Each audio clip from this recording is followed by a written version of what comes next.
Hello everyone, I'm the Creep's Cabin. I know you use these videos to fall asleep. So before that, like the video and subscribe to the channel. Also, where are you from and what time are you watching? Now get comfortable and relax.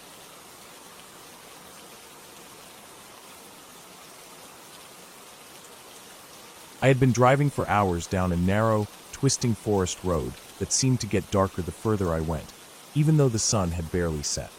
The trees grew thick on either side of the road, their branches arching overhead like they were trying to block out the sky. I had rented a cabin in the middle of nowhere for a weekend of solitude. No neighbors, no cell service, just the kind of quiet that makes you feel like the world has forgotten you exist. I had arrived just as the last streaks of sunlight faded, and the forest was settling into the deep, oppressive darkness of night. The cabin itself was small but solid, made of dark, weathered wood that looked like it had been standing for decades. There was a narrow porch in front with a single light hanging above the door, the bulb flickering occasionally as if it were struggling against the night. I parked my car in the gravel driveway and let the engine run for a moment while I took in the surroundings. Everything was quiet, too quiet. The kind of silence that presses against your ears, almost like the forest itself was holding its breath. Inside, the cabin smelled faintly of damp wood and old smoke. Dust covered the corners of the room, and the furniture was simple. A small wooden table, a couple of chairs, and a bed pushed into the corner. A stone fireplace dominated one wall, though the woodpile beside it was damp and the fire wouldn't stay lit. I set my bag down and tried to shake off the uneasy feeling that had been building since I turned off the main road. Night fell fully, and I decided to explore the area around the cabin before it got too dark. The forest stretched all around, trees rising like silent sentinels. The ground was uneven, littered with fallen branches and thick layers of dead leaves. Every step I took sounded unnaturally loud, like the forest was amplifying my presence.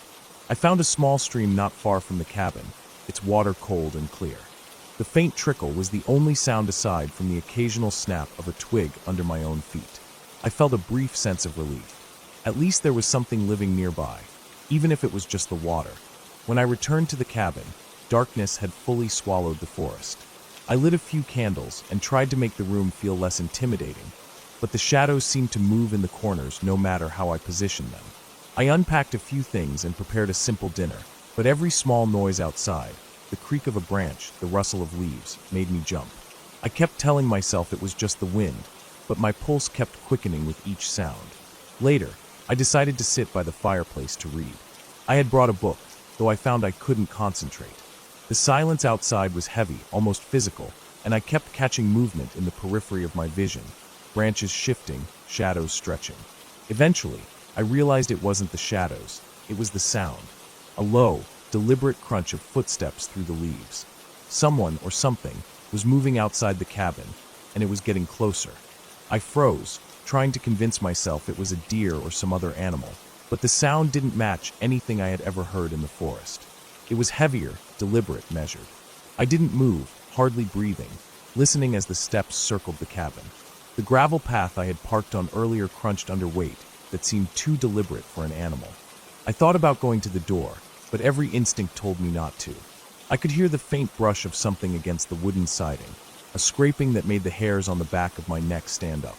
My heart raced, and I realized I had no weapon, no way to defend myself if someone came in. The isolation I had wanted now felt like a trap. I grabbed the largest branch I could find in the cabin, a fireplace poker, and pressed myself against the far wall. I could hear breathing now, slow and shallow, but I couldn't tell whether it was human or not. It was getting colder inside, though the temperature outside hadn't dropped that much. My breath fogged in front of me, and the candle flames flickered as if responding to some unseen movement. I wanted to scream, to run, but my body refused to obey. Time seemed to stretch endlessly. The footsteps receded, then returned, moving around the perimeter of the cabin. I could hear them pause at the front door, the scraping sound sharp against the wooden panels. Whoever, or whatever, was out there had stopped waiting. The silence that followed was worse than the noise, like the forest was holding its breath along with me. I waited what felt like hours until the first faint hint of dawn light touched the forest. The footsteps stopped entirely, and I finally allowed myself to move, shaking and pale. I cautiously approached the door and looked outside. There was no one. The gravel path was undisturbed except for a single set of muddy footprints leading away from the cabin and into the trees. Large footprints, too large to be human alone, but the shape was oddly distorted, as if someone had been dragging something or wearing shoes that didn't fit properly. I didn't wait to see more. I packed what I could quickly, ignoring the sense of disorientation and fatigue that made my hands shake. The forest that had seemed so peaceful in the daylight now felt suffocating, threatening. Every tree looked like it could hide something, every shadow a potential danger. I drove out of the gravel path as fast as I could without losing control, the tires crunching over loose rocks, the trees blurring past. Hours later, back on the main highway, I pulled into a gas station. My hands were still trembling, and the sweat hadn't stopped. I bought a coffee I didn't drink, just to steady myself, and tried to tell myself it was over, that the forest and the cabin were behind me. But even then, I couldn't shake the feeling that something had been watching me, waiting, patient and deliberate. The next day, I called the rental service to cancel the remainder of my stay. The cabin had seemed innocent in the daylight, almost picturesque, but I knew the truth. There was no supernatural force, no ghost, no fairy tale creature. Just the forest, the darkness, and someone or something that had been close enough to see me, study me, and choose not to act for now. I never went back, and I never wanted to. The memory of that night stayed with me, a constant reminder that sometimes the most terrifying things are not imagined, not fantastical, but painfully real, patiently waiting in silence. Even weeks later, I couldn't shake the feeling that wherever I went, I was being watched. The fear had lodged itself inside me, small and persistent, like a shadow that never left. I stopped going to remote areas, stopped seeking isolation. The forest had taught me a lesson. Some places, no matter how beautiful, are not meant to be visited alone. And some nights, no matter how well you think you prepared, the darkness has a way of reminding you that you are not as safe as you think. I never went back to that cabin, and I never will. But sometimes late at night, I see the forest in my dreams. The tall, dark trees, the heavy silence, the faint crunch of footsteps just beyond the light. And even in sleep, I feel the same terror, the same awareness that something real, something patient, waits where you least expect it. The cabin was gone, but the memory of being utterly alone, utterly exposed, stayed with me in a way nothing else ever had. It's the kind of fear that doesn't fade. It becomes a part of you. And that, I realized, was far scarier than any ghost or fairy tale could ever be. I started avoiding the idea of solitude entirely. Hikes became day trips. Camping trips always had people around. I carried a knife, a flashlight, anything that gave me even a fraction of the control I had lost that night. The forest still called to me in quiet moments, but I never answered. The memory of the cabin, the footsteps, the waiting presence, was too vivid, too real. Years later, when I drive past wooded areas on long roads, I remember that night. The oppressive silence, the cold, deliberate presence of someone, or something, moving just outside my window. And I think about how easy it is to feel safe in a cabin in the middle of nowhere. How quickly that sense of safety can evaporate when the night grows long and the world seems to shrink around you. The lesson is simple but unforgettable. Some places are only safe in daylight, and some dangers do not need to announce themselves to be terrifying. They simply exist, waiting, patient, real. Even now, when I tell the story to myself, I relive the weight of that night, the fear of the unseen, the helplessness. And I know that no matter how far I go, no matter how safe I think I am, the memory will always remind me of what real fear feels like. It's not a story you tell around a fire for fun. It's a memory you carry because it changed the way you look at the world forever. The forest still exists, the cabin still stands, but I don't. Not there. I learned the hard way that some places are better left alone, and that sometimes the scariest things are not supernatural or imagined. They are the ones that quietly, patiently exist, just beyond your sight, waiting for the right moment to remind you that you are never truly alone. I never went back to that part of the country. I never took another trip alone. But the cabin taught me something that has stayed with me longer than anything else. Fear doesn't need to shout. It doesn't need to chase. Sometimes, the most terrifying thing is the silent knowledge that you are being watched, that someone else has the time to wait, to study, to observe you, and that you can't do a thing about it except survive and hope. The memory fades slowly, but it never disappears. And I know, if I ever find myself on a remote road again, near an old, isolated cabin in the woods, I will turn around without hesitation.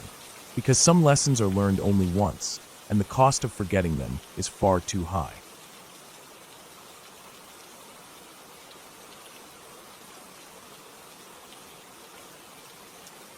I remember driving down the narrow dirt road that led to the cabin, the tires crunching over loose gravel and the branches scraping softly against the sides of the car. The air was heavy with the scent of pine and damp earth, and the sky was a dull, gray smear that promised rain. It had been a long week, and I had convinced myself that a few days alone in the woods would be exactly what I needed to clear my head. The cabin was tucked into a small clearing surrounded by tall evergreens, their trunks dark and slick from the recent drizzle. It looked abandoned at first glance, weathered by years of wind and rain, but solid.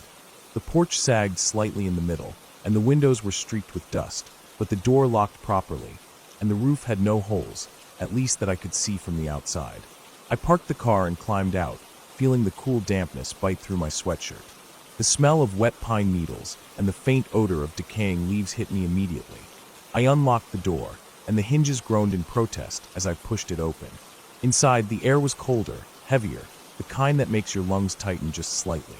Dust motes floated in the streaks of light coming through the grimy windows. The cabin smelled of wood, old smoke, and something faintly metallic that I couldn't identify. The floorboards creaked under my weight as I moved toward the center of the room. I dropped my bag on a corner table, ran a hand over the rough surface, and took stock of the place. There was a small fireplace, its brick coated with layers of soot, a couch with cushions faded to an almost grayish brown, and a kitchen area with a sink, a small stove, and cabinets that probably hadn't been opened in months. The cupboards were empty except for a few old cans that were probably decades past their expiration date. I checked the back door, then the windows, making sure everything was secure. The thought of being alone in the cabin made a shiver run down my spine, but I told myself it was just the cold. I decided to start a fire. The woodpile outside had some dry logs, and I carried them in, stacking them carefully in the fireplace. I struck a match, and the small flame trembled before catching the kindling, flickering against the walls. The room lit up with a warm glow, and for a moment, I felt some comfort in the crackle of the flames. The shadows danced across the ceiling and walls, moving like restless shapes. I shook off the unease and began unpacking a few supplies I had brought: a sleeping bag, some food, a lantern, and a few extra blankets. Night fell quickly. The gray sky darkened into a thick black, and the forest around the cabin seemed to close in. The wind picked up, rattling branches against the windows, and the rain began in earnest. It was heavy, drumming on the roof and pooling along the edges of the clearing. I lit the lantern, its warm light pushing back some of the darkness, but not all of it. I could hear the forest alive outside, drops of rain hitting leaves, small branches snapping, the occasional thump that could have been a deer or something else. My mind tried to rationalize every sound, but each one made me tense up. I had just settled near the fire with a book when I heard it, a soft scraping, almost like fingernails or claws dragging along the side of the cabin. My stomach twisted. I froze, listening. The sound stopped after a few seconds, and I told myself it was just a branch caught in the wind. I tried to focus on my book, but every creak of the cabin, every thump of the rain, made me flinch. The fire flickered and cast shadows that seemed to move independently of the flames, stretching across the walls in shapes that didn't belong. Hours passed, though it felt like minutes, and the storm showed no sign of letting up. I tried to sleep, rolling up in my sleeping bag, but I couldn't ignore the feeling that something was just outside, watching. The scraping came again, slower this time, deliberate. My heart raced, and I forced myself to remember that I had checked all the locks. I could hear my own breathing, heavy and shallow. I thought about calling someone, but my phone had no signal out here. I realized then that I was completely alone, completely cut off. By midnight, I had moved every piece of furniture away from the windows and doors that could be moved. I found an old baseball bat under the bed and kept it close. I stayed awake, watching the fire, listening. The scraping sound returned, this time followed by a faint thud on the porch, almost like someone stepping carefully but with weight. I forced myself to stay calm, to rationalize it: a fallen branch, a raccoon, a deer. But the noise had a rhythm, a weight that didn't belong to any animal I knew. At some point, I must have dozed off because I woke to silence. The fire had burned low, and the room was dim. The rain had stopped. I could see the moon peeking through breaks in the clouds, pale and cold. I got up, my legs stiff, and moved to the window. Outside, everything was still, the forest dark and dense. But then I saw it, a shape moving among the trees, low and deliberate. My first thought was another animal, maybe a bear, though the movement seemed wrong, too careful, too intentional. I ducked back from the window, my heart hammering. I stayed crouched near the fireplace for what felt like hours, waiting, listening. Eventually, the sky lightened slightly, and I realized the night was nearly over. I hadn't slept properly, hadn't eaten, hadn't even drunk water. My nerves were raw, every sound amplified. I needed to get out, to put distance between me and whatever had been out there. I packed quickly, moving as quietly as I could. My backpack was heavy with the few supplies I'd brought. I checked the locks one last time and stepped outside. The air was crisp and cool, the forest quiet except for the soft drip of residual rain. I kept my eyes on the tree line, scanning for movement.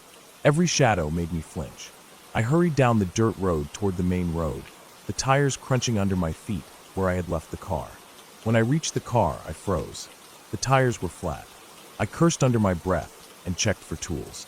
There was nothing, no spare, no jack, nothing. I looked back toward the cabin. The clearing was empty, silent. I tried to calm myself, remembering that I was trained to handle emergencies, that I had done this before on long hikes, long trips alone. But my mind raced. I had no way to call for help. No one knew exactly where I was. Then I remembered the old shed a short distance from the cabin. I had seen it when I first arrived, partially hidden by trees. Maybe it had something inside, tools, anything. I ran through the mud and wet leaves, keeping my gaze fixed on the forest edges. Reaching the shed, I found it old and battered but unlocked. Inside there were some old tools, a crowbar, a small axe, and a set of wooden wedges. Nothing to inflate a tire, but at least a way to defend myself if necessary. I grabbed the axe and carried it back to the car, my heart still hammering in my chest. I considered walking all the way to the main road, which could be miles, but I knew I didn't have much time. The sky was lightening, but the sun was barely over the horizon, and I had no idea if anyone would be driving by. I tried to flag down a car, waving frantically as I reached the main road, my boots soaked, mud clinging to every inch of me. Minutes passed, but then, finally, a truck appeared. I waved harder, jumping up and down, screaming as loud as I could. The driver slowed, then stopped, looking confused but alert. I ran to the vehicle, heart racing, and explained in short, clipped sentences that I was stranded, that my tires were flat, that I needed a ride. The driver, an older man with a kind face, agreed without question and loaded my backpack into the bed of the truck. As we drove away, the cabin disappeared behind the trees, smaller and smaller, until it was just another shadow in the woods. The air in the truck was warm, the engine's hum comforting. I finally allowed myself to breathe, to let the tension in my body release. I knew I would come back to that place eventually, perhaps to retrieve the car, perhaps just to prove to myself that it hadn't been some figment of my imagination. But for now, I was safe. I had escaped the cabin and the night, and the forest that had felt so alive with unseen eyes was behind me. Even as the miles stretched between me and the cabin, the images of the night stayed with me. The scraping on the side of the building, the deliberate shape moving in the trees, the weight of isolation pressing down. I knew that what I experienced was real, and that it was a reminder of how unpredictable the wilderness could be, how careful one had to be, and how quickly comfort could turn into fear.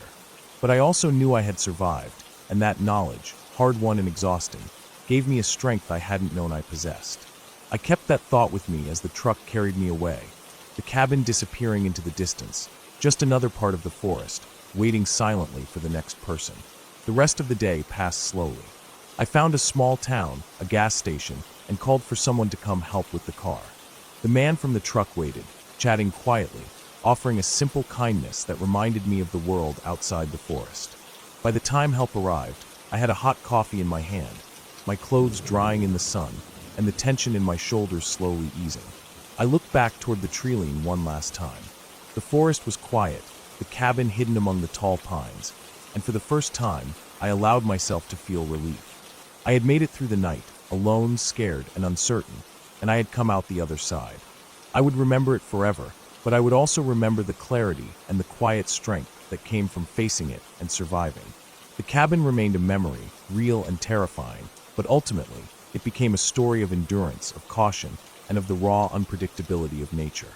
And as I drove further away, I felt a strange mix of exhaustion and pride, knowing that the forest, with all its shadows and sounds, had not claimed me.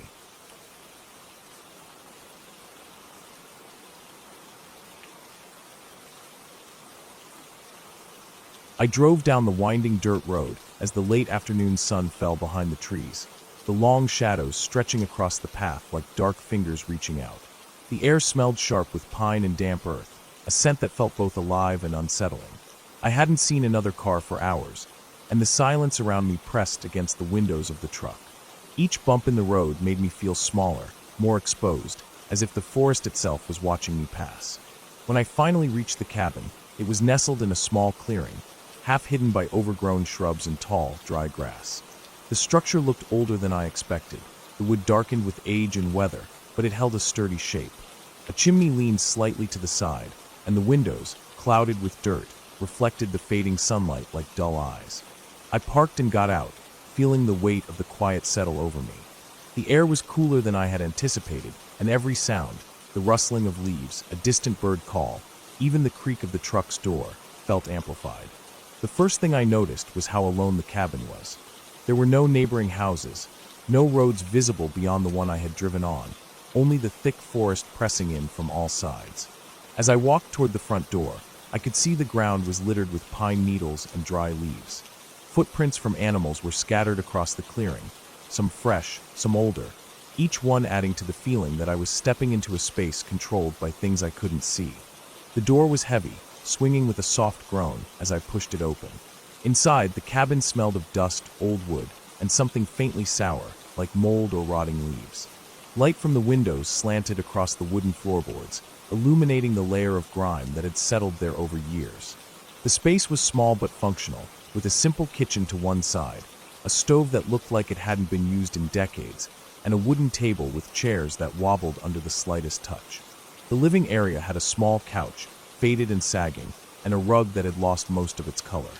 I ran my hand along the edge of the table and felt the roughness of the wood, small splinters pricking my skin. Everything in the cabin carried the weight of time, of being left alone in the middle of the forest, and it made the hairs on the back of my neck stand on end. I set my bag down and walked to the windows, pushing aside the dust-coated curtains. The forest was already deepening into shadow, and the sun had dipped behind the horizon. The sky was a dim gray, and the trees swayed with a quiet, constant motion. I could just make out a narrow trail leading away from the cabin, disappearing into the darker parts of the woods. For a moment, I thought I saw movement, a flash of something darker than the surrounding trees, but when I blinked, it was gone. I told myself it was a trick of the light, my imagination reacting to the isolation. Still, a feeling lodged itself deep in my chest, an unease I couldn't shake. I decided to light a fire in the stove. The match flared, lighting the dry kindling I had found in a corner. The flame caught, sputtering for a moment before steadying, sending a warm glow across the room. Shadows leapt along the walls, long and twisted, and the smell of burning wood filled the cabin. I sat on the couch, my eyes following the play of light and dark, and tried to calm my mind. The forest was quiet, too quiet, and every little sound, the tap of a branch against the window, the rustle of leaves outside, made me jump. I tried to focus on practicalities, checking the locks, making sure I had water, and finding a place to sleep. But even as I ticked off these small tasks, the sense of being watched lingered. It wasn't fear in the classic sense, more like a tension that built steadily, a pressure pressing in from all sides. As night fell fully, the cabin grew colder. The fire gave off warmth, but the corners of the room remained dark, almost absorbing the light. I moved through the space methodically, making sure all the doors and windows were secure. The back door had a simple latch, and I double-checked it, listening for any sounds from outside. The forest pressed against the walls, the trees close enough that I could see the branches sway and hear the occasional snap of a twig. Then I heard it, a low, rhythmic thump, like something heavy moving through the underbrush. I froze, straining to listen. The sound stopped. My heart was hammering, my chest tight.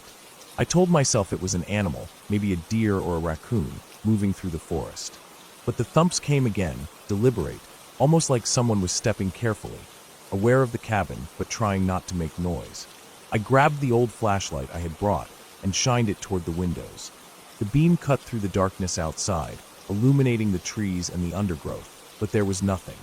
I walked to the door and held the flashlight out, moving it slowly along the perimeter of the clearing. At first, I saw only the familiar shapes of branches and trunks. Then, near the far edge of the clearing, a shape shifted.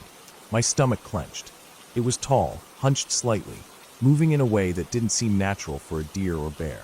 I held the flashlight steady, trying to get a better look, but when I blinked, it was gone. My mind raced. Could it have been a shadow? A trick of the light? Or had someone, or something, been standing just beyond the tree line, watching me? I decided to sit near the fire and keep the flashlight within reach. Every creak of the cabin, every rustle outside, set my nerves on edge. Hours passed slowly, the wind picking up outside and rattling the roof. The thumping returned, soft at first, then growing louder, closer, as if whatever it was had begun moving toward the cabin. I gripped the flashlight, sweat beading on my forehead despite the cold. I tried to stay calm, reasoning that the sound could only be an animal. But then I heard the faint scrape of metal against wood, deliberate, slow, methodical. Something had touched the cabin. My mind raced through possibilities. A deer brushing against the wall? A branch falling? None of it fit the sound. This was intentional, deliberate, like someone, or something, was testing the cabin, looking for a way inside. I stayed crouched near the fire, barely breathing, listening. The scrape came again, louder, closer to the door. I gripped the flashlight and the small hatchet I had brought, prepared to defend myself if necessary. The sound stopped suddenly. Silence pressed in, thick and heavy. I waited, heart racing, for what felt like hours. Then, from the direction of the trees, I heard a low growl. It was deep, guttural, not the sound of any animal I had heard around these parts. My stomach dropped. My instincts screamed at me to run, but my truck was parked 50 feet away, and to get there I would have to cross the clearing, open and exposed. I stayed frozen, gripping the hatchet tightly, eyes darting between the windows and the shadows. The growl faded, replaced by silence. Minutes passed. I forced myself to calm down, to think logically. I checked the doors and windows again, ensuring they were latched and locked. The cabin was old, yes, but structurally sound. Nothing could get in quickly without effort. I stayed awake the rest of the night, fire dying down to embers, flashlight in hand, listening to every sound. Every shift of wind, every distant crack of a branch, made me jump. Dawn finally crept over the horizon, gray and muted, filtering through the trees. I felt an immense relief just seeing the light. The forest looked less threatening in the daylight, the shadows retreating, the shapes of trees and undergrowth returning to their natural form. I packed my things quickly, not taking the time to eat or even finish checking the cabin. My eyes scanned the tree line constantly, expecting to see the shape from the night before. When I reached my truck, I hesitated, looking back at the cabin one last time. The clearing was empty, silent except for the wind moving through the pines. I climbed into the truck, hands still shaking, and started the engine. The rumble felt reassuring. As I drove away, the road winding back through the forest, I glanced in the rearview mirror. The cabin shrank into the distance, small and still, yet somehow heavier in memory than its actual size. I told myself the feeling of being watched was my imagination, that the sounds had been nothing more than animals and the wind. But deep down, I knew something had been there that night, something deliberate, patient, and observing. By the time I reached the main road and civilization returned, the streetlights, houses, and the distant hum of traffic, I felt the tension in my body slowly unwind. I promised myself I would never return to that cabin alone. The memory of that night stayed with me, haunting in its realism, not because of ghosts or legends, but because of the raw, visceral sense of vulnerability. The forest is indifferent to humans, yet capable of making you feel like the smallest thing alive. And sometimes it seems something else shares that space, something waiting, patient, and real. The thought made me grip the steering wheel tighter, glad to be moving away, leaving the cabin and the forest behind, carrying with me a story I would never forget, a cautionary weight lodged firmly in my mind.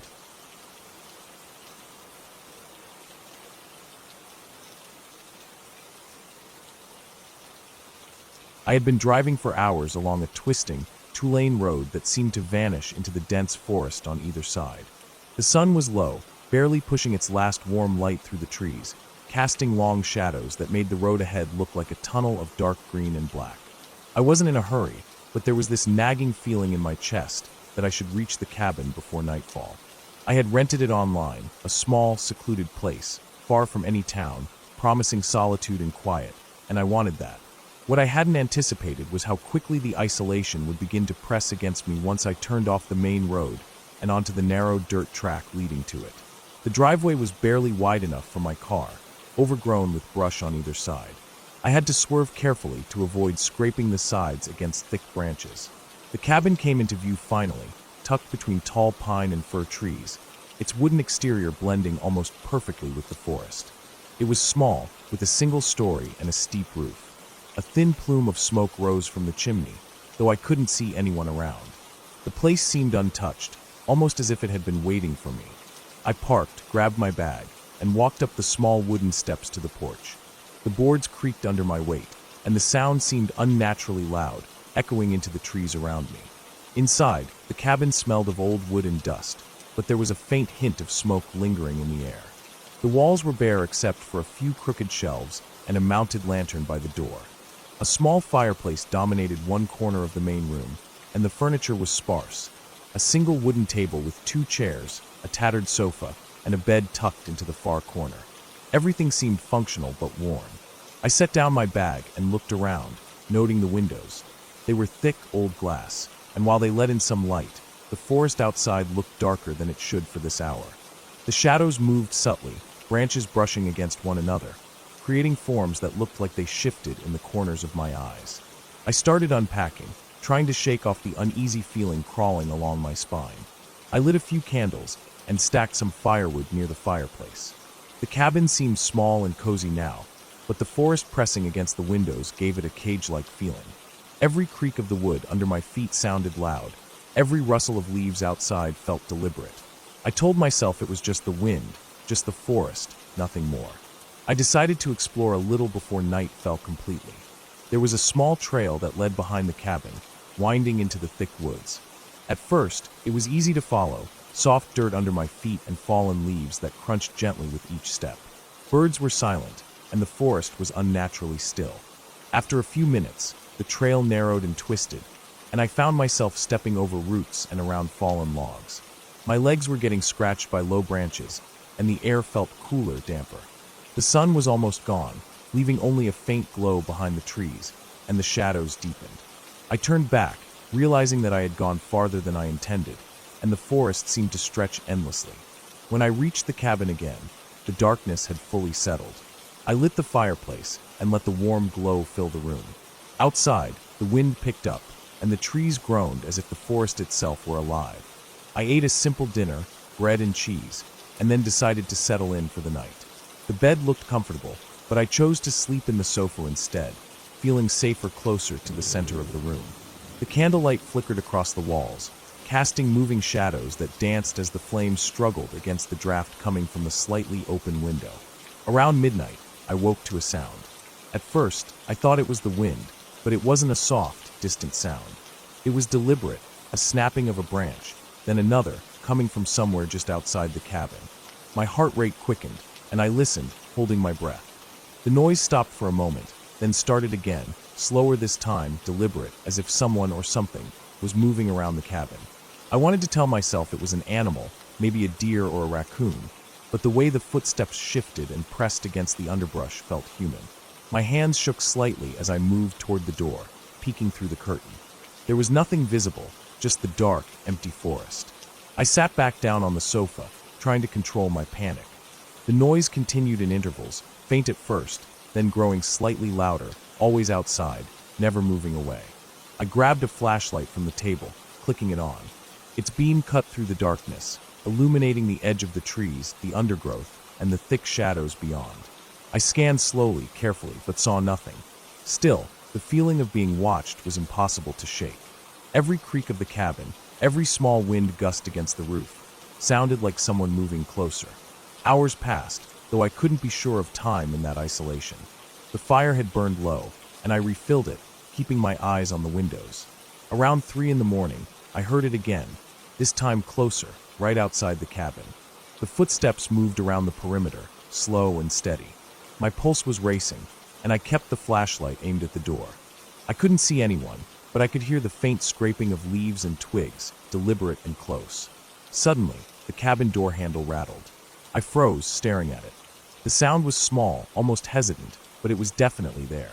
My first instinct was to run, but there was nowhere to run in the dark.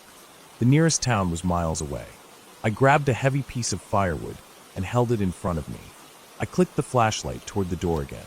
The handle stopped moving, and the forest was silent. Too silent. I stayed awake for the rest of the night, firewood in hand, flashlight pointed toward the door, every nerve stretched tight. Morning came slowly, pale light filtering through the window. I finally allowed myself to breathe, convinced the night had been a test of my imagination, of how much fear the isolation could bring. I opened the door cautiously, expecting to find some evidence of whoever or whatever had been there. There was nothing, no footprints, no broken branches, no sign anyone had been near. I spent the next day exploring the immediate area around the cabin, trying to shake off the lingering dread. I discovered a small creek, its water clear and moving quickly over rocks. The sound of the water was calming, and I used it to fill my water bottles. I followed the creek a short distance, finding that it led to a small clearing surrounded by trees. It was peaceful, almost beautiful, and for a while I let myself relax. The forest wasn't threatening in the daylight. The sounds of birds and rustling leaves felt normal, and the shadows didn't feel like they were moving against me. That night, I prepared for the possibility of another long, sleepless night. I reinforced the door by wedging the remaining firewood against it and ensured all the windows were tightly shut. I slept lightly, fire crackling, flashlight by my side. I woke several times to small noises, branches snapping, the wind moving through the trees, but nothing like the night before. It was a long night, but I survived without incident. The following morning, I decided to leave. I had learned what I needed to. The isolation, the silence, the way the forest could feel like it was closing in, was more powerful than any threat I could see. I packed my belongings, checked the cabin to make sure nothing was missing or damaged, and walked back to my car. The forest seemed different in the light, less oppressive, almost welcoming in a strange way. As I drove back onto the main road, I felt a sense of relief wash over me. The cabin was still there, quiet and undisturbed, waiting for the next person. The experience had been terrifying, but it wasn't supernatural, it wasn't a ghost story. It was the raw, unsettling reality of being completely alone in the middle of nowhere, surrounded by nature that didn't care about me. It taught me to respect the forest, to understand the power of isolation and darkness, and to appreciate the small comforts of safety and light.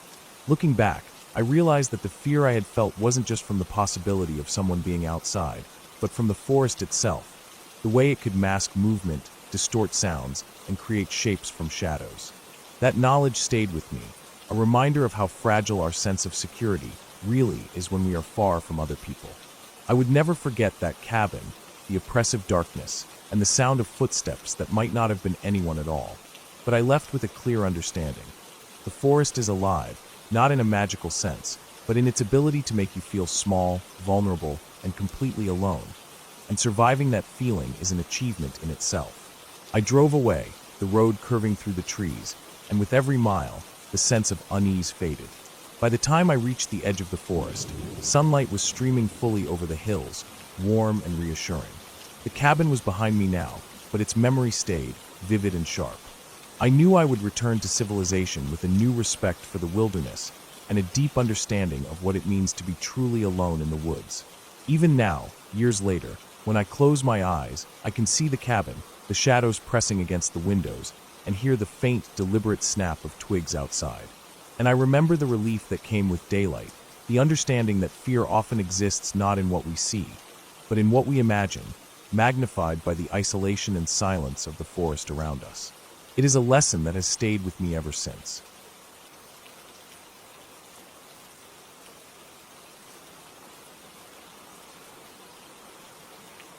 The cabin was deeper in the woods than I expected, nestled in a clearing that seemed to exist only on old maps.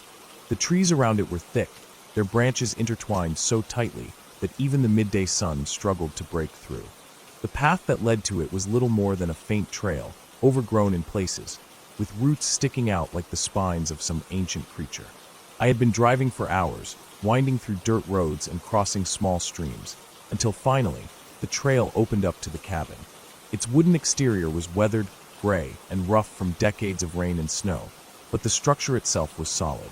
The air was still, heavy with the scent of pine and damp earth, and the only sound was the faint hum of insects and the distant call of a bird.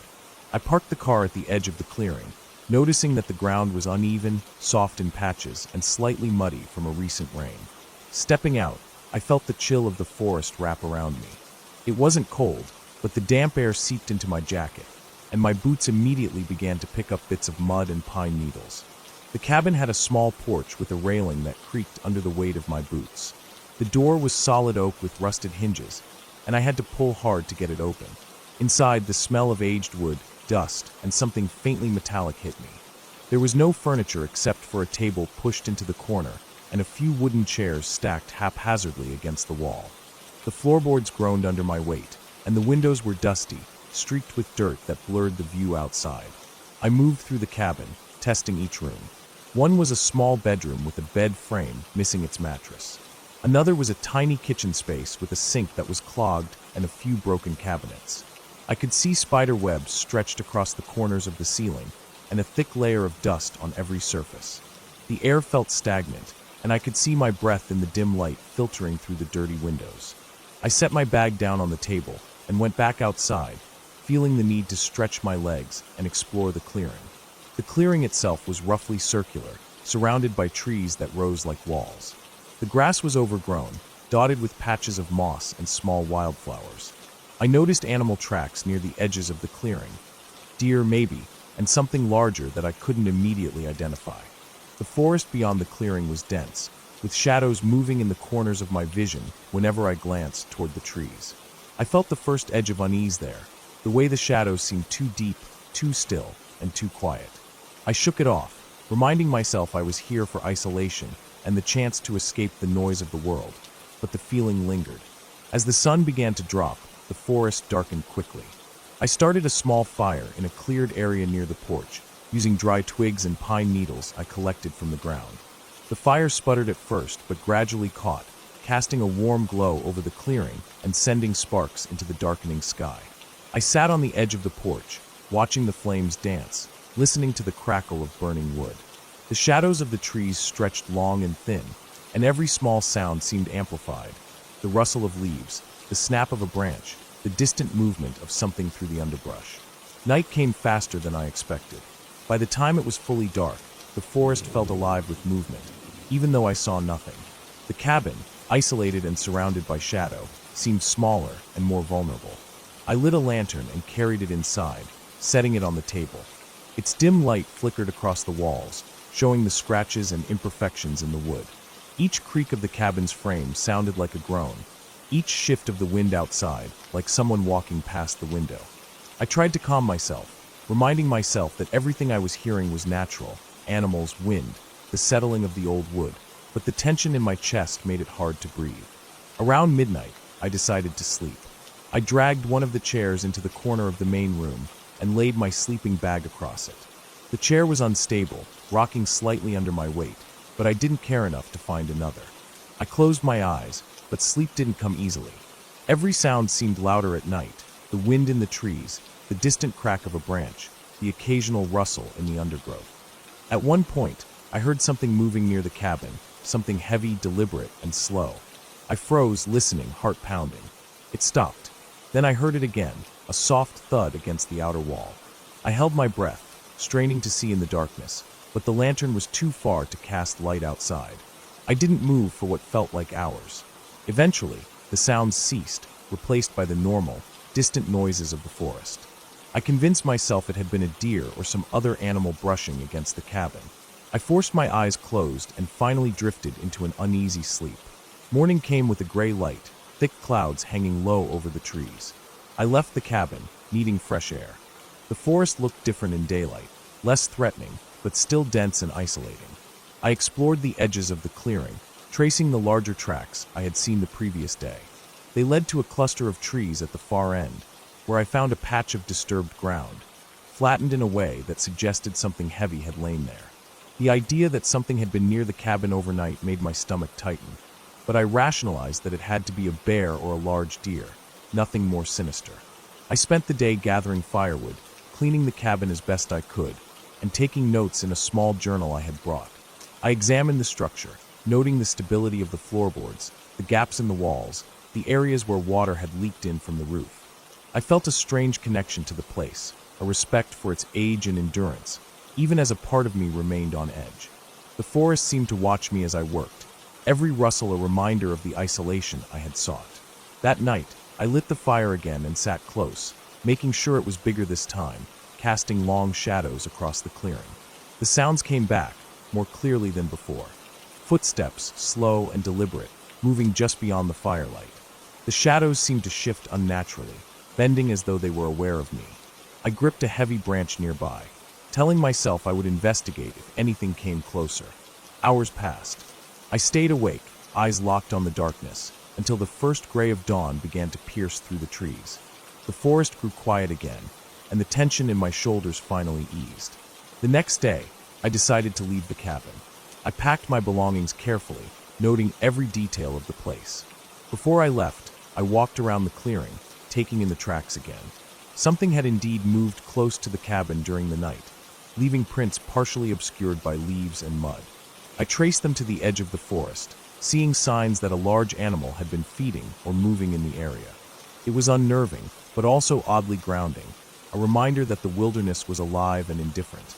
I drove away slowly, taking the winding dirt paths back toward the main road. Looking back, the cabin seemed smaller than I remembered, almost hidden beneath the canopy of trees. The clearing, quiet now in the morning light, held no trace of the fear and tension I had felt. The forest seemed calm, almost serene, but I knew better. I knew that at any time, in the depths of that dense woods, the unknown could be moving just beyond sight. By the time I reached the paved road, the forest was behind me, the cabin just another memory. I felt a strange mixture of relief and regret. Relief at leaving the tension and isolation. Regret at leaving a place that had demanded I confront the raw, unfiltered reality of the wilderness. The experience stayed with me, a reminder that nature is vast, unpredictable, and unfeeling, and that isolation can test the limits of endurance, patience, and courage.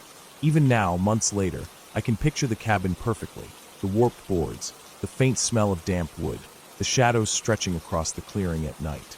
I can hear the creak of the porch, the rustle of unseen movement in the trees, the heavy footfalls that may have been nothing more than a bear, or something else entirely. The memory is sharp, vivid, and real. And every time I think about it, I remember the weight of solitude, the necessity of staying alert, and the strange peace that comes from surviving the night in a place that respects neither fear nor comfort, only presence and persistence. I learned that fear doesn't always come from what we imagine. Sometimes it comes from what is real, tangible, and unavoidable, the dark, uncharted corners of the world, and the knowledge that for a few hours or a night or two, you are utterly alone within it. The cabin remains in my memory, not as a place of terror in a storybook sense, but as a place that tested every instinct, every decision, and every ounce of courage. And leaving it, walking back into civilization, I felt a clarity and calm I've never found elsewhere. A reminder that life is full of unknowns, but we are capable of facing them, surviving them, and returning to tell the story. Even now, the thought of that clearing and the forest beyond makes my skin tighten, and I know that if I ever returned, I would tread carefully, respect the space, and remember the lessons it gave me. The cabin, the forest, the sounds, the tracks, all remain engraved in my mind, a vivid testament to the raw, unembellished reality of isolation and the wild.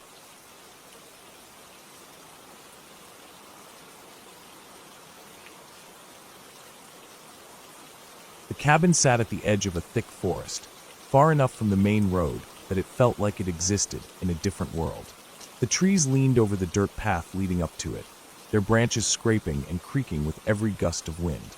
I had driven in the afternoon, the sun still high, and as I got closer, the air seemed cooler, heavier, and quiet in a way that made me aware of every crunching rock under the tires. The cabin itself was small, made of dark wood, with a steep roof and a stone chimney that looked like it had last been used years ago. The windows were dusty, and the front porch sagged slightly, but it had the charm I was looking for, a place to get away from everything, to escape the noise and the endless responsibilities I'd been carrying for months. The first thing I noticed after stepping out of the car was the smell, the sharp, clean scent of pine mixed with damp earth. The kind of smell that hits your lungs and makes you feel alive, even though it's heavy and thick. I carried my bag up the steps, the boards groaning under my weight. The front door opened with a reluctant creak, and inside the air was cool and musty, like it had been sealed up for a long time. Dust motes floated in the thin streaks of sunlight that pierced through the grime on the windows. The place smelled faintly of wood polish and old smoke, but there was also an underlying dampness that made me wrinkle my nose. The cabin had a small living area with a worn couch, a wooden table with uneven legs, and a tiny kitchen corner with a stovetop that looked barely functional. A staircase in the corner led up to a loft where the bed was tucked under the slanted roof. I set down my bag and walked around, running my fingers over the rough wood of the walls. Everything felt solid, real, tangible, but also isolated. Outside, the wind rustled the trees, and I could hear a faint creak somewhere in the distance, though I couldn't see it from the cabin. I decided to explore the surrounding area before it got dark. The forest was dense, with thick underbrush and towering pines that blocked most of the fading sunlight. The ground was uneven, covered in fallen branches and wet leaves. Every step I took made a sound that seemed impossibly loud in the stillness. I followed a narrow trail I found behind the cabin, the path winding up a gentle slope. Small animals scurried away at my approach, squirrels, rabbits, maybe a deer judging by the tracks. The farther I went, the more I felt the quiet pressing in. Not the comfortable quiet of a park or a backyard, but the deep, endless silence of a forest that has no one else in it for miles. As the light began to fade, I noticed the forest closing in around me. The trees grew taller and closer together, their branches intertwining overhead so that the remaining sunlight barely touched the ground. Shadows pooled in every hollow, and the trail became harder to follow. At one point, I stumbled over a root and nearly fell, my heart jumping at the sudden noise of my own body moving in the stillness. I laughed softly to calm myself and pushed on, knowing I needed to get back before darkness fully set in. By the time I returned to the cabin, the sky had turned a deep indigo. The first stars were visible, scattered faintly across the horizon. Inside, the cabin was darker than I expected. I lit a few candles I had brought, their flickering flames casting long, trembling shadows across the walls. The wind outside had picked up, rattling the windows and making the trees sway as if they were alive. I made a small fire in the stone fireplace, the smell of burning wood filling the cabin and cutting through the musty air. Sitting on the couch, I could feel the warmth of the flames on my face, but I couldn't shake the sensation that the forest was watching. Night fell completely, and the sounds of the forest intensified. Owls called to each other across the darkness, their hoots echoing eerily. The wind gusted through the trees with a low, moaning whistle. Somewhere nearby, an animal, maybe a coyote or a fox, howled its sound long and sorrowful. Each noise made me tense, my body reacting to the isolation. I kept telling myself it was just the forest, that nothing could reach me here, but my mind refused to settle. I went to the loft to sleep, but even with the fire crackling below, sleep didn't come easily. Every creak of the cabin, every snapping branch outside, kept me alert. I thought I heard footsteps in the yard, light but deliberate, moving back and forth as if someone was pacing. I froze, straining to listen, but there was only the wind and the distant rustle of leaves. I told myself I was imagining it, that the shadows and the quiet were playing tricks on me. Still, I didn't feel right. I grabbed a flashlight I had packed and kept it beside me, its beam steady and reassuring in the darkness. Around midnight, I woke to a loud noise that made me sit straight up. It sounded like a tree limb snapping, but closer, almost as if something had fallen in the yard. I stayed perfectly still, listening, my ears straining. A long pause followed, and then I heard it, a slow, deliberate rustling, moving along the perimeter of the cabin. It wasn't fast, like an animal fleeing. It was careful, cautious, almost calculated. I kept my eyes on the loft opening, watching the shadows move across the ceiling. My mind raced, imagining what could be out there. A bear, maybe, or a large dog that had gotten loose from somewhere far away. The rational part of me knew it was probably something mundane, but the fear that gripped me felt real and immediate. I sat there for what felt like hours, the sounds moving closer and farther away, circling the cabin. The wind rattled the windows and the door, and every so often, a branch would hit the side of the cabin with a thud that made my heart jump. I kept the flashlight in my hand, its beam cutting through the darkness, searching for movement. I considered going outside to investigate, but realized that would be reckless, possibly dangerous.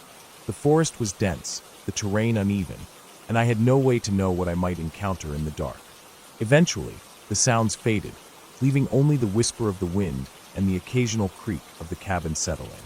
I forced myself to lie down again, though sleep was shallow and uneasy. Every small noise made me flinch. When morning finally came, the light filtering weakly through the windows felt like a relief.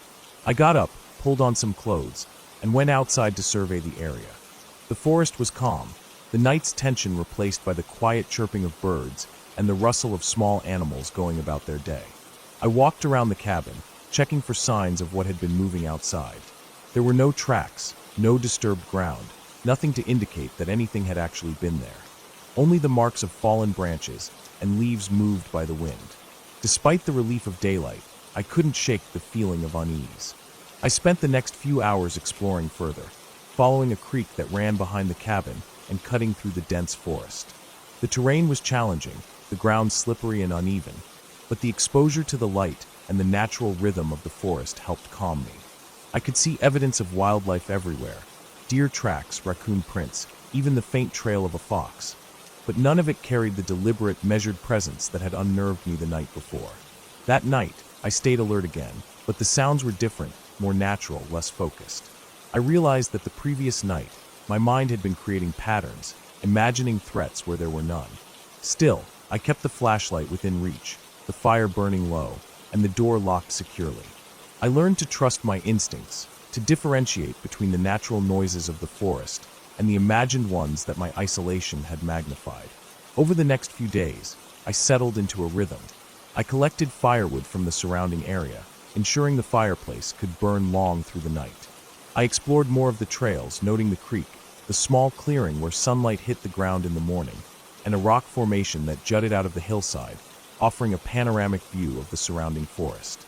The isolation became less intimidating with routine, the nights more manageable as I learned to read the subtle signs of the environment: the direction of the wind, the sounds of wildlife, the way shadows moved with the moonlight. On the last night, I sat by the fire for a long time, letting the flames warm me and listening to the gentle sounds of the forest. The rustle of leaves, the distant bird calls, the faint burble of the creek, all of it felt alive, real, and utterly natural. I realized that the fear I had felt wasn't from anything outside, but from the unknown and the quiet. The forest hadn't changed, I had. I had learned to navigate the silence and solitude, to find comfort in being alone with my thoughts and the natural world.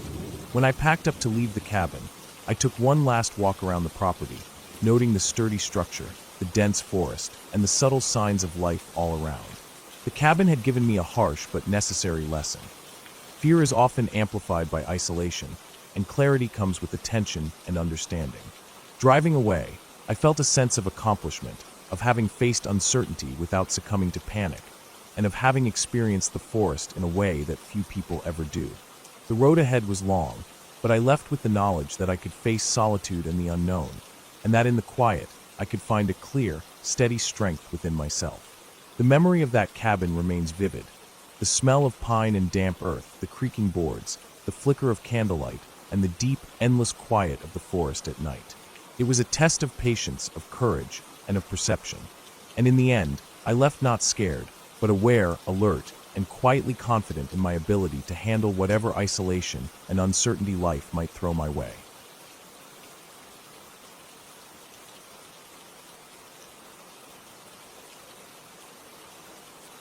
The air was crisp when I first drove up the narrow, gravel road leading to the cabin. It was late afternoon, the sun already dipping behind the dense pine trees that pressed close on either side. The tires crunched over loose stones, and I felt the tension in my shoulders ease slightly at the thought of leaving the city and its constant noise behind. The cabin was tucked into a small clearing, far enough from the main road that it felt like it belonged to the forest rather than any map. Its wooden siding was weathered and gray, the roof slightly sagging in places, but it had a solid, stubborn look, as if it had stood there for decades, impervious to storms and cold winters. I had planned the weekend as a solitary retreat. No phone signal, no internet, just me and the forest. The moment I parked, the smell of pine and damp earth filled the cabin. I swung the car door shut and dragged my backpack inside, boots clumping on the wooden floor.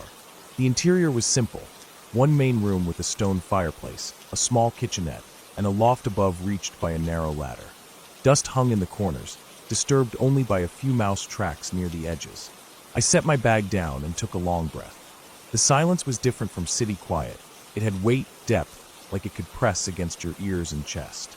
By the time I unpacked, the light had thinned to a pale orange, streaking through the tall windows.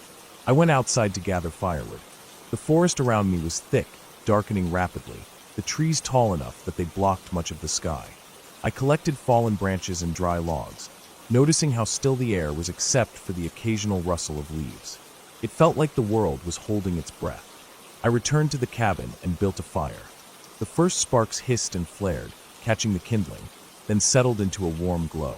I sat on the rough wooden floor, leaning back against the wall, listening. That's when I first heard it, a low, dragging sound outside. It was faint at first, almost like a branch scraping across the ground, but there was rhythm to it, a deliberate pace. I froze, straining to hear. Then it stopped. I told myself it was probably an animal, a deer or a raccoon, moving through the underbrush. Still, I felt my heart rate pick up. As darkness fell, the cabin became a small island of light in the blackness of the forest. Shadows from the fire danced across the walls, stretching and twisting like shapes made by an unseen hand. I tried to focus on the mundane, stacking more wood, checking the cabin windows, making sure the door was latched. But the sound came back. This time it was closer, like someone or something was pacing along the edge of the clearing. My stomach tightened. I thought about stepping outside to check, but the thought of plunging into the dark forest alone made my legs stiffen. I stayed still, listening as the noise faded again. I ate a small dinner, canned beans and a few slices of bread, trying to keep calm. The wind picked up, moaning through the trees, rattling the cabin's loose shutters.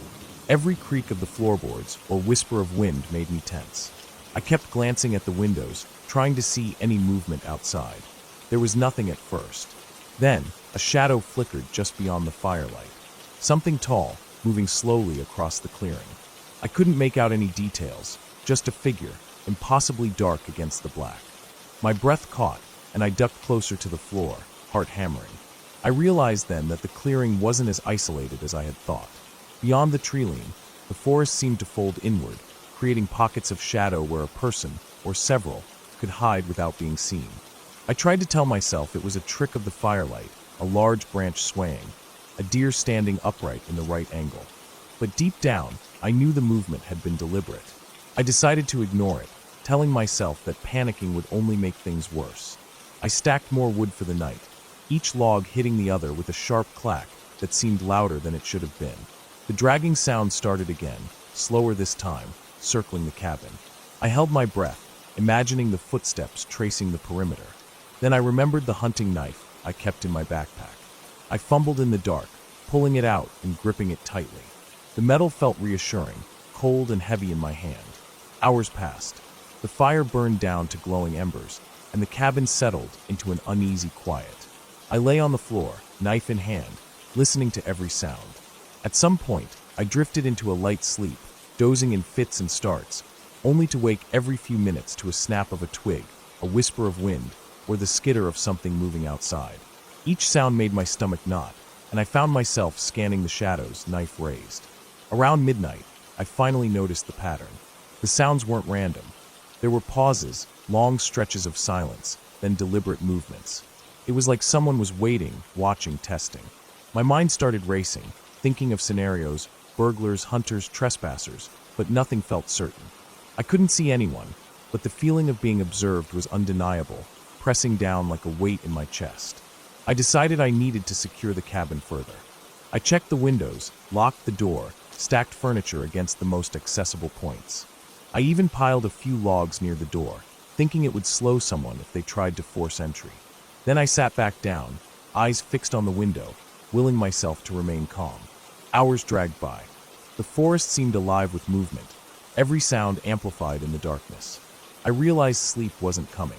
Around 2 in the morning, I heard something different. A low, guttural growl, close to the cabin. I froze. It wasn't a deer. It wasn't a raccoon. It was a predator, something big. I thought about the stories of mountain lions in the area, coyotes moving in packs. The fire was nearly out, leaving only a thin line of glowing embers. I knew stepping outside would be suicidal. The growl came again, closer this time, as if circling the cabin deliberately. I gripped the knife tighter, every muscle tensed. The sound stopped. Then, just as suddenly, it resumed, But now there was another noise layered on top, the sound of sticks snapping underfoot, slow and careful, moving through the underbrush. Whoever, or whatever, it was close. Too close. My instincts screamed at me to run, but there was nowhere to go. I was trapped in the small cabin, surrounded by forest that seemed to close in with every passing minute. I waited, frozen, listening. The noises circled the cabin several times, then stopped as abruptly as they had started. I dared not move, imagining eyes in the darkness, catching the slightest motion. I realized then that I had underestimated the forest, underestimated the isolation. The silence afterward was worse than the sounds. It stretched on, pressing against me, filling the cabin with tension. By first light, I had convinced myself that whatever had been out there had finally left. I was trembling, exhausted from the adrenaline and lack of sleep. I lit a small fire, more for courage than warmth, and ate a quick breakfast of cold bread and coffee. Every rustle of leaves outside made me jump. I spent the morning clearing the area immediately around the cabin, trying to get a sense of the terrain, looking for tracks. I found some, large and irregular, not human. My heart sank. Whatever had been circling the cabin was likely still close, maybe watching. I knew I couldn't stay another night. I packed quickly, gathering my things, trying not to make noise.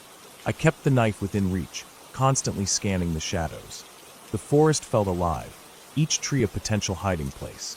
As I climbed into my car, I felt the weight of every sound, every movement, as if the forest itself were holding its breath, waiting to see if I would leave. Driving down the gravel road, I kept glancing in the rearview mirror. Nothing followed. The road stretched straight, flanked by tall pines, until finally, the first signs of civilization appeared. Power lines, a mailbox, a faint glow of distant lights. I exhaled, relief washing over me. I didn't look back again until I reached the highway. Weeks later, I went back once, during daylight, to gather the things I had left behind. The clearing was empty, silent in a way that almost felt unnatural. The forest seemed to have swallowed the cabin's shadow completely. I found the tracks again, but nothing more. I realized that sometimes the forest doesn't need to act aggressively. The presence alone is enough to make you question everything. That weekend left its mark. I learned to respect isolation, to trust instincts over rationalizations. I never returned to that cabin again. The memory of the dragging steps, the growls, and the circling presence stayed with me for years. A reminder that the forest has its own rules, and human reasoning often doesn't apply. No one else was ever involved. No one came close. It was just me, the cabin, and the vast, watching wood surrounding it, a place where silence can scream, and every shadow has a story.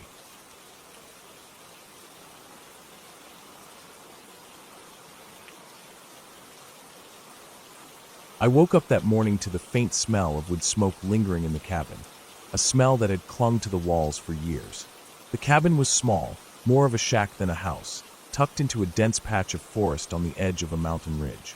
Sunlight barely filtered through the thick canopy outside, painting the wooden floor with pale, uneven stripes. The boards beneath me creaked with every movement, and the cabin's windows were grimy, streaked with dust and watermarks from previous storms. I could hear the wind outside rattling the loose shingles on the roof, a soft, persistent clattering that made the whole place feel fragile, like it could collapse at any moment. I had planned this trip to escape everything, phones, schedules, people. But now that I was here, the isolation started to feel heavy, almost pressing. The cabin had been empty for months, maybe years.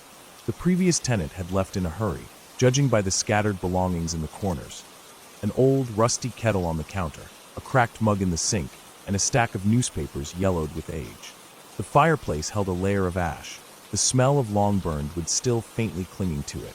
I started a small fire to warm the cabin, the sound of wood crackling a welcome comfort at first, until I noticed the shadows it cast on the walls. They stretched long and distorted, twisting like they had a life of their own. The first day passed slowly. I wandered outside, walking along a barely visible path that led down toward the creek. The forest around me was dense, full of gnarled trees and undergrowth, and the sounds of wildlife were minimal. Birds occasionally chirped, but mostly there was a low hum of wind and the distant rush of water. The path was overgrown in places, roots and fallen branches threatening to trip me with every step. By mid-afternoon, I found a small clearing where the sunlight broke through, but even here, the feeling of being watched gnawed at me.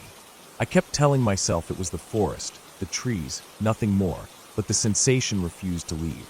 As the sun sank lower, I returned to the cabin and began gathering firewood. That's when I first noticed it, the footprints. Not mine, and not entirely animal.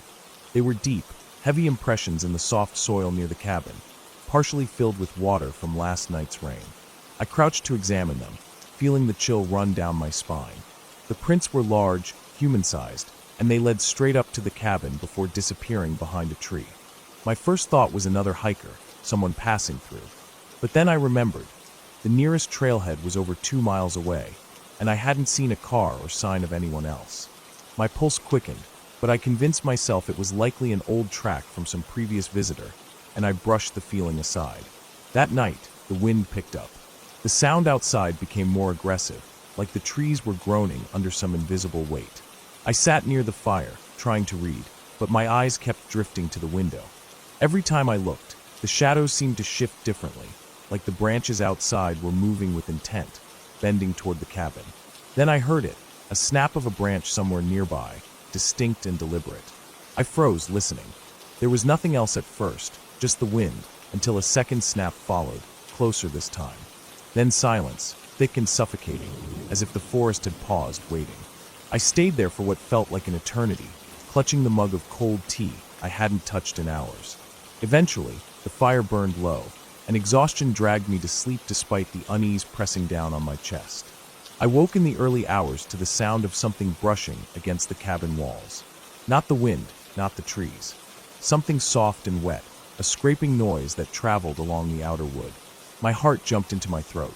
I stayed still, listening, straining in the darkness. The noise stopped abruptly, leaving only the low groan of the wind through the eaves. I told myself it was a raccoon or a deer, maybe just branches rubbing against the siding. But the way it had moved, so purposeful, made that explanation feel hollow. I didn't sleep much after that, keeping the fire alive until the first weak light of dawn seeped through the grime on the windows. During the morning, I inspected the cabin thoroughly. Everything seemed in place except for one detail. The back door had a faint scrape along its frame, as though something had tried to force it open. I remembered locking it the night before. My stomach sank. I went around the perimeter, checking the windows. Most were shut tight, but one at the side had a small crack I was sure hadn't been there before. My mind raced through possibilities. Animals, wind, or someone else entirely. I found it hard to convince myself the forest could be this active without the presence of another human. My sense of safety, already fragile, was starting to unravel. I decided to stay put during the day, keeping the cabin secure. The forest seemed quiet, almost too quiet.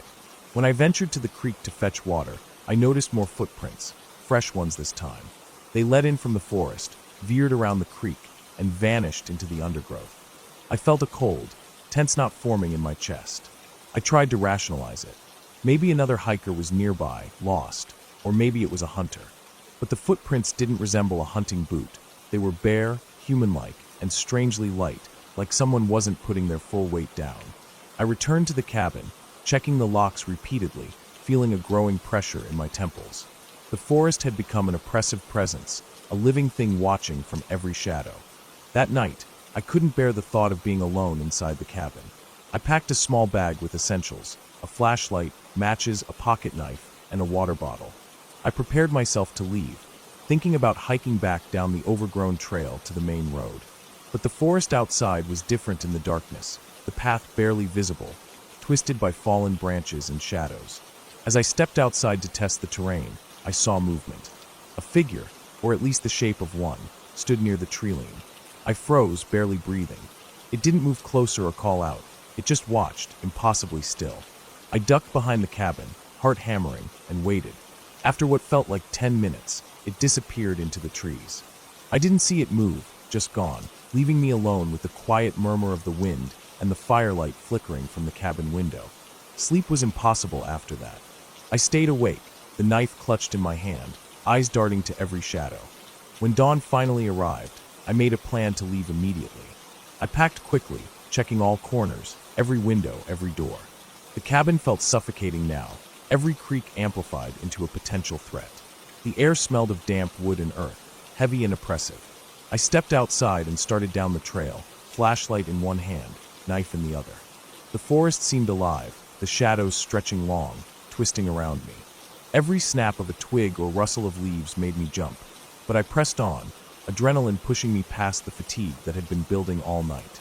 The trail was treacherous. Roots and rocks tore at my boots, and the undergrowth scratched at my arms and face.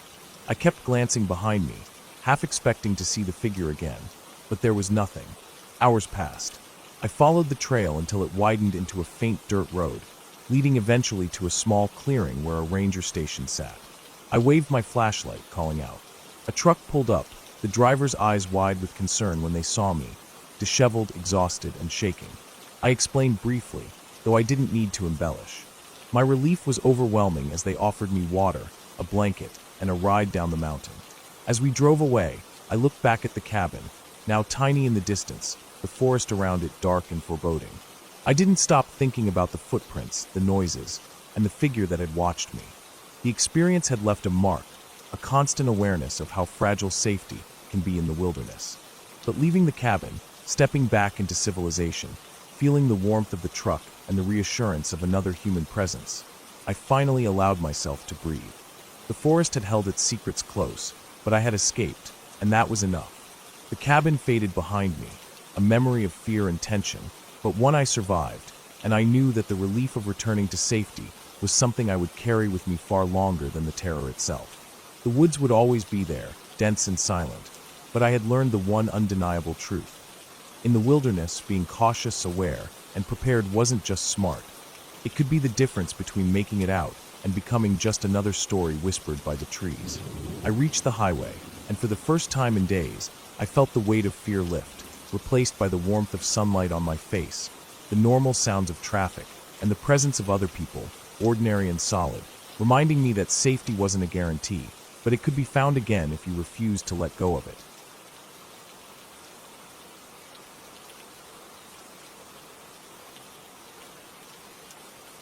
I remember the first time I realized just how small and exposed you can feel in the middle of nowhere. I had been driving for hours on a twisting, two-lane road that seemed to disappear into a dense canopy of pine and fir. The sky was gray, heavy with clouds, and the kind of silence that comes from being far from civilization pressed on my ears. I wasn't entirely sure why I had chosen that cabin. It was advertised as remote and peaceful, tucked away in a national forest, ideal for a weekend of writing and solitude. On paper, it sounded perfect. In reality, I had underestimated just how isolated it truly was. The cabin sat at the end of a dirt road that had long ago begun to reclaim itself.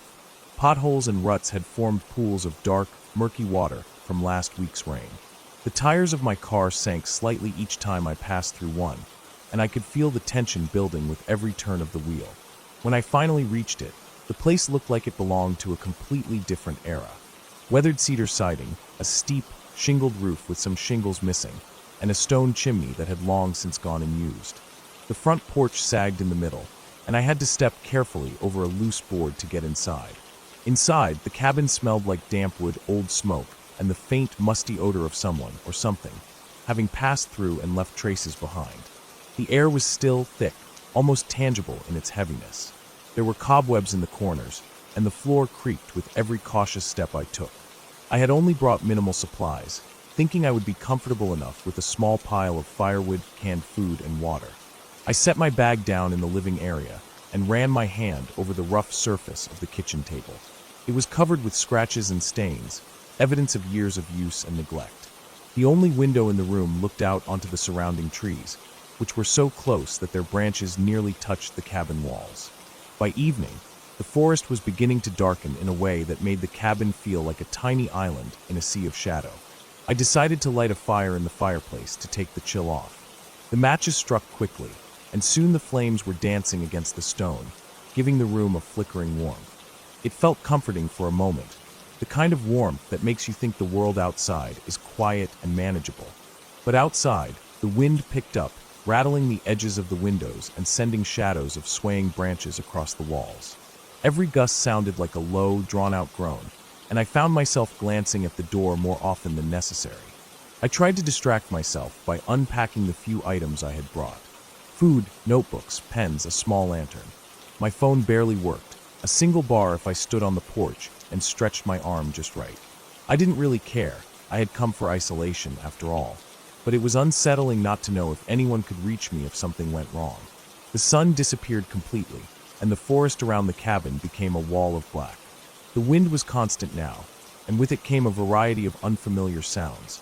Branches snapping, leaves rustling in patterns that didn't seem entirely natural, and the occasional low-throated grunt that I tried to convince myself belonged to deer or some other wildlife. At some point, I realized the fire was dying, and I didn't have much wood left. I got up to fetch more from the pile outside. The wind had picked up even more, blowing snow, or maybe it was just frost, against the cabin in gusts that sounded like scraping metal. As soon as I stepped outside, the cold hit me like a wall, sharp and biting. I grabbed the next stack of logs and turned to head back inside when I noticed movement out of the corner of my eye. A shadow between the trees, moving slowly and deliberately. I froze, unsure whether it was an animal or something else. The forest was deep, and the shadows cast by the moonlight made shapes dance and stretch in ways that were almost impossible to read. I told myself it was probably a deer, or maybe just the wind twisting branches, but my stomach twisted into a tight knot anyway. I hurried back inside, slammed the door, and locked it. I leaned against the wood, listening to the storm, or whatever it was outside. The sounds of movement persisted, faint but undeniable. Something large was out there, moving in a calculated way. I had no weapons, no way of defending myself except for the flimsy door and my own presence. I kept telling myself it was a bear, or a deer, or some animal curious about the cabin. Still, the feeling of being watched was oppressive.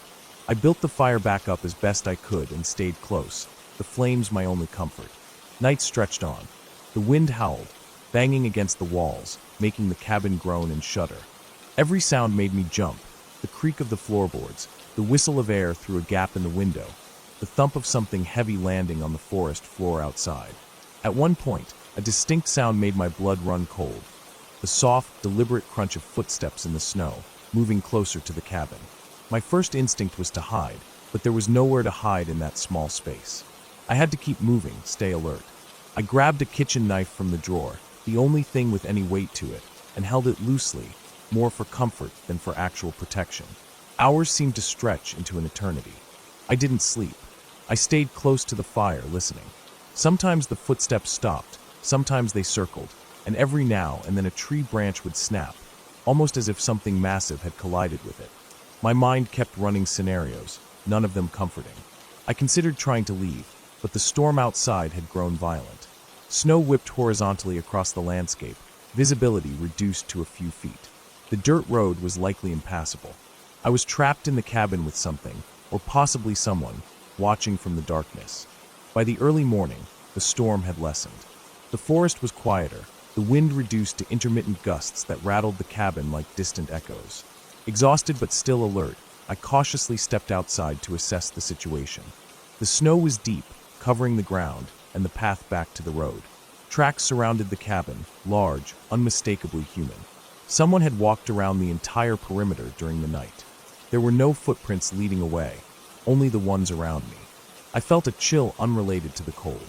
Whoever, or whatever, had been outside had left its mark, and the thought of crossing that forest alone in daylight was terrifying. I spent the morning preparing. I gathered as much firewood as I could, reinforced the door with a makeshift brace from a fallen chair, and packed my bag with essentials. Every shadow seemed exaggerated, every sound amplified. I stayed vigilant, even as the sun rose higher, revealing the forest in stark, detailed clarity. I saw the tracks more clearly now, their size and spacing unmistakable. An adult male, large build, careful in every step. There were no other signs, no discarded items, no weapon, nothing. But the sense of being observed lingered like a weight pressing on my chest. When I finally decided I couldn't stay another night, I made a plan to leave.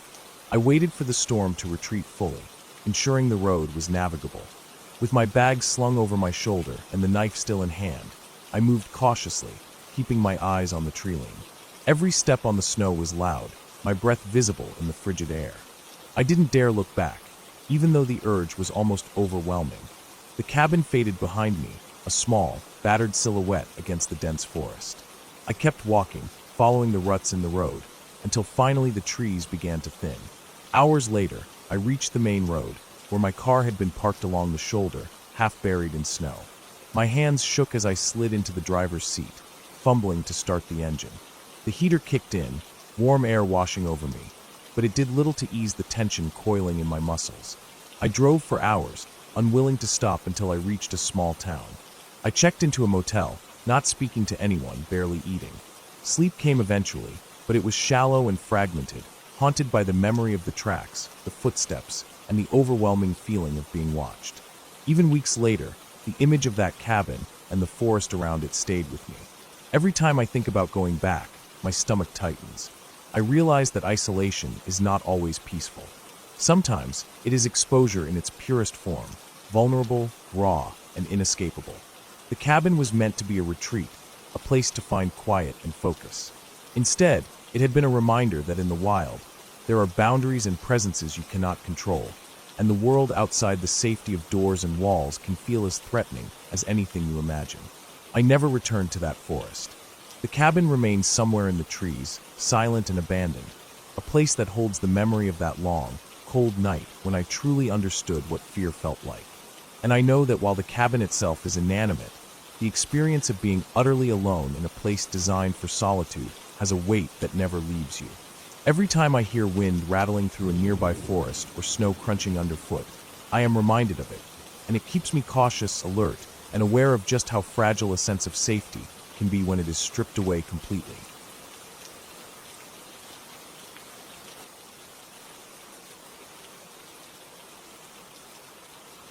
I remember the drive up to the cabin like it was yesterday, even though it was years ago. The road was nothing more than a winding dirt path that cut through thick forest on both sides. The sun was setting when I arrived, and long shadows stretched across the ground, making every tree look like a towering, menacing figure. The cabin itself was tucked away at the end of a small clearing, almost hidden by overgrown pine and oak. From the outside, it looked quaint, even inviting, with its weathered wooden walls and a small porch that sagged slightly in the middle. But there was something about the way the wind moved through the trees that made it feel isolated in a way I hadn't fully grasped until I stepped out of the car. The air was dense and sharp, smelling of wet earth and pine resin, and it carried a quiet that was almost oppressive, as if the forest was holding its breath. The cabin door creaked when I opened it, and I was greeted by the stale scent of wood that had soaked up years of damp air. Dust motes floated in the last rays of sunlight slipping through the windows. The interior was small and compact. There was a low ceiling with thick wooden beams that had darkened over time, and the floorboards were uneven, creaking under every step. A fireplace dominated one wall, its blackened stones a reminder of fires that had burned long ago. The furniture was minimal, a couple of wooden chairs, a small table, and a narrow bed pushed into the corner. There was a faint chill in the air, even though I hadn't even stepped fully inside yet. I spent the first hour walking through the cabin, checking the doors and windows, making sure everything was locked. Outside, the forest seemed calm, but it wasn't the calm of a sunny day in a park. It was the kind of calm that feels heavy, like the air itself is watching you. As darkness fell, the forest became a wall of black, the trees blending together until I couldn't see anything past the first few yards.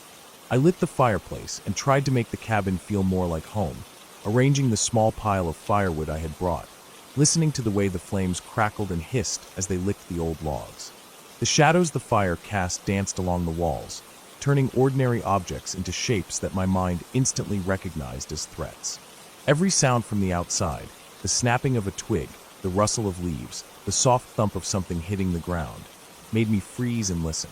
By nightfall, the full weight of isolation had settled in. I realized there was no road nearby that cars could use, no neighbors, nothing but forest in every direction. I hadn't heard a human voice since I arrived, and even the occasional bird or insect seemed to have fallen silent. The wind began to pick up, rattling the cabin windows, and for the first time I noticed just how much the cabin itself groaned and shifted as it settled. I kept telling myself it was just old wood, nothing more, but the sound was eerie, long and hollow, like the house was breathing. I tried to read, to distract myself, but every rustle outside made me look up. Every shadow on the wall made me tense. Around midnight, the real fear started. I heard a faint scratching at one of the windows facing the forest. At first, I thought it was a branch brushing against the glass, but then it happened again, slow, deliberate, and heavier this time. My pulse jumped. The scratching didn't follow a random pattern like a branch swaying in the wind. It seemed methodical. I stood frozen, staring at the dark forest beyond the glass. The wind died for a moment, and everything was silent. Then came the thump, a heavy, muffled sound against the wooden wall of the cabin. Not a branch, not an animal that moved like a deer or a raccoon, something larger, heavier. My mind raced, trying to make sense of it. A bear? Maybe. But the sound repeated, coming closer each time, moving around the cabin in a pattern that made me certain it was tracking me. I grabbed the flashlight from the shelf and shone it out the window, trying to catch movement. The beam cut through the black, lighting up nothing but trees and underbrush. I scanned around, heart pounding, every instinct screaming that I wasn't alone, even though logically I told myself the forest was full of animals and nothing more. But the way the sound moved, deliberate and patient, didn't belong to any animal I knew. It circled the cabin once, twice, then stopped. The silence that followed was almost worse than the noise itself. My chest tightened, and I realized I had been holding my breath, listening to every creak and crack of the old wood. Hours passed in that tension, every minor noise amplified. I kept the fire burning as long as I could, shoving more wood onto the flames to create light and warmth, trying to convince myself that I wasn't being hunted by something intelligent. Occasionally, I heard the soft crunch of leaves or pine needles outside. My mind imagined footsteps pacing, watching, waiting. Sleep was impossible. The next morning, light brought some relief. Sunlight spilled through the windows, and I could finally see the forest in daylight. The previous night's terror didn't vanish entirely, but I felt safer. I stepped outside carefully, looking for signs of whatever had circled the cabin. That's when I noticed the tracks in the damp soil, large and uneven, moving in a semicircle around the cabin. They weren't human, but they were too big to be a deer. I followed them cautiously, sticking to the edges of the clearing. The tracks disappeared into the forest, vanishing as though whoever, or whatever, had melted back into the trees. I stayed alert, walking the perimeter, examining broken branches and disturbed undergrowth. Everything pointed to a creature that was aware of me, aware of the cabin, but careful enough not to reveal itself fully. I spent the next day repairing the cabin's weak points, making sure windows and doors were secure, piling extra wood near the walls, and making noise deliberately to mark my presence. Every crack of a branch or rustle in the leaves had my muscles tense. By evening, I had barricaded myself inside as best I could. I lit the fire, gathered all my tools and makeshift weapons, and resolved to wait out the night. That second night was worse. The creature, or person, outside tested the cabin's defenses. I heard scratching at the door, loud thumps against the walls, and occasionally a heavy step that made the floorboards tremble. I could tell it was walking deliberately, pausing at corners, circling, assessing. My fear was sharp, stabbing, but it was tempered by a clear sense. I needed to survive until daylight. I stayed awake, listening, watching, heart pounding for hours. At dawn, the sound stopped. I didn't hear anything moving outside. When I finally ventured out, I discovered something terrifyingly clear. The tracks from the night before were gone, but the earth around the cabin had been disturbed, with deep gouges in the dirt and broken branches forming a rough circle around the structure. Whoever, or whatever, had been there had clearly been studying the cabin. The realization hit me fully. I had been under surveillance, completely alone, with nothing between me and danger but thin wooden walls. Over the next few days, I remained vigilant. I stayed mostly inside, exploring the cabin only during daylight. I mapped the surrounding forest as best I could, noting signs of movement, animal paths, and possible hiding places. Eventually, I realized the pattern.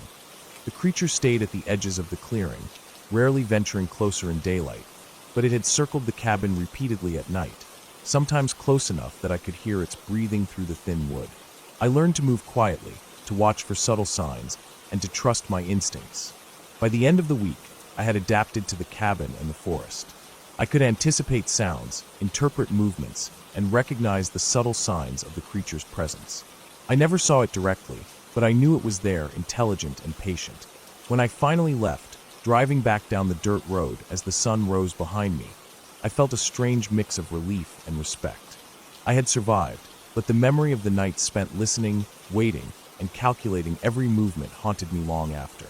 The cabin still sits there, deep in the forest, silent by day, mysterious and watchful by night, and I know that if anyone were to stay there now, they would feel it too.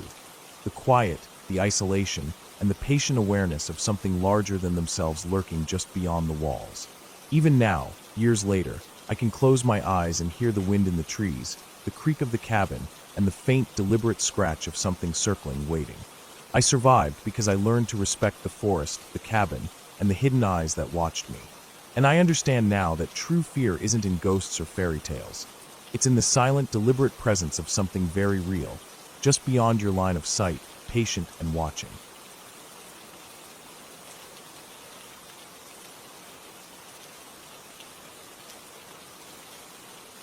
The air hit me first, thick and heavy with the damp smell of pine and decaying leaves. I had driven hours to reach this cabin, isolated deep in the mountains where cell service flickered like a candle about to go out. The road was nothing more than a narrow, winding track, its edges overgrown with brambles and tall grass. I had parked my car on a small clearing just beyond a sharp curve, where the gravel had been packed down by years of infrequent visitors. The forest stretched endlessly in every direction, dark and silent, the only movement coming from the occasional flicker of leaves in the wind. I stepped out, feeling the immediate drop in temperature as shadows clung to every crevice, and I noticed how quiet it was, almost too quiet, as though the forest itself were holding its breath. The cabin was old, built from thick logs darkened with age and weather. Moss had claimed the roof in patches, and some shingles were missing entirely. A thin chimney jutted out crookedly, and I could see blackened streaks along the wood where smoke had once escaped. The porch sagged slightly on one side, and the steps creaked under my weight. I ran my hand along the rough wood of the railing, feeling splinters dig into my palm. Inside, the cabin smelled of dust, old wood, and a faint sourness that hinted at moisture trapped somewhere unseen. The floorboards groaned under every step.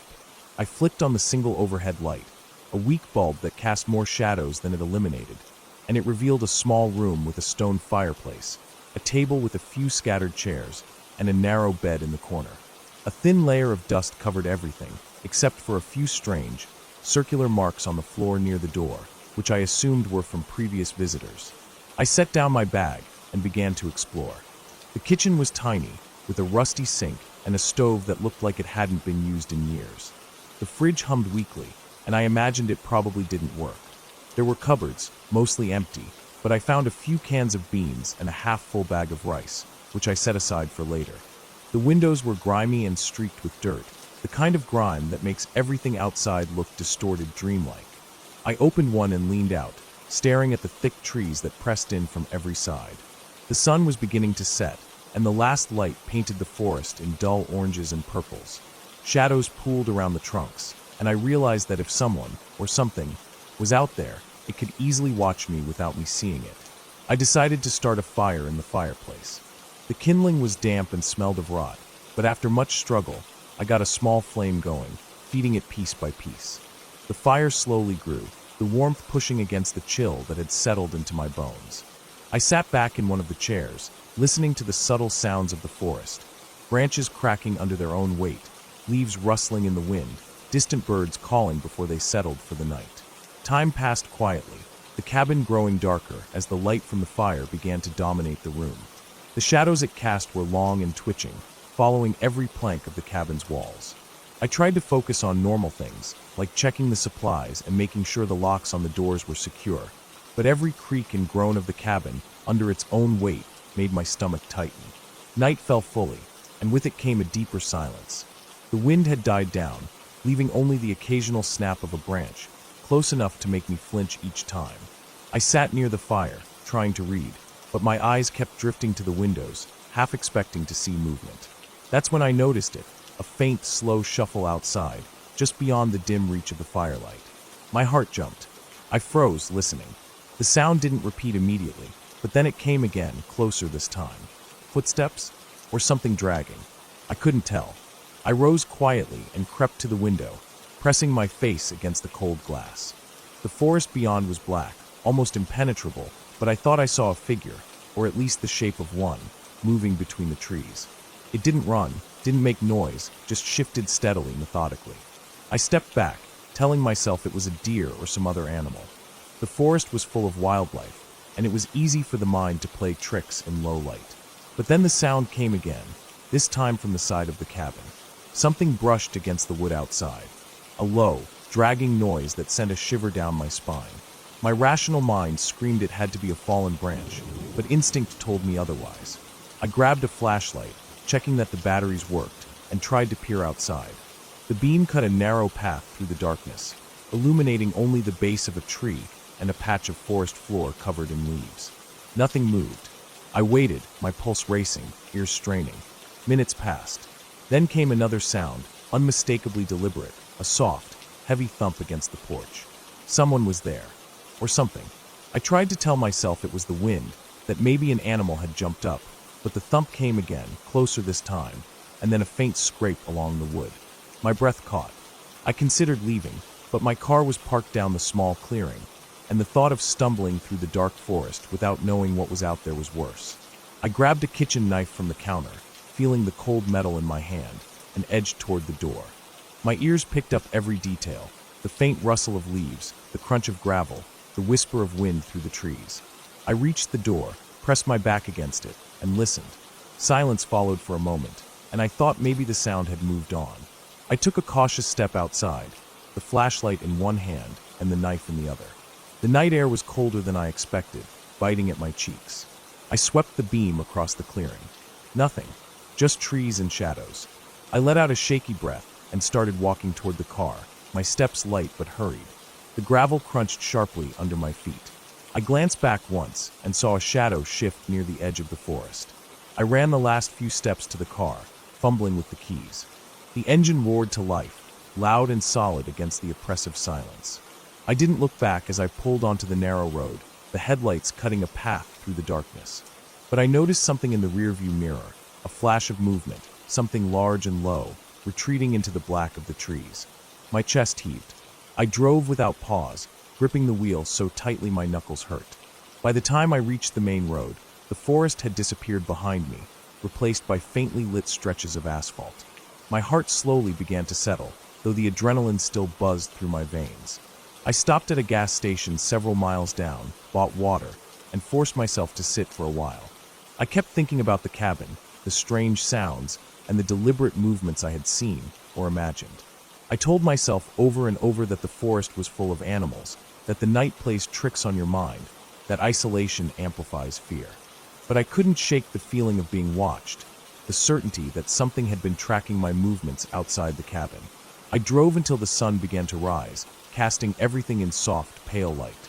The mountains that had seemed foreboding in the dark now appeared peaceful and quiet, their peaks dusted with early morning frost. I stopped at a small overlook, just to catch my breath, and looked back at the path I had come from. The clearing where the cabin sat was gone in the distance, swallowed by the trees. A thin trail of smoke curled from the chimney, and I realized it had been empty all night, abandoned in a way that made the presence I had felt even more unsettling.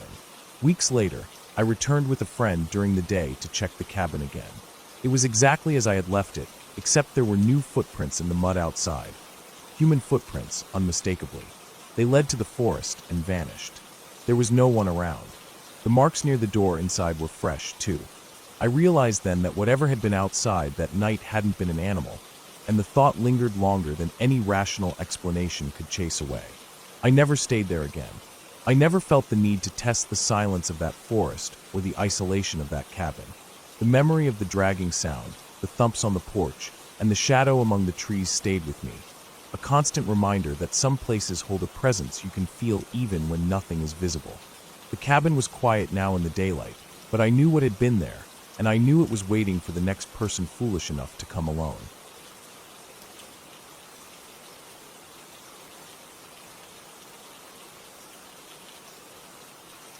I arrived at the cabin in the late afternoon, just as the sun was beginning to tilt low behind the trees. The gravel road had been a narrow, twisting trail for miles, bordered by dense forest on both sides. I had driven slowly, aware that a wrong turn could have left me stranded in the wilderness for hours. The cabin itself was isolated, perched on a small clearing surrounded by thick pine and oak. It was old, built from rough-hewn logs, the roof sagging slightly in the center, and the wooden porch boards creaking underfoot as I stepped out of the car. The place had a smell of damp wood, dust, and the faint tang of mildew, like it had been waiting for someone to notice it again after years of neglect. Inside, the air was musty but not unpleasant. The cabin had a single large room with a stone fireplace at one end and a small kitchen area at the other. A staircase led to a loft above, which I assumed was the sleeping area. The furniture was sparse: a battered couch, a wooden table with mismatched chairs, and a few shelves holding a scattering of old cooking utensils and canned goods. Light filtered through the grimy windows, creating sharp contrasts across the floorboards. I set down my bag and started to explore, making mental notes of the state of the cabin, checking the locks on the doors and windows, and testing the fireplace. The chimney seemed intact, though it was clearly long unused. I decided I would need to sweep it before lighting a fire. By the time I had finished inspecting the cabin, the sun had dipped below the horizon. The forest outside turned almost black, the last traces of daylight vanishing into deep shadows. I lit a lantern, placing it on the table, and prepared a simple dinner with the supplies I had brought. The sounds of the forest at night became clearer as darkness settled. Leaves rustled with the movements of small animals, branches cracked under the weight of squirrels or raccoons, and the wind carried occasional whines and whistles that I couldn't immediately identify. The isolation made every sound more pronounced. After eating, I decided to take a walk around the clearing to stretch my legs.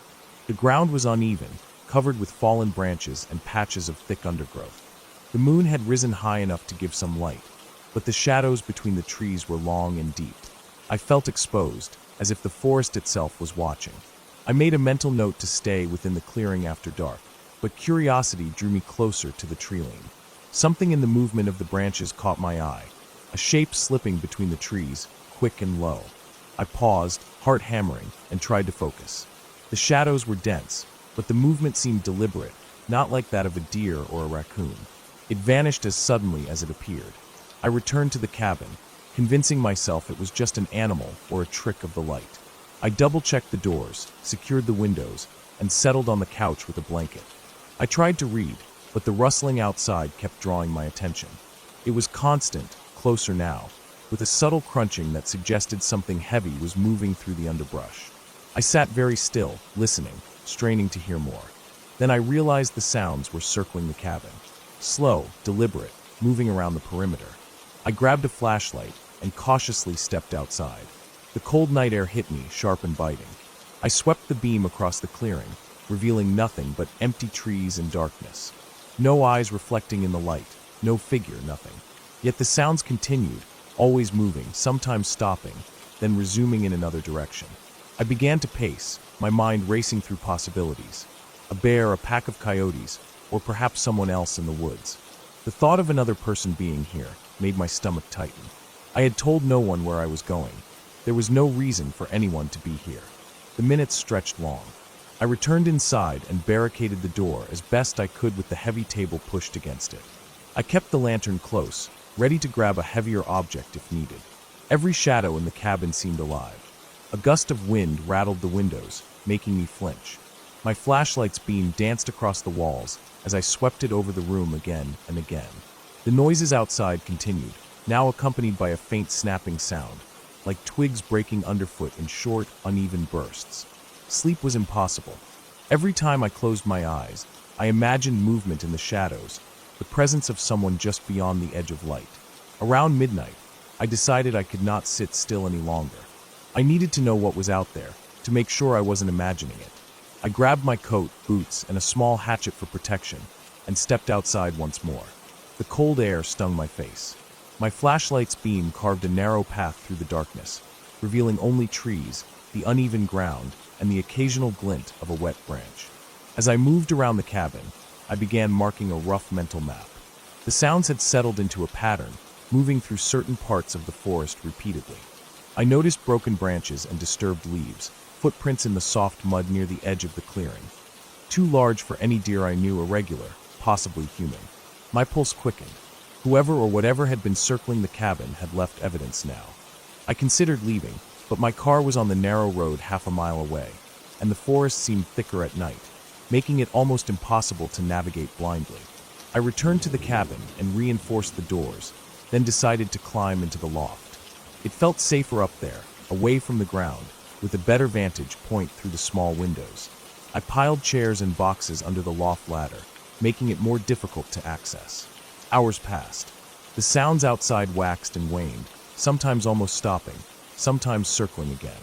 Eventually, exhaustion took over.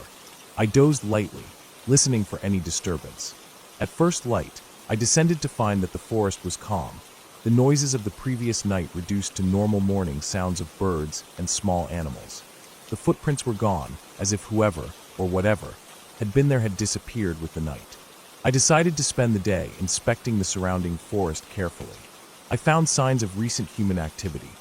A small, camouflaged trail leading into the woods, discarded wrappers, and a makeshift campsite a few hundred meters from the cabin. It seemed abandoned, though, with no one present. Whoever had been circling the cabin had used this trail. My unease grew, but I was relieved to have evidence that it was likely a person, not some animal.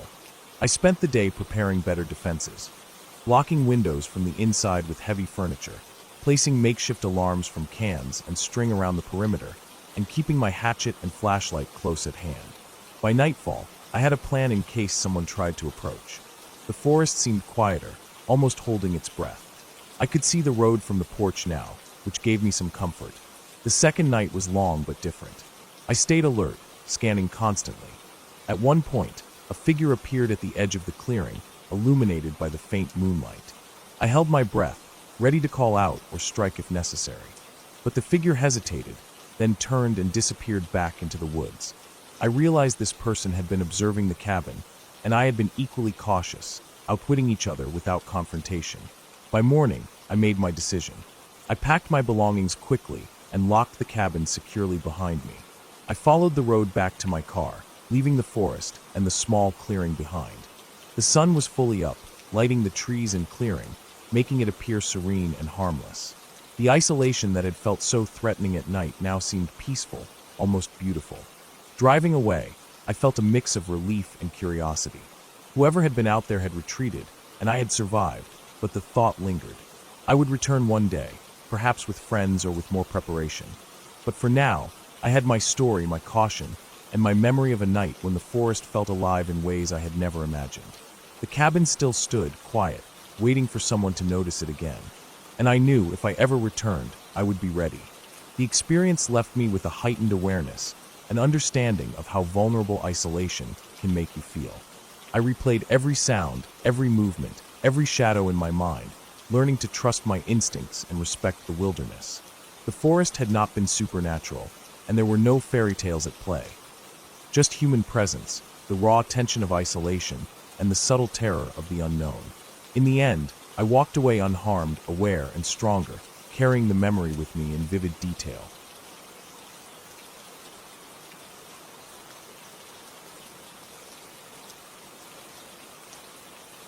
I drove up the narrow dirt road as the late afternoon sun was starting to sink behind the trees.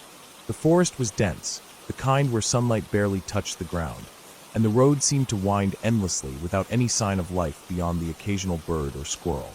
The cabin was tucked back a few hundred meters from the road, partially hidden by a stand of pines and oaks. Its wooden walls were darkened with age, and the roof sagged slightly in the middle. I had rented it for a week to get away from everything, work, people, noise, but as I pulled up and cut the engine, a quiet unease settled over me that I couldn't quite shake. The kind of quiet that felt like it was watching. The cabin looked abandoned from the outside, but the smell of must and old wood inside was not unpleasant. It was just old. Dust motes floated in the beams of sunlight coming through the windows. I ran my fingers over the table and counters, feeling the grain of the wood and noticing tiny cracks and scratches. The floor creaked under my weight, and every step echoed in the empty space. I could see the corners were shadowed, and at first I thought it was just the light, but some shadows seemed to move slightly as if the air itself was pulling them along. I shook my head and set my backpack down, trying to focus on something practical. Outside, the wind rustled through the trees. It wasn't strong, just enough to make a soft susurration that filled the forest. I unpacked my things slowly, setting my clothes and food in the small cabinets, checking the tiny fridge, and lighting a few candles I had brought. The electricity worked, but the switches clicked loudly, and the bulbs flickered when turned on. That only added to the feeling of isolation, as if the cabin itself was reminding me I wasn't alone, even though I knew I was. As evening fell, the shadows deepened, and the forest outside seemed to grow darker and heavier. The smell of damp earth and pine grew stronger, almost choking at times. I stepped outside to stretch my legs, noticing how quiet it was. Not the calm quiet of a peaceful forest, but a weighty silence that pressed in from all sides. No birds, no insects, nothing, just the sound of my own breathing and the crunch of dry leaves under my boots. I walked a short path around the cabin, trying to see if there was any sign of a neighbor or another property nearby, but there was nothing. Only trees, dense and dark, as far as I could see. I returned inside and started a fire in the small stone fireplace. The flames crackled and sent sparks up the chimney, giving the room a warm glow. I sat in an old chair near the fire, listening to the wind outside, and tried to relax. But I couldn't stop glancing at the windows, half expecting to see someone, or something, just standing there. Hours passed, and the fire dwindled, leaving the room half lit and cold. My eyelids grew heavy, and I decided to sleep, though I left a candle burning just in case. Sometime in the middle of the night, I woke to a strange sound. At first, I thought it was just the wind, but the noise was rhythmic, deliberate. A crunching, like footsteps, but slow, measured, moving around the perimeter of the cabin. I froze, straining to hear over my own heartbeat. The wooden floorboards outside groaned slightly, and then the noise stopped. My pulse raced. I told myself it had to be an animal, a deer, maybe, or a raccoon, but the sound was too heavy for small creatures. Too precise. I didn't sleep for the rest of the night. Every small noise made me tense. The hiss of a branch snapping, the rustle of leaves, even the wind shifting against the walls. I stayed by the fireplace, wrapped in a blanket, watching the darkness outside as best I could. When dawn came, it brought little relief. The forest was still oppressive, still dense, but at least I could see it in the light. I went outside, circling the cabin to see if there were any signs of an animal or person, but found nothing, only footprints in the soft dirt, which I immediately dismissed as my own from the day before. The next night was worse. I had thought the sounds were a one-time thing, a fluke of imagination and an overactive imagination in the dark, but as darkness fell again, I heard them return. Crunch, pause, shuffle, pause. I could hear it circling the cabin, slow and careful, sometimes stopping, then moving again. I stayed inside, trying to ignore it, but the sound grew louder, more deliberate, closer to the walls. At one point, I was certain I could hear a faint scratching, like nails against wood. My stomach dropped. I checked the locks on the doors and windows, making sure everything was secure. Even though the locks were old and slightly rusted, I felt safer knowing that at least the doors were closed. I stayed awake all night again. My candle burned down to a stub, my firewood was low, and I barely moved from the chair. In the morning, I went outside and examined the perimeter once more. Near the back of the cabin, I found deep footprints in the soft earth. Larger than human, but not impossibly so. I froze. They were fresh, and they led around the cabin in a wide arc, disappearing into the forest. Panic rose in my chest, but I forced myself to calm down. Whatever it was, it hadn't tried to enter, and I could see no sign of attempts to force doors or windows. I spent the day preparing. I moved furniture to block the windows I could reach, set up makeshift noise traps with cans and stones that would rattle if touched, and made sure I had my phone and keys close by. The sun dipped low behind the trees again, and the shadows stretched across the cabin.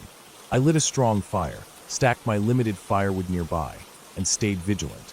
The first footsteps came just after twilight. Crunch, shuffle, pause. I watched through a window, the fire casting flickering light outside. The footprints appeared at the edge of the clearing, and a large, dark shape moved slowly between the trees, circling the cabin. I caught glimpses of it, tall, broad, moving carefully, deliberately aware of my presence. Night after night, the pattern repeated. I began to notice small signs of intelligence, too. Broken branches carefully placed to mark paths, deeper impressions in the ground that suggested it was checking doors or windows, and occasional faint scratches on the wood. The creature, or person, was patient, almost methodical. I realized I couldn't confront it. There was no way I could match whatever strength or stealth it possessed. I had to wait for a safe chance to leave. On the fourth night, I made a plan. I stayed close to the cabin, keeping my fire lit, but I prepared a route to the road, noting every obstacle and area of cover. I waited until the shape moved far enough around the cabin to the far edge of the clearing, then slipped out the back door, moving low and fast toward the road. Every step was careful, deliberate. The forest seemed to hold its breath around me, the shadows thick, the ground soft beneath my boots. My heart pounded, and I could hear the shape moving again, but I kept going, using trees and underbrush to hide my path. I reached the road just as dawn was breaking, the pale light filtering through the trees. My legs ached, my lungs burned, but I kept moving, walking quickly until I hit a main gravel road. Eventually, I saw a truck coming, and I flagged it down, breathless and shaking. The driver stopped without question, letting me climb in, and I gave them the address of the nearest town. As the truck drove away from the cabin, I looked back once. The forest behind it seemed calm again, almost ordinary, but I knew better. Something had been watching, calculating, waiting. I never went back. The cabin was beautiful in the light of day, the forest peaceful and inviting, but I couldn't shake the memory of those nights. Even now, thinking back, I can feel the weight of the silence, the deliberate steps in the dirt, the sense that something was out there just beyond the edge of sight, aware of me. I told myself it was likely a large wild animal, a bear or something similar, but the footprints, the scratches, the careful circling, none of it matched any bear I had ever seen. Months later, I learned that several cabins in the area had been broken into by a skilled poacher or survivalist, someone who moved silently, observed, and knew the forest well. No one had been hurt, but the cabins had signs of methodical exploration, doors checked, paths mapped. Everything matched what I had experienced. I realized then that I had been lucky. If I hadn't stayed alert, had made a wrong move, I might not have made it out that first week. The memory stayed with me, sharp and visceral. Even now, when I walk through a forest or hear footsteps in the dark, I feel that same tension. The knowledge that some things in the woods are patient, calculated, and waiting, and that survival sometimes comes down to staying still, staying quiet, and trusting your instincts above all else.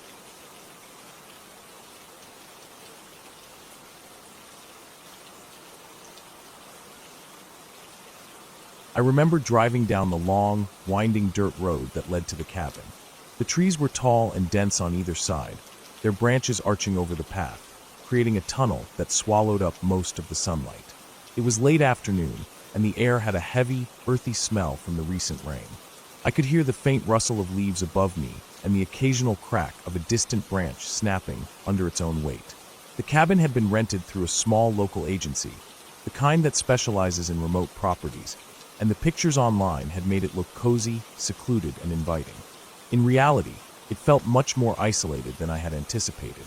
The drive had been longer than I expected, with the GPS cutting out halfway through and me relying on rough paper directions scribbled by the rental agency. The first thing that struck me when I arrived was the silence. No cars, no distant voices, no hum of electricity. Even the wind seemed muted under the canopy of trees.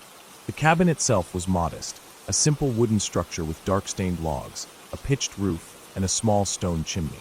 A thin wisp of smoke curled from it, suggesting it had been used recently, though the place appeared deserted when I walked up. The air was thick with the scent of wet pine, damp earth, and moss. As I set down my bag and looked around, I noticed the surrounding forest seemed unervingly still. There was no movement, no birds, nothing, just the heavy weight of quiet pressing in from every side. Inside, the cabin was dimly lit by the fading sunlight streaming through dirt-smudged windows. Dust covered the wooden floors and furniture, and the air had that distinctive musty smell of an unused space. The main room was small, with a stone fireplace taking up most of one wall, a few worn chairs scattered around, and a wooden table in the center. The kitchen was equally sparse, a small counter, a few cabinets with basic utensils, a sink, and a tiny stove. A hallway led to two bedrooms, both furnished with old mattresses and blankets that looked freshly laundered, though their age showed. There was no running water, only a large barrel in the corner that smelled faintly of chlorine. The cabin had electricity, but only a single, weak light bulb flickered on in the main room. I unpacked slowly, trying to shake the creeping feeling of unease that had settled in the pit of my stomach. The isolation was one thing, but there was something more, subtle and indefinable, in the way the shadows clung to the corners of the rooms and the forest pressed close to the cabin walls. I lit the fireplace and stacked some wood, listening to the sharp crackle as the flames took hold. The warmth was comforting, but the shadows only deepened, dancing along the walls in uneven, unpredictable patterns. Outside, the wind rustled the treetops, sending a series of soft, hollow knocks against the cabin walls, like distant fists rapping at a door. Night fell faster than I expected. The forest outside was black, and the thick canopy blocked the moonlight almost entirely. I went outside briefly, flashlight in hand, to take in the area. The ground was soft and uneven, covered in a thick layer of fallen leaves and twigs. I could barely make out the outlines of other trees beyond the small clearing around the cabin. It was so quiet that my own breathing sounded loud, echoing in the darkness. I stayed outside only a few minutes before returning to the warmth of the fire. As the night deepened, strange noises began. At first, it was the familiar sounds of the forest, the creaking of trees, distant animal calls, the occasional rustle of underbrush. But then I noticed something different, heavier, deliberate sounds, like someone walking across the forest floor. The steps were slow, measured, and seemed to circle the cabin. At first, I tried to rationalize it. Maybe a deer or a raccoon or some other wildlife common in the area. But the sounds didn't match any animal I knew. There was a weight to them, a distinct rhythm that suggested something larger. I froze near the window, straining to see anything beyond the circle of flashlight and firelight, but the darkness was thick and unyielding. Hours passed. Every few minutes, the sound would return, close enough that I could hear the crunch of leaves and the snap of twigs under heavy feet.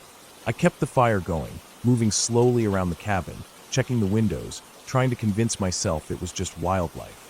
But the sense of being watched was overpowering, pressing against my chest, making each breath feel shallow. At one point, I caught a glimpse of movement just beyond the tree line, a flicker of shadow that vanished the instant I blinked. My hands trembled slightly as I fumbled with the matches to keep the fire alive. I realized I had to secure the cabin. I locked the doors, wedged the furniture against them where possible, and checked the windows. Every creak of the wooden walls, every whistle of wind through the gaps sounded amplified, like it was echoing some presence just beyond. The fire had dwindled to a low glow, and I fed it more wood, listening to the muffled thumps outside. The weight of isolation, the sheer darkness, and the uncertainty of what was out there combined into a tension I could physically feel in my chest. Sleep was impossible. I lay on one of the narrow beds, eyes open, firelight casting weak glows into the room. The noises outside continued sporadically, some near, some far, but always deliberate. I tried to make sense of them, telling myself over and over that there was a reasonable explanation. Hunters, a large animal, someone else renting property nearby. But deep down, I knew none of those explanations fit the pattern. The sounds moved in a way that suggested observation, circling, testing boundaries. Around midnight, a particularly loud thump against the side of the cabin made me sit up sharply. I could hear scratching along the wooden siding, uneven and persistent. My heart pounded so loudly, I was sure it would give away my presence if anyone, or anything, was outside. I grabbed a heavy flashlight and crept to the door. The beam cut through the darkness, illuminating nothing but shadows and trees. Every instinct screamed at me to stay inside, but curiosity and the need to understand what I was hearing drew me to the edge of the porch. The beam of the flashlight swept over the forest floor and caught nothing.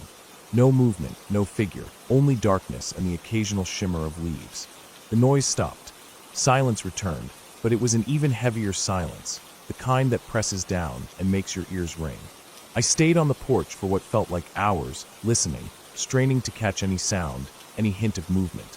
Then, slowly, faint crunching returned, further away this time, receding into the blackness. I didn't follow. I didn't want to. The sound diminished gradually until it was gone, leaving only the low whisper of wind in the trees. By dawn, exhaustion overcame the tension. I hadn't slept, but I had survived the night. The forest outside was transformed in the daylight. Trees that had seemed oppressive and menacing now looked normal, even peaceful. Birds called from the canopy, and a thin mist clung to the undergrowth. I stepped outside, surveying the perimeter. The ground was disturbed in several places, trampled leaves and broken branches forming tracks that suggested a large animal, or multiple animals, had circled the cabin overnight. I photographed the marks, careful to document what I could, though I knew no one would fully understand how real the fear had felt. After breakfast, I packed up the cabin, deciding not to linger another night. As I loaded my car, I felt the eyes of the forest on me once more, the trees silent witnesses to the tension of the previous night. Driving back down the dirt road, I looked in the rearview mirror at the cabin, receding into the distance, small and solitary. I promised myself I would never return. The experience stayed with me, not like a ghost story or an imagined fear, but as a stark, realistic reminder of how isolation in the wrong place can strip away comfort and leave only raw, primal awareness of what lies in the shadows.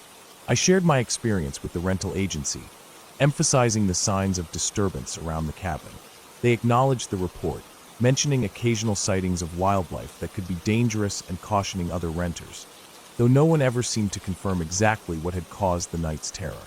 I realized later that the most terrifying part had not been an attack or direct threat, but the uncertainty, the raw vulnerability of being alone in a remote place where the rules of the city didn't apply, where the smallest sound could mean life or death. Months later, I still recall every detail vividly. The smell of damp pine, the creak of the cabin floor, the flicker of shadows in the firelight, the thud and scrape outside in the dark. It left a mark, a lesson in awareness and respect for nature and solitude. I never returned, but the experience taught me to prepare carefully, to trust instincts, and to understand that sometimes the real horror is not monsters or myths. It is the stark reality of isolation, the awareness of how vulnerable a single human can be when surrounded by endless, indifferent wilderness.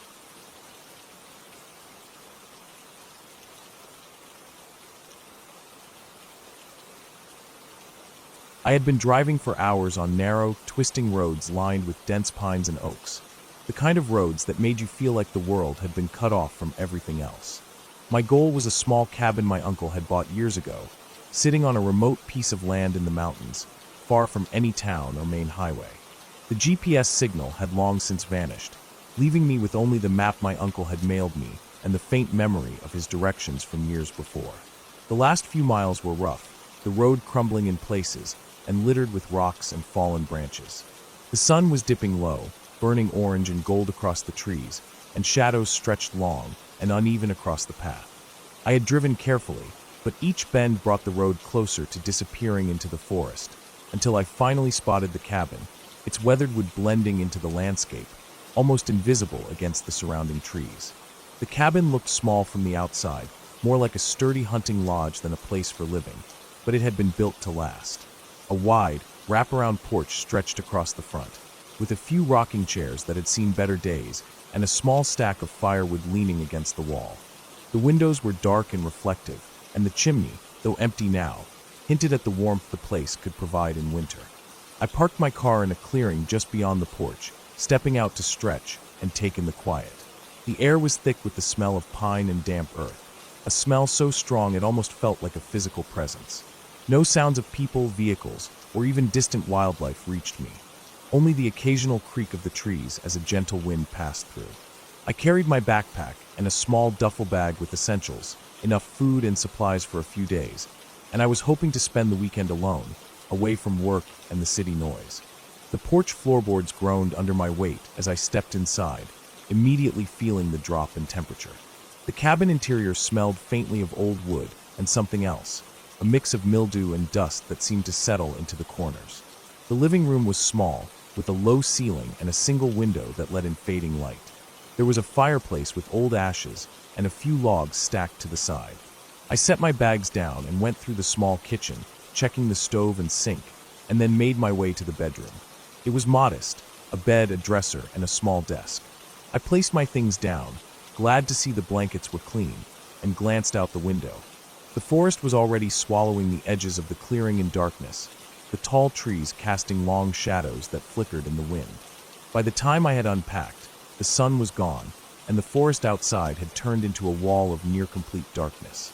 I lit a lantern in the living room, its yellow glow painting soft circles across the walls, giving the cabin a quiet, almost comforting warmth. I made a small fire in the fireplace, the crackle of burning logs filling the room and making the shadows dance.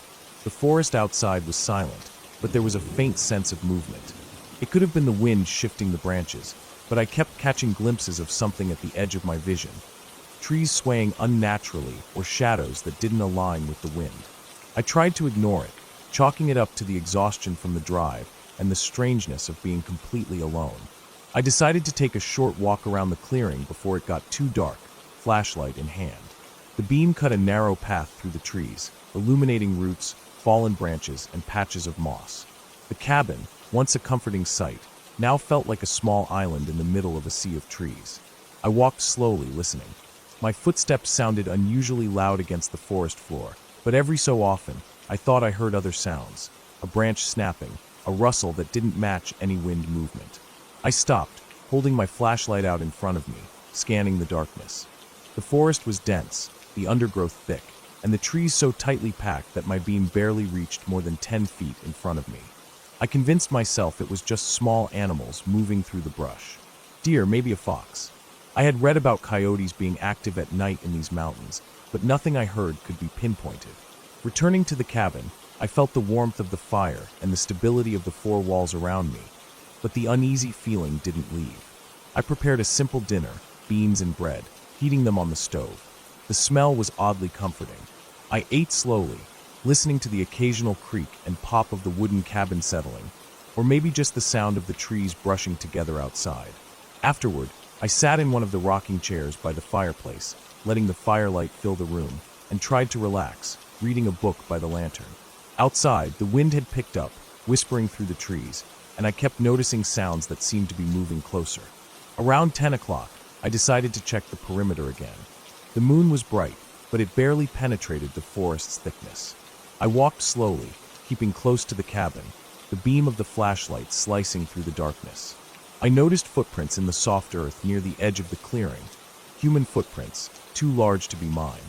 My heart rate spiked. They didn't seem fresh, but I couldn't be sure. They came from the edge of the forest and stopped just short of the clearing. I scanned the trees with the flashlight, the beam catching nothing but branches and shadows. Still, the hairs on my neck stood on end. I decided to head back inside, locking the door behind me. Inside, I checked all the windows. Each was latched, the doors secure. Still, the feeling of being watched didn't go away. I paced the room, trying to calm down, listening to every creak, every shift of the cabin. The wind had died down, and now the forest was eerily silent. The kind of silence that presses on your ears, making you notice even the tiniest sound. Then I heard it, a low, deliberate crunch of footsteps just outside the cabin, moving slowly from one side to the other. I froze. The sound wasn't natural, not like a deer or a raccoon. It was careful, deliberate, almost patient. My mind raced. Whoever it was could be just a hiker or hunter. But why hadn't they announced themselves? Why were they lingering in the dark? I grabbed the phone from my pocket, checking for a signal. Nothing. No bars. I tried to remember the directions my uncle had given me for emergencies, but I realized I was alone, completely cut off. I spent the next few hours in the living room, moving from the fireplace to the desk and back, keeping the fire going, listening. The footsteps came and went at irregular intervals, sometimes close, sometimes fading back into the forest. I kept a baseball bat close by, and a small knife in my pocket, just in case. Sleep was impossible. Every shadow outside seemed to shift toward the cabin. Every sound felt amplified.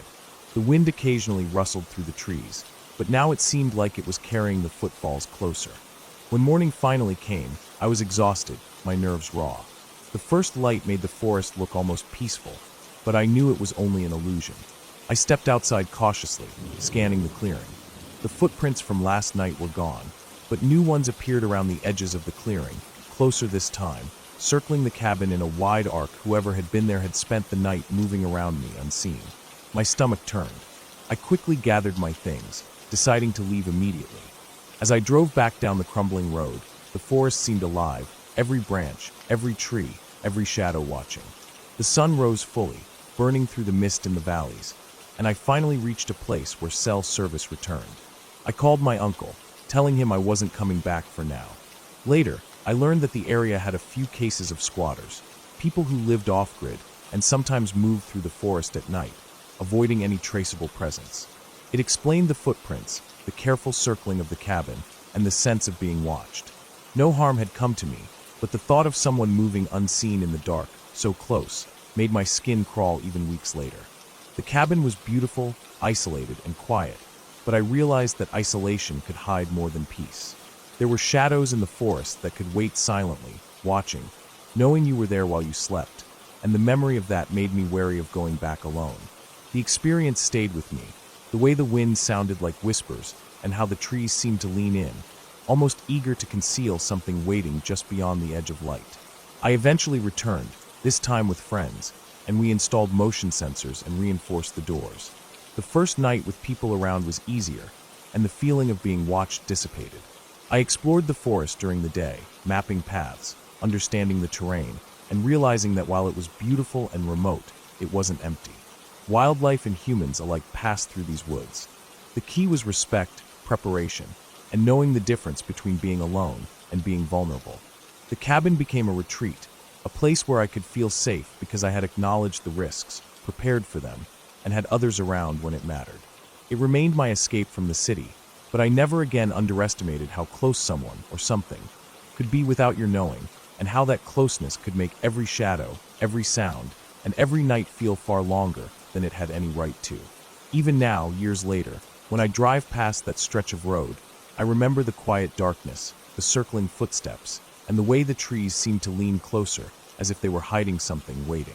It taught me that solitude in the forest isn't always peace.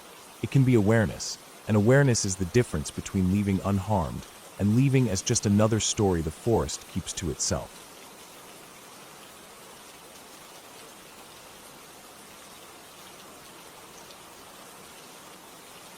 I remember the first time I went to that cabin.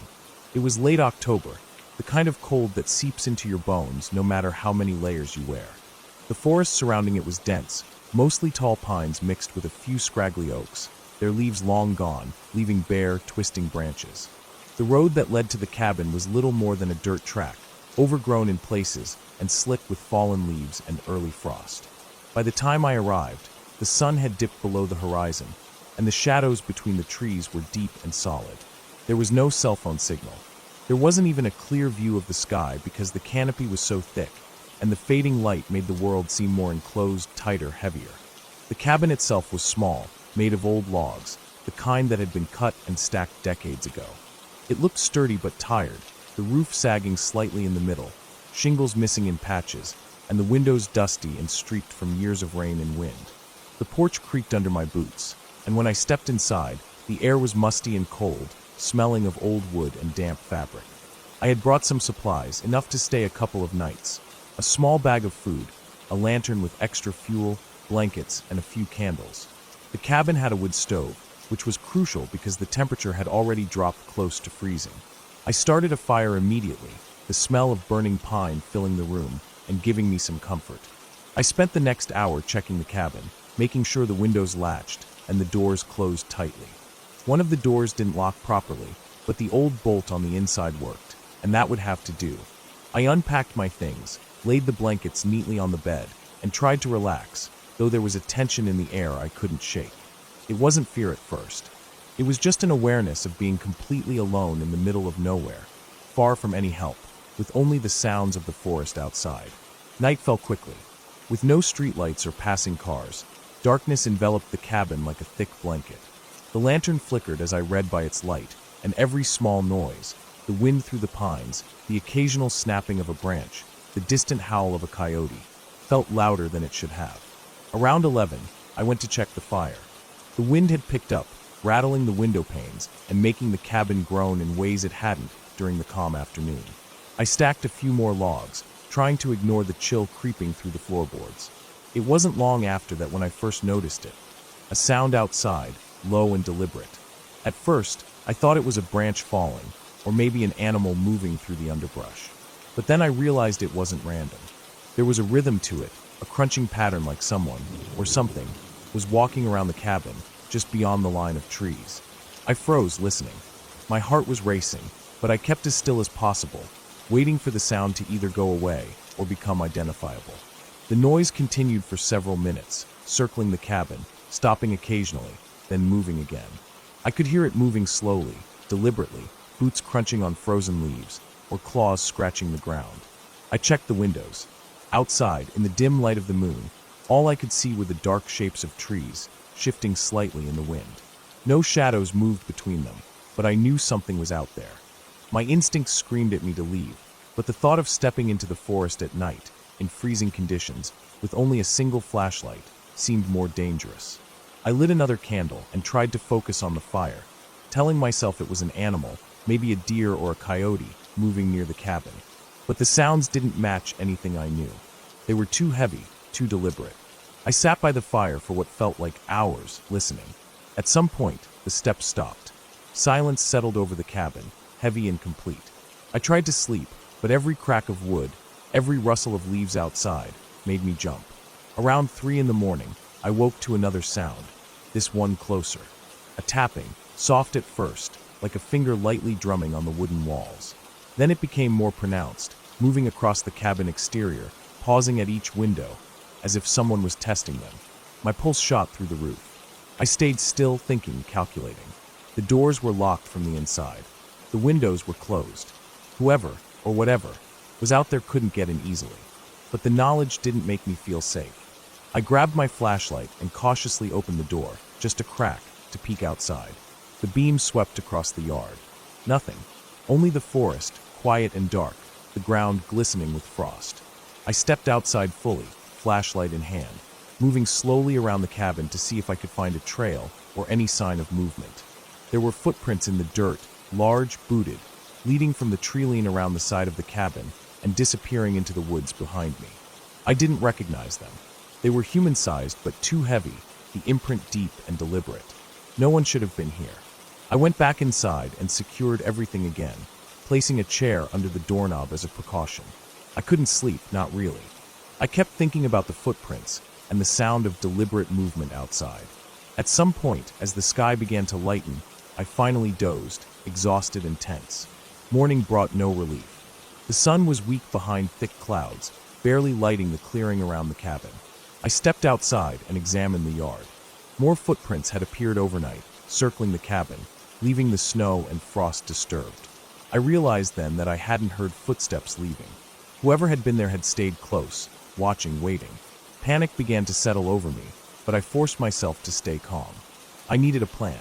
I packed my things, deciding to leave immediately, but as I loaded the last of my gear into the car, I noticed something else. The firewood pile, which I had neatly stacked the day before, was disturbed.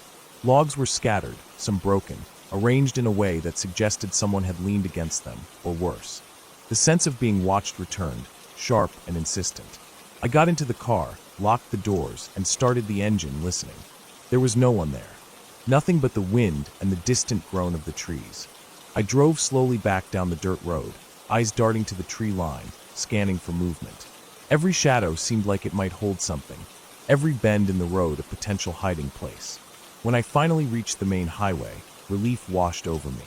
I stopped at the first gas station I saw, shaking, and called a friend, telling them where I had been. I didn't stay long. Weeks later, I learned that a group of hikers had been camping nearby the same week I was there. One of them had reported hearing heavy footsteps around their tents at night and waking to find items moved or missing. Rangers investigated, but found nothing conclusive. I don't know who, or what, was in those woods that night. All I know is that I'll never go back to that cabin. The forest itself, with its dark, enclosed paths and the way it swallowed sound, felt alive in a way I couldn't describe. I could still see the footprints in the frost, the broken logs, and hear the echo of heavy steps circling, always circling. Since then, I avoid isolated cabins in dense woods, especially in late autumn and winter when the cold and darkness make the world seem smaller and stranger. I stick to populated trails, cabins near towns, anywhere I can be seen or helped quickly. The memory of that night still comes back in dreams sometimes, and when it does, I feel that same icy weight in my chest, the sense of being watched, the echo of footsteps that don't belong to anyone I've ever met. I learned that some places are just too lonely, too quiet, and too easy for danger to hide in plain sight, waiting patient until it knows you're alone.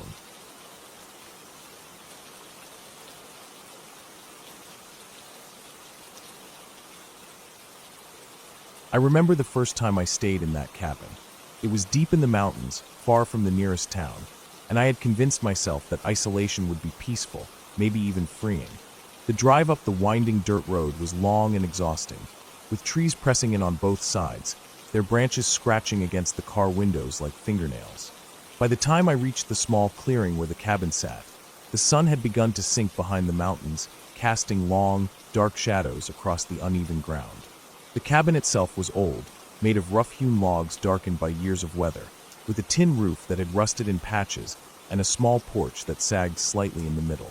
The air smelled of pine, wet earth, and something faintly metallic, though I didn't think much of it at the time. The first thing I did was unpack the car, moving slowly because I could feel the cold creeping into my fingers, even in the late summer. I stacked firewood by the porch, careful to keep it dry, and lit a small lantern inside the cabin. The interior was dim and smelled of dust and wood smoke, a faint, lingering odor of mold in one corner where the roof had leaked in a previous storm. The floors were uneven, with boards that creaked sharply under every step. I set my bag down by a small table and tried to ignore the way the walls seemed to lean in slightly, as if the cabin itself were watching me. I told myself it was silly, just the imagination. As night fell, the sounds outside became more pronounced. The wind moved through the trees, making a low, moaning sound, and every so often, a branch would snap under its own weight or from some unseen animal. I could hear the distant howl of a coyote, then the rustle of something moving in the underbrush. I tried to focus on small tasks, checking the fireplace, stacking more wood, making sure the lantern had oil. But the noises didn't stop. They grew more varied, closer, and harder to place. Something scuttled near the cabin, a fast, deliberate movement that I couldn't see through the darkened windows. My stomach twisted, but I kept telling myself it was just a raccoon or a deer. I slept fitfully that first night, waking every hour to a new sound. The floorboards groaned beneath me, the wind tapped at the windows, and once, I could have sworn I heard something scratching at the door. Morning brought a false sense of relief. Sunlight poured into the cabin, and the forest looked peaceful in the early light. Birds were chirping, a small stream babbled in the distance, and I felt foolish for being so jumpy. I spent the day exploring the area, walking the perimeter of the clearing, noticing signs of animals, claw marks on tree trunks, flattened grass where deer had bedded down, and tracks that led nowhere I could follow. It was the second night when everything started to feel wrong. I had been reading by the fire, the lantern flickering, when I heard a sound outside, footsteps. Slow, deliberate, crunching through the gravel and dead leaves. I froze, straining to listen. They stopped near the porch, then moved around the side of the cabin. I didn't make a sound, didn't even breathe, trying to convince myself it was just the wind or a branch falling. But the sounds didn't leave. They circled the cabin slowly, methodically, always stopping where I couldn't see. My heart hammered in my chest.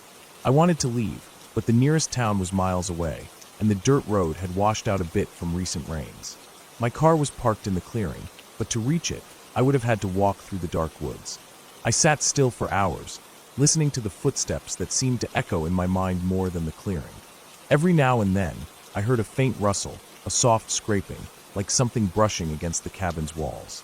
The fire had burned low, and the shadows danced across the room, making the corners seem darker than they were.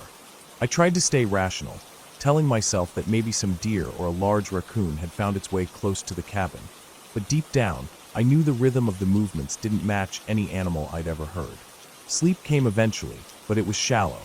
I dreamed of being outside, moving through the forest, always feeling eyes on me, always hearing that slow, deliberate step following just behind. When I woke, the lantern had gone out. My fire had died. The morning light didn't help as much as I hoped. I felt exhausted and hollow, like a part of me had been left in the night. I decided to stay inside, checking the cabin from the windows, scanning the tree line for any movement. By midday, I began to gather wood again, but every trip outside made my skin crawl. Branches snapped underfoot, shadows shifted unnaturally, and I was sure I saw shapes moving between the trees. By the third night, I couldn't ignore it anymore. I was tired, hungry, and constantly on edge, my nerves raw from hours of listening and watching. The wind picked up, rattling the windows, and the cabin seemed to shrink around me.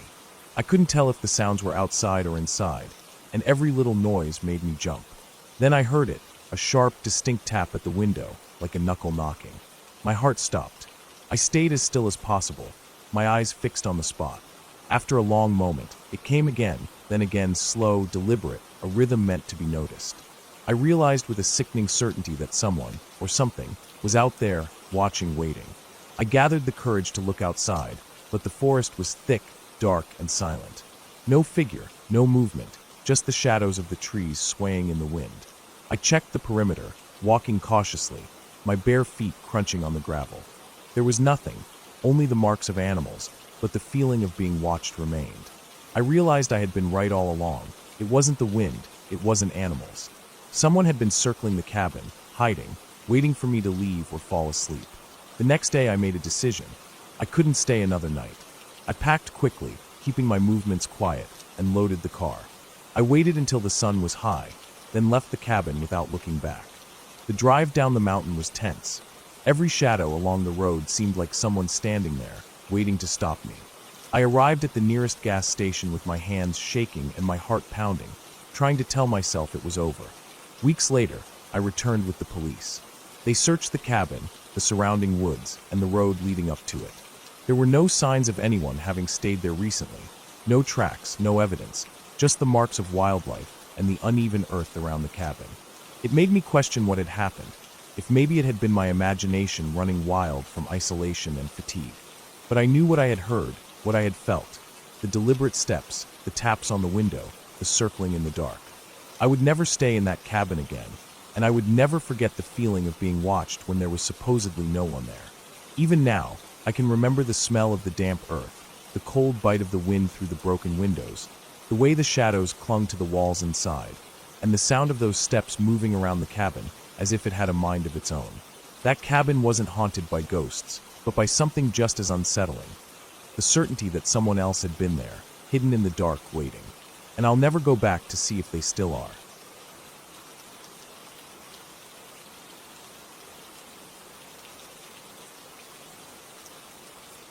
I remember driving up the winding dirt road, the tires crunching over loose stones and patches of dried leaves, feeling a mixture of excitement and unease. The forest on either side was dense and dark, the tall pines and oaks leaning over the road like silent sentinels. I had found the cabin online, listed as remote and quiet, and the pictures had made it seem cozy, tucked into a small clearing far from the nearest town. The reality was even more isolated. By the time I reached the cabin, the sun was just a low orange smear behind the trees, and the shadows stretched long across the forest floor. The cabin itself was made of weathered logs, the kind that had seen decades of rain and wind. The roof sagged slightly in the middle, and the porch creaked underfoot as I stepped onto it. The windows were clouded with dust, and the front door, though solid, looked like it had been left to the elements for years. I unlocked it and pushed it open, the hinges groaning loudly, echoing into the empty interior. Inside, the air was heavy and cold, carrying the smell of damp wood and something faintly sour, like old mold. Dust motes floated in the last rays of sunlight that managed to sneak through the dirty windows. I dropped my bags on the floor and started inspecting the cabin.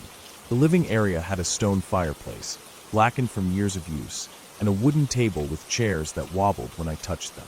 The kitchen was small, with a rusted sink and counters covered in dust and stains.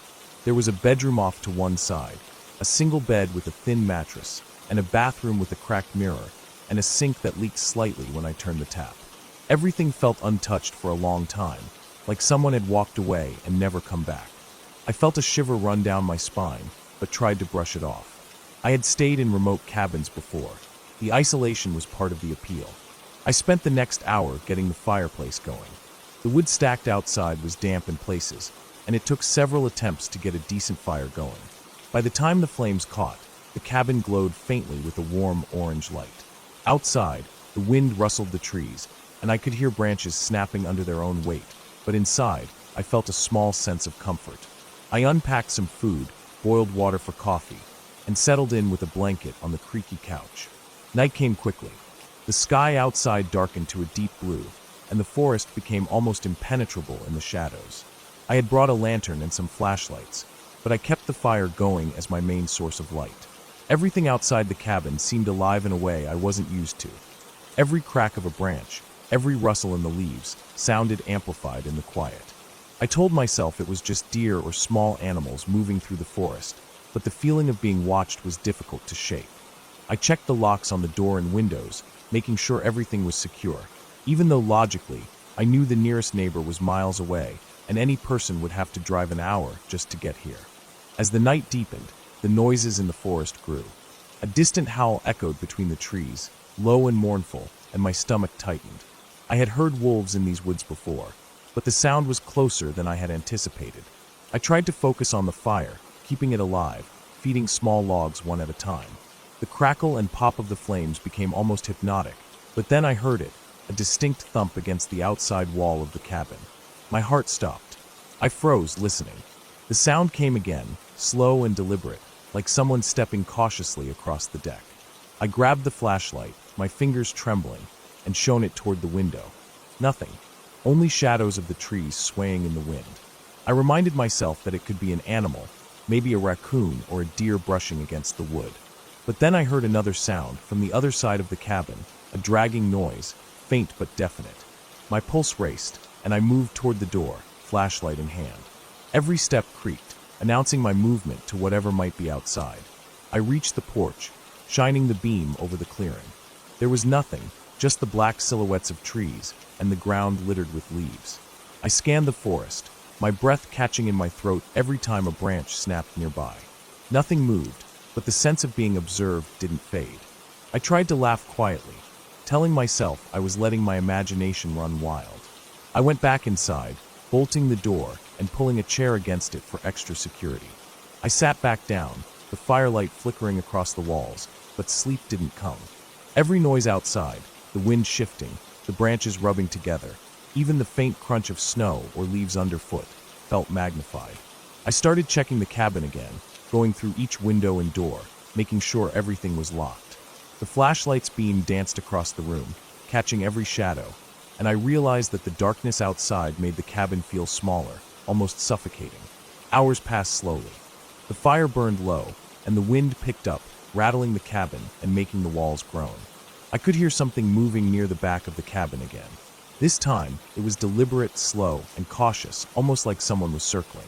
My stomach twisted, and I debated leaving, but the forest around the cabin was impenetrable in the dark. My only option was to stay put and hope that whoever, or whatever, was outside would leave.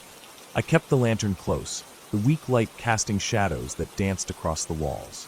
The sounds continued sporadically, never constant, always just enough to keep me tense. Eventually, I decided to try to sleep. I moved the chair back, closed the bedroom door, and lay down under the thin blanket. The noises outside didn't stop, but they became a background rhythm. I told myself I would leave first thing in the morning, after daylight returned. Sleep came in short bursts, broken by the occasional noise that made me sit up and listen. Morning arrived slowly, the first light of dawn creeping through the dirty windows. I opened the door cautiously, the cold air hitting my face. The forest was still, eerily quiet. I stepped onto the porch and looked around. The ground was covered with scattered leaves, but no footprints. No signs of anyone having been near the cabin, except for the tracks of deer and small animals. I breathed a sigh of relief, but the unease lingered. My body was tense, adrenaline still high from the night's events. I decided not to waste time. I packed quickly, leaving behind nothing that might weigh me down, and locked the cabin securely. As I drove away, the winding road stretching before me, I couldn't shake the feeling that someone, or something, had been watching me all night. The thought was unsettling, but there was nothing I could do about it. The cabin faded into the trees behind me, looking just as empty and uninhabited as when I had arrived, and yet I knew I wouldn't be returning. The experience left a mark, a constant awareness of how vulnerable isolation can make you feel. The forest was beautiful, serene even, but it was alive in ways that I hadn't fully appreciated before. I had faced the night alone, and though I made it out unharmed, the tension and fear had been real, palpable, and unforgettable.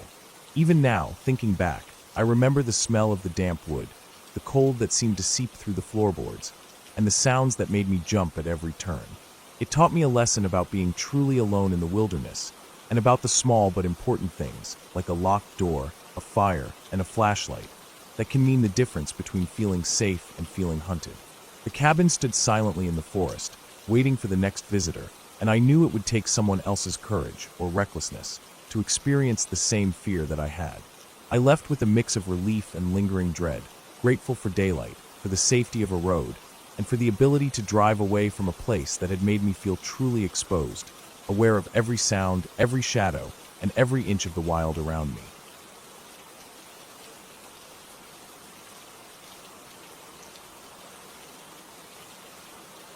I remember the first time I went out to that cabin.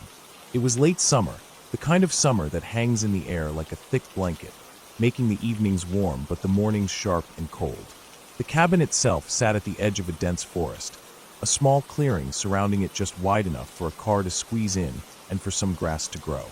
The structure was old, probably built decades ago, with logs darkened by age and weather, and a roof that had clearly survived more storms than I cared to imagine.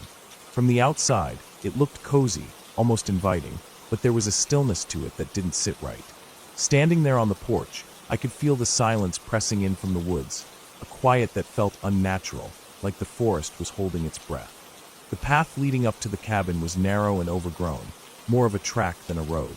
Driving up, I had to swerve around fallen branches and large stones that dotted the path. Each bump in the car made my stomach tighten, the sound echoing in the quiet like a warning. When I finally pulled into the clearing, I stepped out and noticed how the forest seemed closer than it should have been, the trees towering over the cabin like silent sentinels. There was no wind, not even the faintest rustle of leaves, and the air felt heavy, humid but still. I shook it off and carried my bag inside. Inside, the cabin smelled of wood, old blankets, and a faint dampness that suggested it hadn't been aired out in a while. The floorboards creaked under my weight, and the furniture was sparse, a table, a few chairs, and a couple of rickety beds pushed against opposite walls. There was a small wood stove in the corner, a stack of firewood beside it, and a lantern hanging on a hook near the door. I set down my bag and began inspecting the place, opening the windows to let in some air and checking the locks. Everything seemed intact, but the quiet felt denser inside, as if the walls themselves were listening. That evening, I decided to make a fire. The sun had dipped below the horizon, and the forest was turning into a black mass, the edges blurred in shadow. I stacked some logs in the stove and struck a match. The flame caught, flickering and casting long shadows that danced across the walls. I sat back in a chair and watched the fire, the warmth comforting but the silence pressing. Outside, I could hear nothing. Not a bird, not the wind, not even the scuttling of small animals. The quiet was so complete it was almost loud. I tried to read, but every time I turned a page, the creak of the floorboards seemed amplified, and I imagined something moving just outside the window watching. Around midnight, I went to bed. The mattress was thin and hard, the blankets rough against my skin. I kept the lantern lit, more for comfort than anything else, and lay listening. At first, there was nothing. The silence remained, absolute and complete. But then I thought I heard it, a subtle sound, like something brushing against the cabin from the outside. I froze, straining my ears, and the sound stopped. I waited, heart pounding, and after a few minutes, I convinced myself it had been the wind, a branch against the roof. I tried to sleep, but every small noise, the crack of the firewood, the distant rustle of leaves, made me startle awake. Hours passed like that. I would drift into half-sleep only to be jerked awake by noises I couldn't place. A soft scrape on the porch, the brush of something moving outside, the occasional thump that seemed to come from the trees themselves. Each time I convinced myself it was nothing, but each time the feeling of being watched grew stronger. I got up and checked the windows. All were closed, the locks secure, and yet the sensation of someone, or something, lurking beyond the walls refused to fade. By dawn, I was exhausted but restless. I left the cabin and walked the perimeter, looking for any sign of animals or intruders. There were tracks in the dirt outside, but they were strange, inconsistent. Too big for a deer, too small for a bear, the impressions oddly spaced.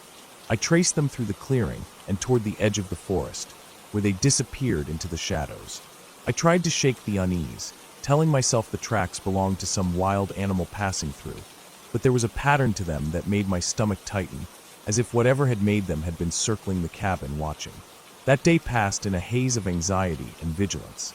I kept checking the locks, inspecting the windows, and sitting near the door with a heavy stick in my hand. Every sound outside made my pulse spike, the distant caw of a bird, the flutter of leaves, the snapping of a twig. By evening, I was too wound up to eat or relax. I built another fire, keeping the lantern nearby, and sat in a chair facing the door, eyes constantly scanning the shadows beyond the clearing. Darkness fell quickly in that forest, the trees swallowing the edges of the clearing, and with it, the cabin seemed to shrink, confined within the weight of the shadows pressing from all sides. Around midnight, I heard it again, louder this time. A distinct, deliberate scraping at the porch, followed by the sound of wood shifting, like someone leaning against the wall. I froze, every muscle tense. The lantern flickered, casting long, uncertain shadows that made the corners of the cabin seem to writhe. I gripped the stick, my knuckles white, and held my breath. The sound continued intermittently, scraping, shifting, moving around the cabin. Then silence again. I waited, straining to hear anything, the minutes stretching unbearably. When nothing came, I dared to peek out the window. The clearing was empty, but I could see movement at the edge of the forest, shadows slipping between the trees like liquid. I knew I couldn't stay inside, trapped by fear. At first light, I packed everything quickly. My hands shook as I threw blankets, clothes, and the few supplies into my bag. I took one last look around the cabin, the walls and floorboards suddenly hostile and unfamiliar, and stepped outside. The air was cold and crisp, a stark contrast to the oppressive warmth inside. I moved quickly down the path, keeping my eyes on the edge of the forest. Every rustle, every whisper of movement, made me tense, but I kept walking, stepping over the branches and rocks, moving faster than I ever had in that stretch of clearing. By the time I reached my car, the sun was rising, spilling pale light across the path and the tops of the trees. The forest seemed less menacing in the daylight, but the memory of the night lingered, a tight knot in my chest. I got in the car, locked the doors, and drove off the narrow track, glancing in the rearview mirror. The cabin disappeared behind the trees, swallowed up by shadows that the morning couldn't fully chase away. I didn't look back after that, focusing only on the road ahead. When I finally got back to a place with other people, the sense of isolation faded, but the fear remained as a shadow at the edge of my thoughts. The cabin itself had been untouched, structurally sound and unremarkable, but the experience stayed with me. I realized that what had terrified me wasn't anything supernatural, wasn't a ghost or a creature from a story. It was the silence, the isolation, the knowledge that something unseen could be just beyond the walls, watching, moving, and waiting.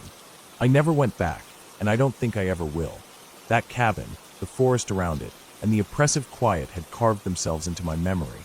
A reminder that some places are dangerous simply because the unknown is enough to keep you awake, tense, and unsettled, even when nothing directly harms you.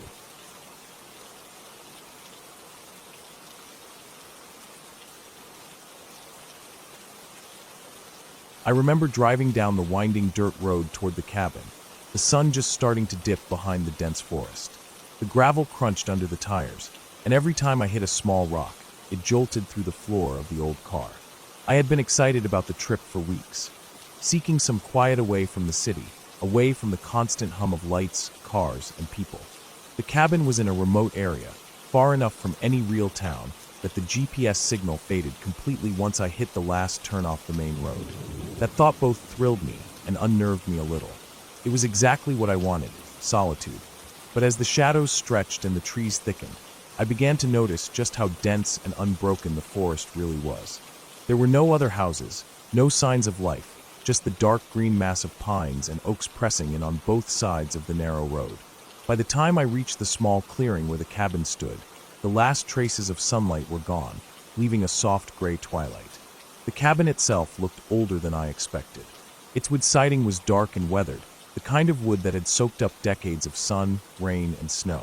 A thin trail of smoke curled from the chimney, meaning someone had been here recently, though no one was around now. The porch sagged slightly in the middle, and the front steps creaked under my weight as I climbed them. I fumbled with the keys, finally getting the lock to turn after several tries. Inside, the cabin smelled of old pine and something faintly metallic, probably from rusted tools stored in a corner. I dropped my bags and started a fire in the small stone fireplace. The first flames seemed to flicker unevenly, struggling to catch, but after a few minutes, they grew strong and steady. The warmth felt good against the sudden drop in temperature outside, and the light made the room feel a little less empty, a little less like I was the only person alive in the middle of a vast forest. I had expected isolation, but the silence here was deeper than I anticipated. It was the kind of silence that made every creak and snap of wood or shifting of the fire feel amplified. After setting up the fire, I wandered around the cabin, taking note of every detail.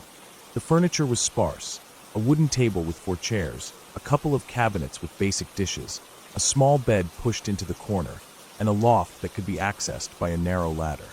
The windows were thick with grime and dust, making it hard to see the forest outside clearly, though I could just make out the silhouettes of the trees swaying gently in the wind. Everything looked untouched for months, maybe even years. There was a sense of abandonment here, even if it had been maintained enough to still be livable. Night fell fully, and I ate a simple dinner I had brought along. The sounds outside the cabin had grown sharper. The wind rustled through the branches, and somewhere, a bird or small animal let out a sudden cry. I tried to convince myself it was nothing, just the natural life of the forest, but the darkness pressed against the windows in a way that felt oppressive. It was more than just visual darkness. It felt like the trees themselves were leaning in, watching. After dinner, I decided to explore the area immediately surrounding the cabin. I walked down the small path behind it, trying to stay close to the clearing where I could see the moonlight reflecting off patches of snow that hadn't yet melted. The forest floor was uneven, littered with fallen branches and thick patches of dead leaves. Each step felt deliberate, cautious. Every snap of a twig underfoot made me tense. I noticed animal tracks, deer mostly, but also smaller ones that I couldn't immediately identify. The forest was alive in a way I hadn't felt in years. The deeper I went, the quieter it became, and it was then that I realized how easy it would be to lose the path and be swallowed by the trees. I turned back before venturing too far. Back in the cabin, I double-checked the locks on the doors and windows. The sense of isolation was both thrilling and unnerving. I tried to focus on reading a book by the fire, but every time I looked up, I felt the weight of the darkness pressing against the walls. At some point, I noticed a faint sound from outside, a low, rhythmic thumping that seemed too deliberate to be random. My heart jumped, and I strained to listen. The sound would stop, then start again a few seconds later. It wasn't like any animal I had ever heard. I couldn't see anything outside, just the black silhouettes of trees. I considered that it might be some kind of natural phenomenon, maybe a falling branch or an animal dragging something. But the pattern was too consistent, too purposeful. I grabbed a flashlight and stepped onto the porch, shining the beam into the forest. The light cut a narrow path through the trees, illuminating nothing but leaves and trunks. The sound stopped as soon as I was outside. I scanned the clearing and the shadows beyond, and after a few tense minutes, I decided to head back inside. As the night grew colder, the noises became more frequent. Thumps, scratches, something moving just beyond the reach of my firelight. I stayed in the cabin, huddled near the fireplace, flashlight at the ready. The longer I sat there, the more I realized how exposed I really was. The cabin was just a thin layer of wood and nails between me and whatever was out there. The thought was both terrifying and oddly fascinating. Around midnight, I was awakened by a loud crash from the back of the cabin, near the small storage shed I hadn't explored yet. My heart pounded in my chest as I grabbed the flashlight and carefully approached the door. The shed door was ajar, swinging slightly on its hinges, though I was certain I had closed it earlier. I shone the light inside, but it was empty. The crash had apparently come from the interior walls, as though something had struck them from the inside. I stepped back, trying to rationalize it. Perhaps the wind had blown a branch into the wall, or maybe a raccoon or deer had gotten inside. I decided to stay up the rest of the night, unable to sleep with that sound echoing in my mind. Hours passed slowly. Every rustle, every snap made me jump. I kept checking the windows, listening intently. The forest felt alive, almost aware of my presence. The moon moved across the sky, casting eerie shadows through the dirty glass. Morning finally came, pale light seeping into the cabin. I stepped outside, cautious but determined to check the surroundings in daylight. The forest looked entirely different in the morning sun, less threatening, more natural, but still imposing. I inspected the shed and found signs of animals. Squirrels or raccoons had clearly been inside, leaving bits of food and droppings. The thumping, the crashes, it seemed plausible now that they had caused at least some of the night's disturbances. I decided to make the day productive, exploring the paths leading out of the clearing. I found a small creek not far from the cabin and a few clusters of wild berries. The forest was beautiful, but I remained aware of how easily one could get lost. I marked trees along the way to ensure I could find my path back. The daylight made the forest navigable, but I knew the shadows would return, and with them, the same uneasy tension from the night before. That evening, I prepared another fire and settled in with a sense of accomplishment. I had survived the first night, explored the area, and realized the disturbances weren't supernatural, just animals and natural occurrences amplified by fear and darkness. Still, I remained cautious. I kept a log of every noise, every movement outside. The cabin, though old and weathered, felt increasingly like a fortress the more I understood it. On the third night, I was better prepared. I reinforced the shed door with some old planks I found, cleared some brush around the cabin to improve visibility, and made a small pile of stones in case I needed to create noise to scare animals off. The forest still pressed in, still loomed, but I had a plan. Every sound, every movement was noted and rationalized. The fear was still there, but it had shifted from paralyzing terror to cautious respect. By the fourth day, I had developed a rhythm. Mornings were for exploration, afternoons for maintenance and preparation, evenings for fire and observation. The nights were still tense, but I had learned to manage my fear, to stay alert without panicking. I realized that the cabin, the forest, and the solitude were teaching me more than I had expected.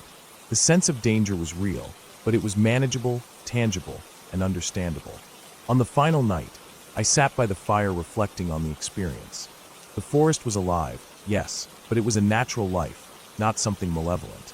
The crashes, the thumps, the sounds that had terrified me were all explainable.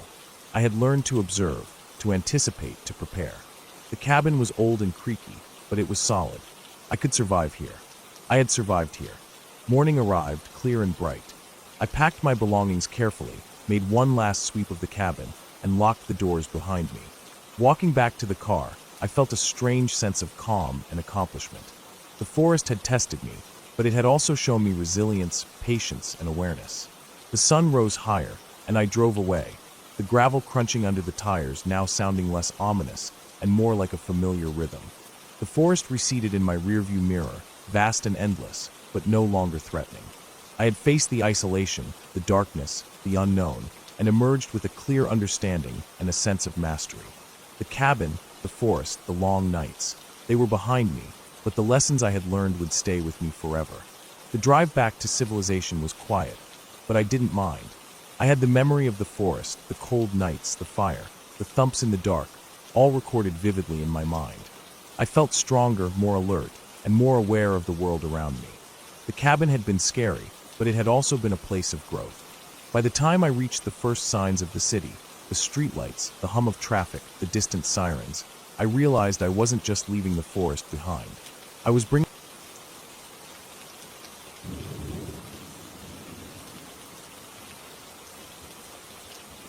I remember the drive up to the cabin vividly. The road was nothing more than a rough dirt path, winding through thick forest on either side. The sun was low in the sky, filtering through the dense pine trees in long, slanting beams that painted the dust in the air gold. Every so often, a gust of wind would shake the treetops, sending a cascade of needles down like rain. I had been looking forward to this weekend for weeks, a chance to get away from the city and the noise, to be completely alone in the woods.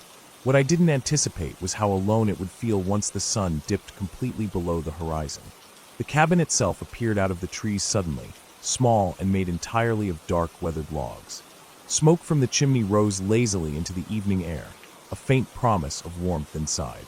The front porch sagged slightly, and the boards creaked under my weight as I stepped onto it. The air smelled faintly of damp wood and pine resin. The door was old, with a rusted iron handle, and when I turned it, it groaned in protest. Inside, the cabin was simple but functional. A stone fireplace dominated one wall, a thick layer of ash already visible in its hearth. The furniture was sparse, a rough wooden table, 2 chairs, a small bed in the corner with a thin mattress. The floor was made of worn planks that creaked with every step. I set down my bag and unpacked a few essentials. The cabin was quiet in a way that felt unnatural at first. There was no hum of electricity, no distant road noise, no chirping of crickets yet. Just the faint whisper of the wind outside and the occasional snap of a branch. I decided to light a fire in the fireplace to keep warm and to illuminate the cabin. Matches struck with difficulty in the damp air, but eventually the kindling caught. The flames licked upward, casting long, moving shadows across the walls. The glow was comforting, but it also made the darkness beyond the windows seem deeper. Night fell quickly. The forest outside seemed to close in around the cabin, swallowing the last traces of twilight. I could hear the rustle of leaves, the distant call of an owl, but mostly it was silence. I ate a simple meal from the cooler I had brought, trying to ignore the growing feeling of being watched.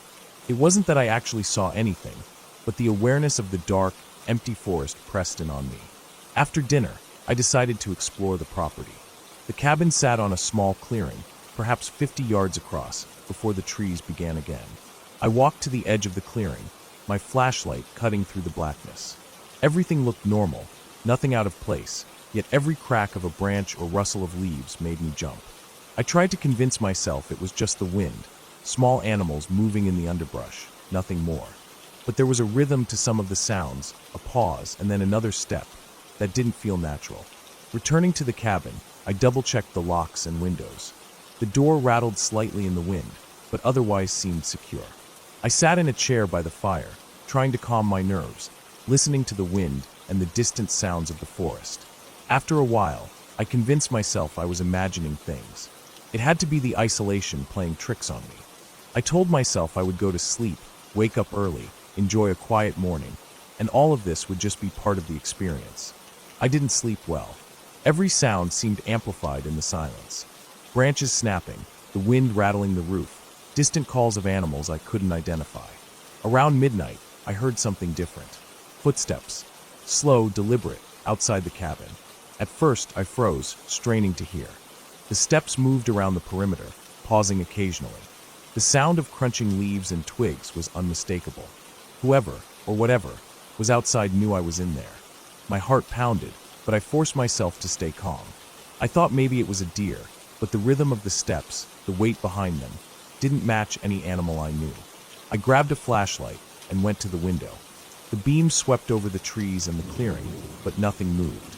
No shadows, no figure, nothing. Yet the sound continued, circling the cabin. My rational mind screamed that it was probably an animal, maybe a bear, maybe someone hiking in the area. But the area was remote, miles from the nearest trail. There shouldn't have been anyone out here. The footsteps stopped. For several long minutes, there was nothing. Then a knock on the door, faint but deliberate. I froze, unsure what to do.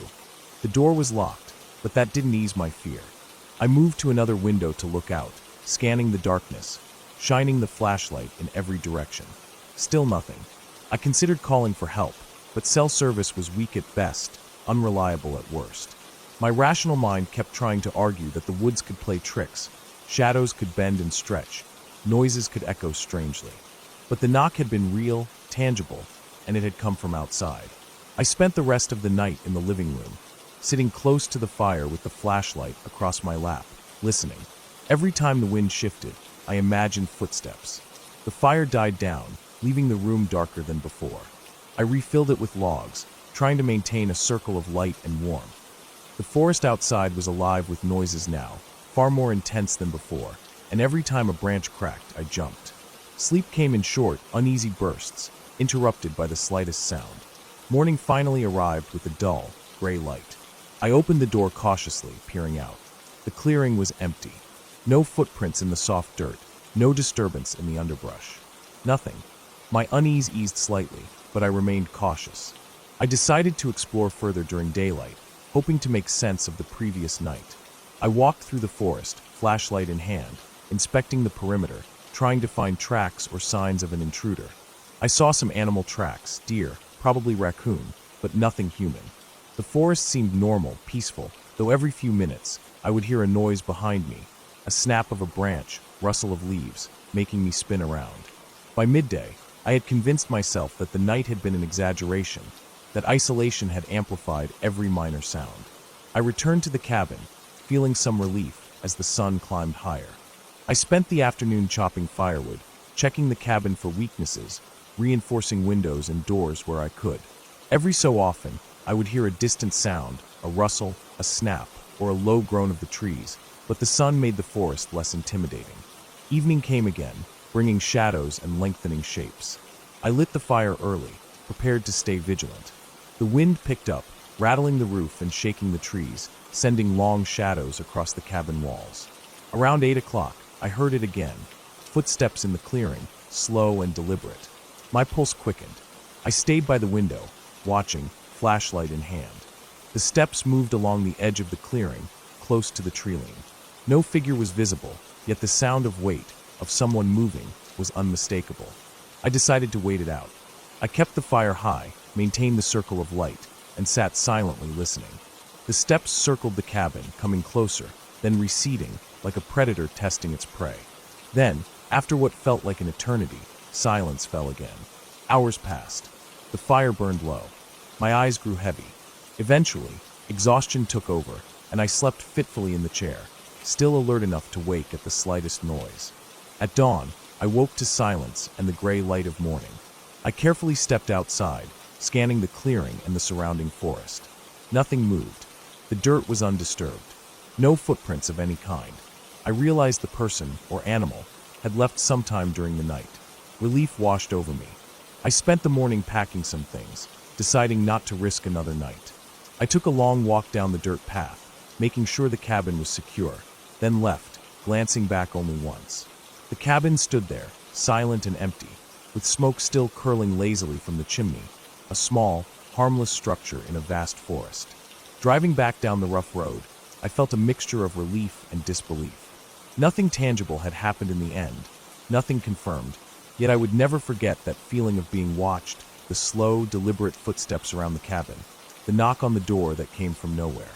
It was a reminder that isolation magnifies fear, that the mind fills in the blanks with what it expects or fears the most. But I left knowing I was safe, knowing the forest, while intimidating, had no supernatural force.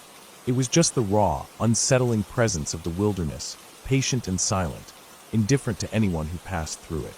The fear stayed with me, but it was a fear rooted in reality, and somehow that made it manageable, and even afterward, it felt like an experience I could carry with me without breaking me. The cabin itself remained a distant shape in my memory, its dark logs and creaking floors, the heavy silence, the small circle of firelight. I never saw or heard anything again like that, yet the sense of awareness, the instinct to notice every detail, stayed with me long after I left the forest behind. It became a story I told myself over and over, a reminder of how the world can feel larger and stranger when you are alone, and how even the simplest place, a small cabin in the woods, can hold a tension that tests every nerve. I never returned to that cabin, and I don't think I will. But I remember every detail, every sound, every shadow, and every heartbeat of that long, uneasy night. The memory is sharp, real, and completely human. It doesn't need anything supernatural to terrify. It is fear itself, distilled into one long night, in one small cabin in the middle of nowhere. The forest remains the same as ever, indifferent, quiet in the daylight, alive at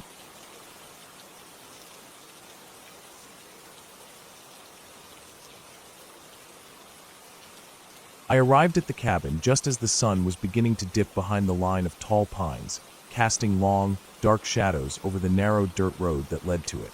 The place was isolated, deep in the woods, far from any sign of civilization. Even though I had been here before during the day, the approaching darkness made it feel like a different world entirely. The air had a sharp bite to it, and the smell of damp earth and pine needles was thick and heavy. I parked the car on the small gravel patch near the cabin and stepped out, feeling the weight of the quiet pressing down on me. There were no sounds of traffic, no voices, only the occasional rustle of branches in the wind. The woods seemed to hold their breath, as if waiting to see what I would do next. The cabin itself was small but sturdy. Its wood was aged and weathered, grayish-brown with the sun having bleached it over years of exposure.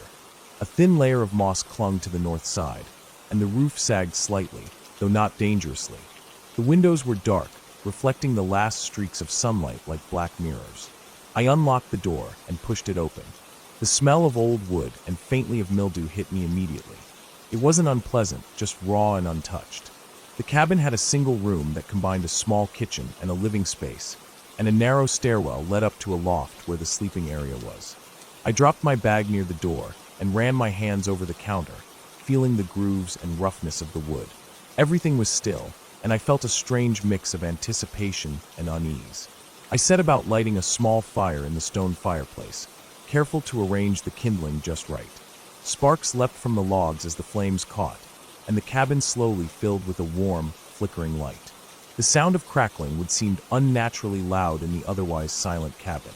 I watched the shadows dance across the walls, long and jerky, stretching the corners of the room. Once the fire was stable, I went outside to gather some more wood. The forest around me was thick, and as I stepped onto the soft bed of pine needles, the ground felt uneven beneath my feet. Every step made a faint crunch, and I found myself constantly glancing over my shoulder. The light from the fire behind me cut through the dark like a thin line, and the trees seemed to press in closer, their branches swaying even though the air was still. I collected a small pile of logs and stacked them near the cabin door, trying to convince myself that I was only being cautious. But there was something in the silence that felt alive, like the forest was watching, waiting. I went back inside, shutting the door and pulling the bolt across. The cabin suddenly felt smaller, the walls closing in with the night. I sat by the fire, absently poking at it with a stick, when I heard it, the first sound that didn't belong to me or the fire. It was a soft, deliberate scraping, like something heavy moving across wood. I froze, listening. It came again, slower this time, as if whatever it was testing the structure of the cabin. My heartbeat quickened. I told myself it was probably an animal, a raccoon or a deer brushing against the outside wall. But the sound didn't stop. I grabbed a flashlight and moved to the window, shining it across the dark forest. The beam sliced through the black, revealing the trunks of trees and the underbrush, but nothing more. I circled the cabin slowly, trying to see if anything had left marks or tracks, but the ground was soft from earlier rains, leaving the forest floor looking like one uniform carpet of needles and mud. I kept walking around the cabin, shining the light into the dark, my hands trembling slightly. That's when I noticed the prints. They weren't small like a raccoon's, and they didn't match any deer tracks I had ever seen. They were human-sized, deep impressions in the soft earth, starting at the edge of the woods and leading straight toward the cabin, stopping abruptly at the porch. A cold sweat ran down my back. I backed away, my mind racing. I tried to rationalize it. Maybe it was an old print from hikers or hunters, but the soil had been wet all morning. No one had been here until I arrived. The prints were fresh. I went inside quickly, locking both doors, and sat back down by the fire. I tried to calm myself, telling myself I had imagined the sound of scraping, that the prints had to be old. But the firelight, dancing over the walls, cast shadows that seemed too deliberate, almost like they were moving on their own. My ears strained for any sound. Then I heard it again, footsteps slow, deliberate, approaching the cabin. My stomach dropped. The steps paused at the edge of the porch, just outside the door. The wood groaned faintly under the weight. My hand hovered over the fireplace poker, and I gripped it tightly. The footsteps moved slowly along the perimeter of the cabin, circling from one side to the other. The scrape I had heard before returned, closer this time, like something scraping against the side of the building. I tried to think clearly. The cabin had no other exits besides the door I had entered through, the loft window, and a small basement hatch beneath the floorboards, which was heavy and locked with an old padlock. I grabbed my keys and flashlight, weighing my options. Running through the woods seemed impossible. It was dark, I didn't know the terrain, and whatever was outside could be anywhere. I stayed put, moving quietly, trying to listen. The fire flickered, and I caught a glimpse of movement outside the window, a shadow moving along the far wall of the cabin. It was too fast, too precise, like whoever or whatever it was knew exactly where I was. I backed away, keeping low, and tried to slow my breathing. The shadow paused, and the night went silent again. I didn't dare move for what felt like hours. Eventually, I realized that whoever it was hadn't tried to break in.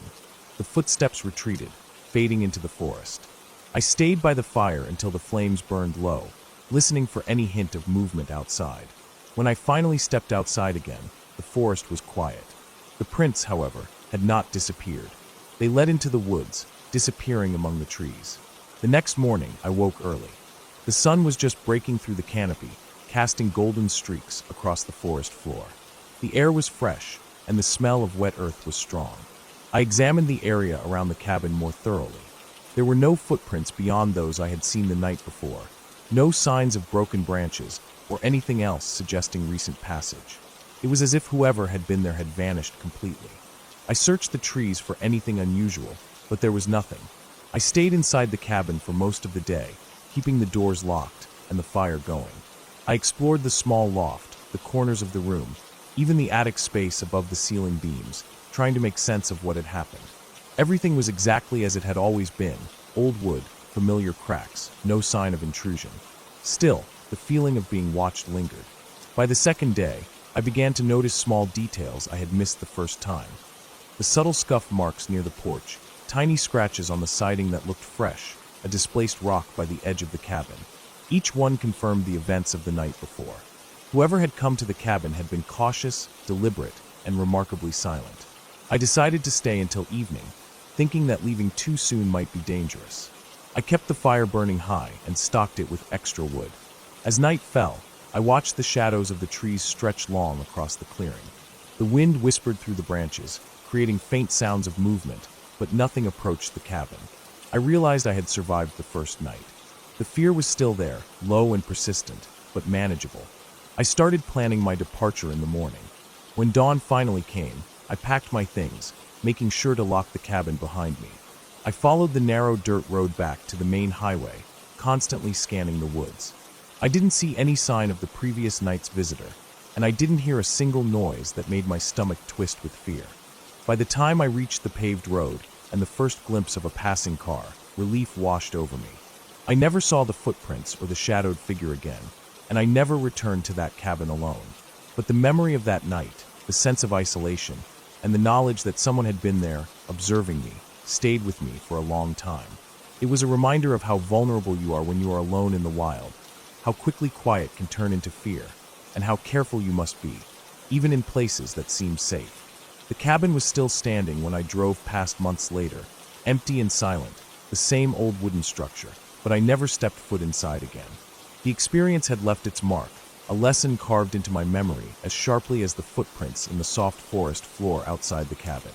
The woods can be beautiful, they can be peaceful, but they can also be patient, and they can hold secrets that no fire or flashlight can chase away. And sometimes the fear isn't about what is there. It's about what could be, waiting quietly, just beyond the edge of sight. I learned that night that safety is fragile, that silence can be as loud as a scream, and that some places, no matter how familiar, carry the weight of uncertainty that never fully lifts.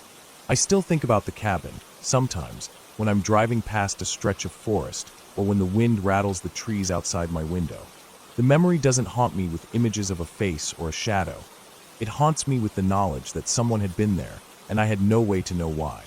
It left me cautious, hyper-aware, but also strangely respectful of the isolation, of the wild, and of the fact that some experiences in life are unforgettable because of how real and unexplainable they are. Even now, years later, I can feel the weight of that night pressing down when I close my eyes. The dark, the silence, the careful, calculated steps on the porch. The fire I built still flickers in my mind, casting long, uncertain shadows across walls that were supposed to be safe. And though I have moved on, I know that cabin in the woods will always be a part of me, a reminder that fear is often not born of ghosts or monsters, but of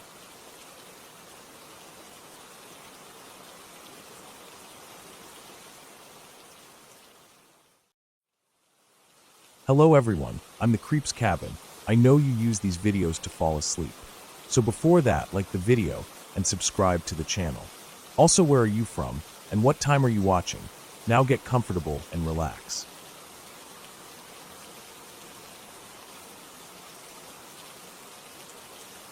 I never thought a short trip into the woods would change the way I see the world around me. I had gone out alone that weekend, wanting to clear my head. Life back in town had been pressing in on me. Work, noise, people everywhere, and I wanted silence. I had found a small cabin for rent near the edge of a thick forest, a place that seemed far from everything. It looked old but sturdy, with a narrow gravel road leading up to it. When I first pulled in, the forest around it felt endless, with trees rising tall and close together, blocking most of the daylight even though it was only late afternoon. The cabin itself had no neighbors in sight. From the front porch, I could see only trees in every direction.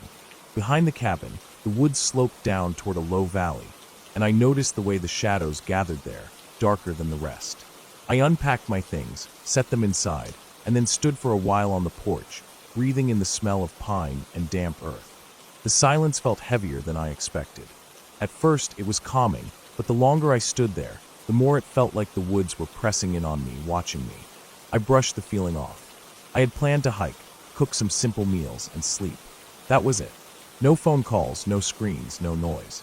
By the time the sun began to drop, I started a small fire in the stone ring outside the cabin and cooked a quick meal.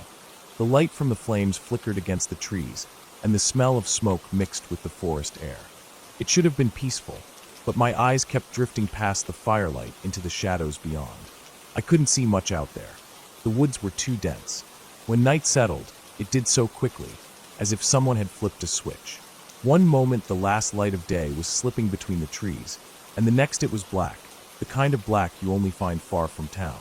I turned on my flashlight a few times, sweeping it through the trees, but the beam only made me feel more exposed. It caught trunks and low branches, but past a certain distance, it was just darkness swallowing the light.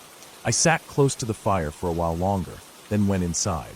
The cabin was small, one room with a bed, a table, and a stove that looked like it hadn't been used in years.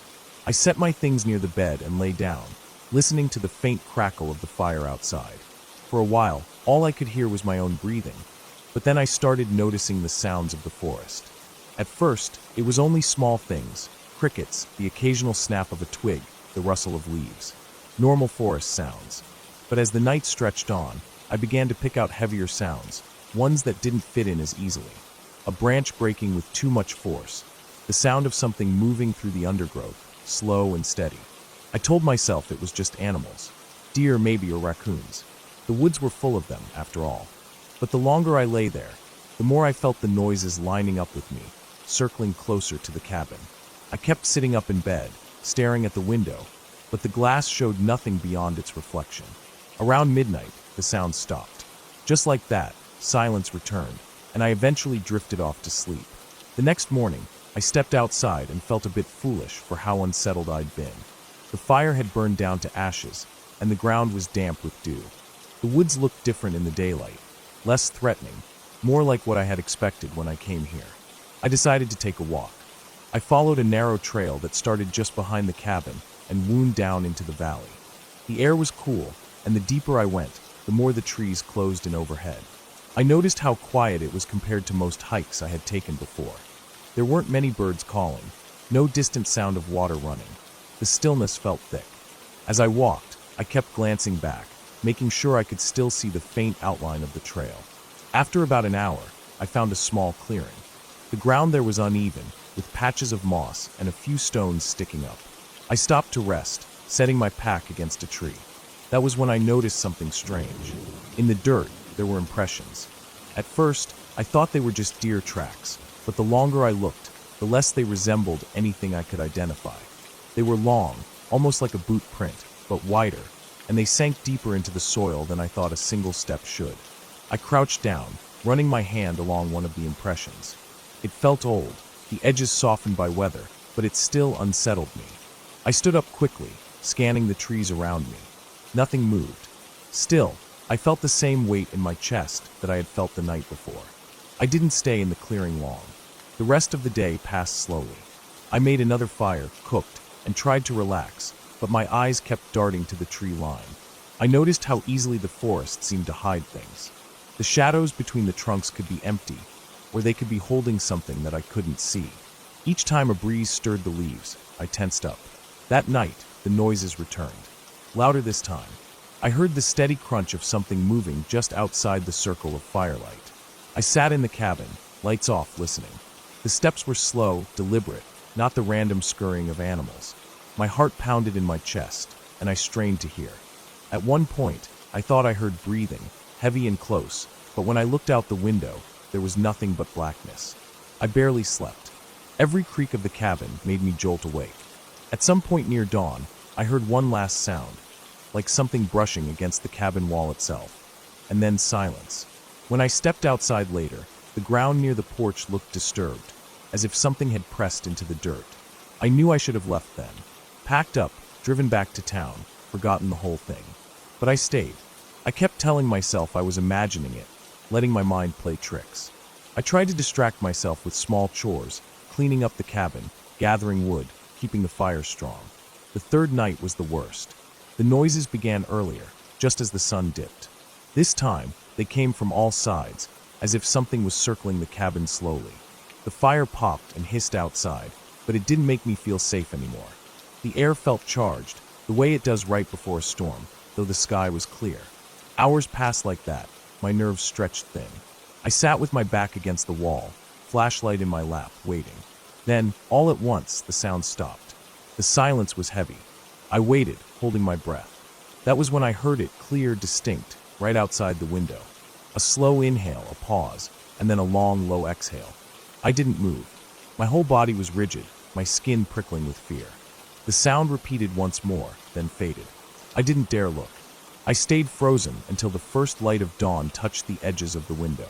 When I finally stepped outside, the ground beneath the window was marked with prints, deep and strange, like the ones I had seen in the clearing. They led back into the trees, vanishing into the shadows. That was enough. I gathered my things, packed quickly, and left the cabin without looking back. As I drove down the gravel road, the forest seemed to close in on both sides, as if it didn't want me to leave. My hands shook on the steering wheel, but I didn't stop until I reached the highway. Even now, the memory of those nights stays sharp. The sound of breathing in the dark, the way the woods seemed to shift and press in, the prints in the soil. I never found out what was out there, and maybe it's better that way. I learned that silence can carry weight, that darkness can hide more than you want to know, and that sometimes the most frightening things are the ones you can't explain, the ones that never show themselves fully. When I think back, I remember the cabin most clearly, the rough wood, the single window, the fire outside. I can see myself sitting there, waiting, listening. I know now that some places are not meant for people, no matter how peaceful they seem in daylight. The forest had its own rules, its own presence, and I had only been a visitor, one who stayed longer than I should have. I never went back. I never even thought about renting another cabin like that again. The woods might look quiet, but I know better now. I know how it feels when something unseen breathes against your window in the middle of the night, and that feeling never leaves. It stays with you long after you've left the trees behind.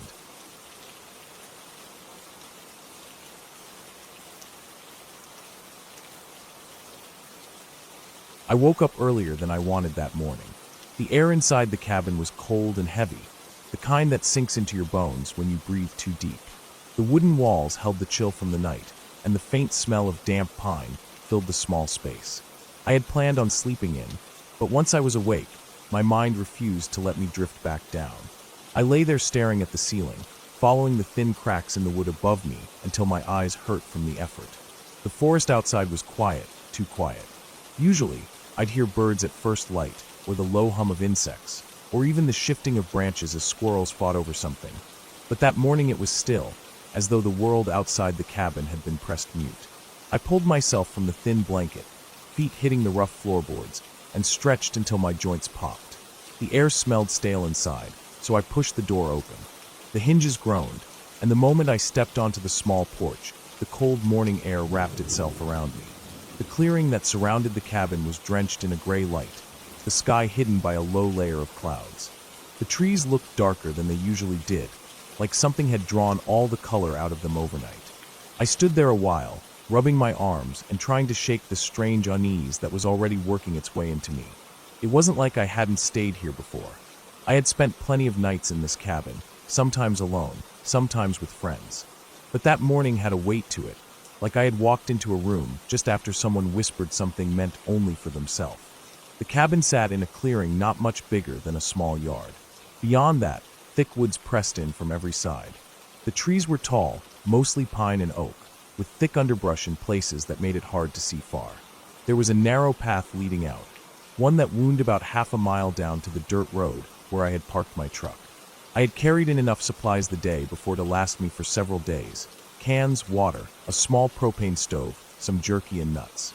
My plan was simple. A few days of quiet, no one around, no phones, no distractions. Just the woods, the cabin, and me. But as I stood on that porch, I couldn't help feeling like I wasn't as alone as I should have been. I scanned the tree line slowly, taking my time with each shadow, each knot in the bark, each space between the branches. Nothing moved. Nothing stirred. I tried to tell myself I was just being paranoid, that the stillness of the morning was only throwing me off. But deep inside, I knew something about this silence wasn't right.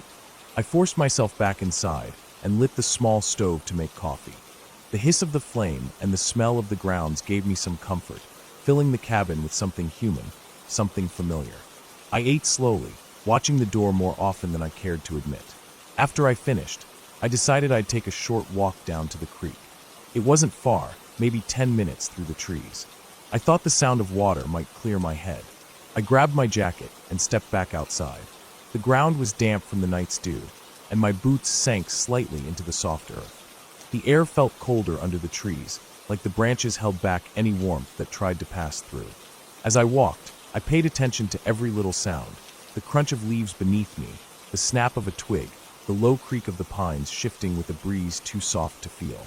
But no birds, no insects, Nothing alive except me and the forest itself. The creek was low, barely running, but the trickle of water was enough to cut through the silence. I crouched near the bank, dipped my hands into the cold flow, and splashed my face. The shock of it helped me wake fully, but when I looked up, water dripping from my chin, I froze. Across the creek, maybe 30 feet away, the ground sloped upward into a thicker patch of trees. For just a second, I saw movement there. Something tall, something dark slipping between two trunks. It wasn't an animal, at least not one I recognized.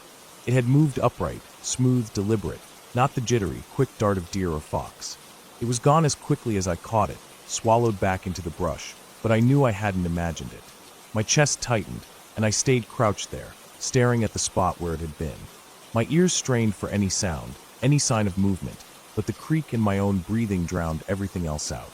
I don't know how long I waited, crouched low like prey. Finally, I forced myself up, wiped my face, and started back toward the cabin. Each step felt louder than it should, like I was announcing my exact path through the woods. My neck burned from the constant feeling of eyes pressing against it. I didn't look back, though every nerve screamed for me to. When I reached the clearing, the cabin looked almost too small, too weak to keep anything out. I went inside, shut the door, and locked it. My heart hammered hard in my chest, and I paced the small room, trying to make sense of what I had seen. It could have been another person. Maybe someone was out there hiking, though this wasn't exactly a place people stumbled across.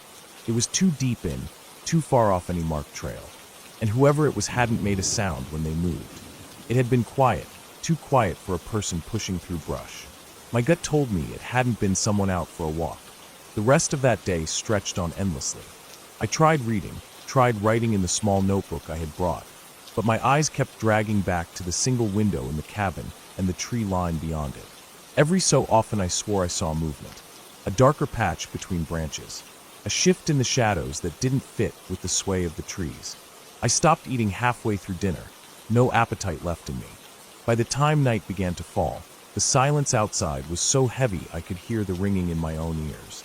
I lit a lantern, dimmed it as low as it would go, and sat near the door with my back against the wall.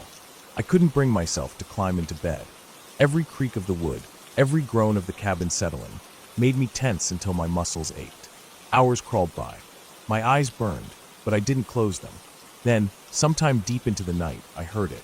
Footsteps. Not animals. Not random shifting. Footsteps.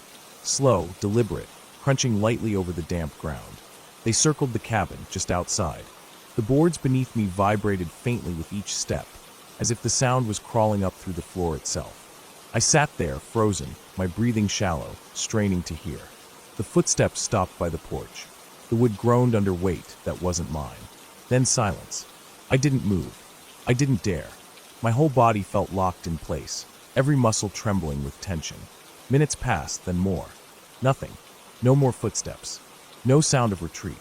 I couldn't tell if whoever, or whatever, was out there had left, or if they were still standing just outside the door waiting. At some point, I must have dozed off, because when I opened my eyes again, pale light was creeping through the window. My body ached from sleeping against the wall, but I was alive. I waited, listening, before I finally unlatched the door and stepped out. The clearing looked the same, but near the porch, the ground was disturbed. Not boot prints, not paw prints, but deep impressions in the earth. Long, bare. Human-like, but not quite. The toes seemed too long, the shape stretched in a way that made my stomach twist. They led from the trees to the porch, and then back again, vanishing into the woods. I knew then I couldn't stay. I packed as quickly as my shaking hands would let me. I didn't even bother with breakfast. Every few minutes, I stopped, listening for the sound of footsteps returning. I kept glancing at the trees, certain I'd see something watching. When my bag was ready, I slung it over my shoulder, stepped off the porch, and forced myself onto the path toward the road. The walkout felt 10 times longer than it should have. The trees closed in on both sides, and I couldn't shake the thought of those long prints following just out of sight. I kept turning my head, scanning every inch of shadow. 100 times I thought I heard something, branches snapping, the soft thud of earth under weight. But each time I stopped, the forest gave me nothing back but silence. When I finally saw the dirt road, relief nearly buckled my knees. My truck was still there, waiting, a little island of safety in the middle of nowhere. I hurried across the last stretch, threw my bag into the cab, and climbed inside. My hands shook so badly I struggled with the keys, but when the engine roared to life, I felt a wave of relief like I had never felt before. I pulled onto the road and didn't look back until I was miles away, and even then, the trees behind me looked darker, heavier, as if they held something I would never fully understand. I never went back to that cabin again. I don't even like driving near that stretch of woods anymore. Sometimes late at night, I think about the prints, about the sound of those footsteps circling me while I sat frozen inside.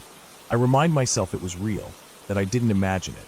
And when I lie awake in the dark, listening to the silence of my own house, I can almost hear the faint crunch of footsteps just outside, moving slow, patient, waiting for me to forget.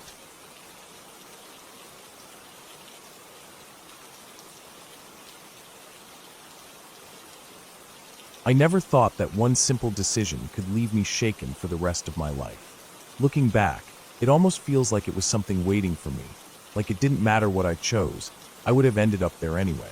But the truth is, I chose to go. I chose to step into that moment, into that place, and I learned just how quickly a normal night can turn into something terrifying. It was late summer, the air still heavy and warm, but already hinting at the coming fall. The days had been hot, and the nights cooled down just enough to make sitting outside feel comfortable. I had driven out to a small wooded area just outside of town, a place I liked because it was quiet. People rarely went there, and even fewer stayed after dark. The spot wasn't official parkland, just some old trails cut by hunters and kids looking for a place to drink. There was a clearing in the middle of the woods that I had found a couple months before, and it became a place where I could go and be alone. That night, I packed a small backpack with a flashlight, some water, and a folding chair. I parked my car on the gravel pull-off by the road and followed the narrow path into the trees.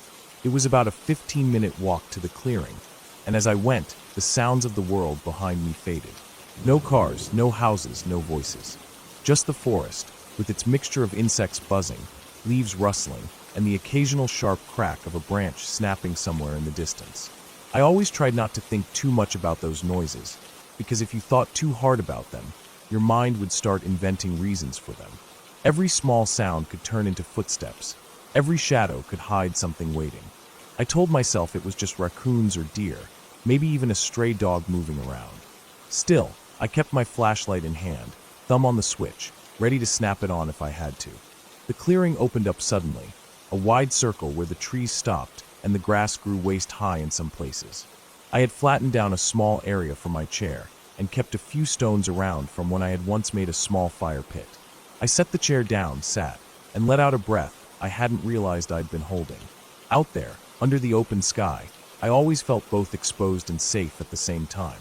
Exposed, because there was nothing shielding me from the woods that pressed in all around. Safe, because I could see the tree line in every direction, nothing close enough to sneak up without me noticing. The first hour passed quietly. I listened to the insects, the soft breeze moving through the grass, and the occasional night bird calling from the trees. My phone stayed in my pocket, and I just let the dark settle around me. But after a while, something shifted. I didn't notice it at first.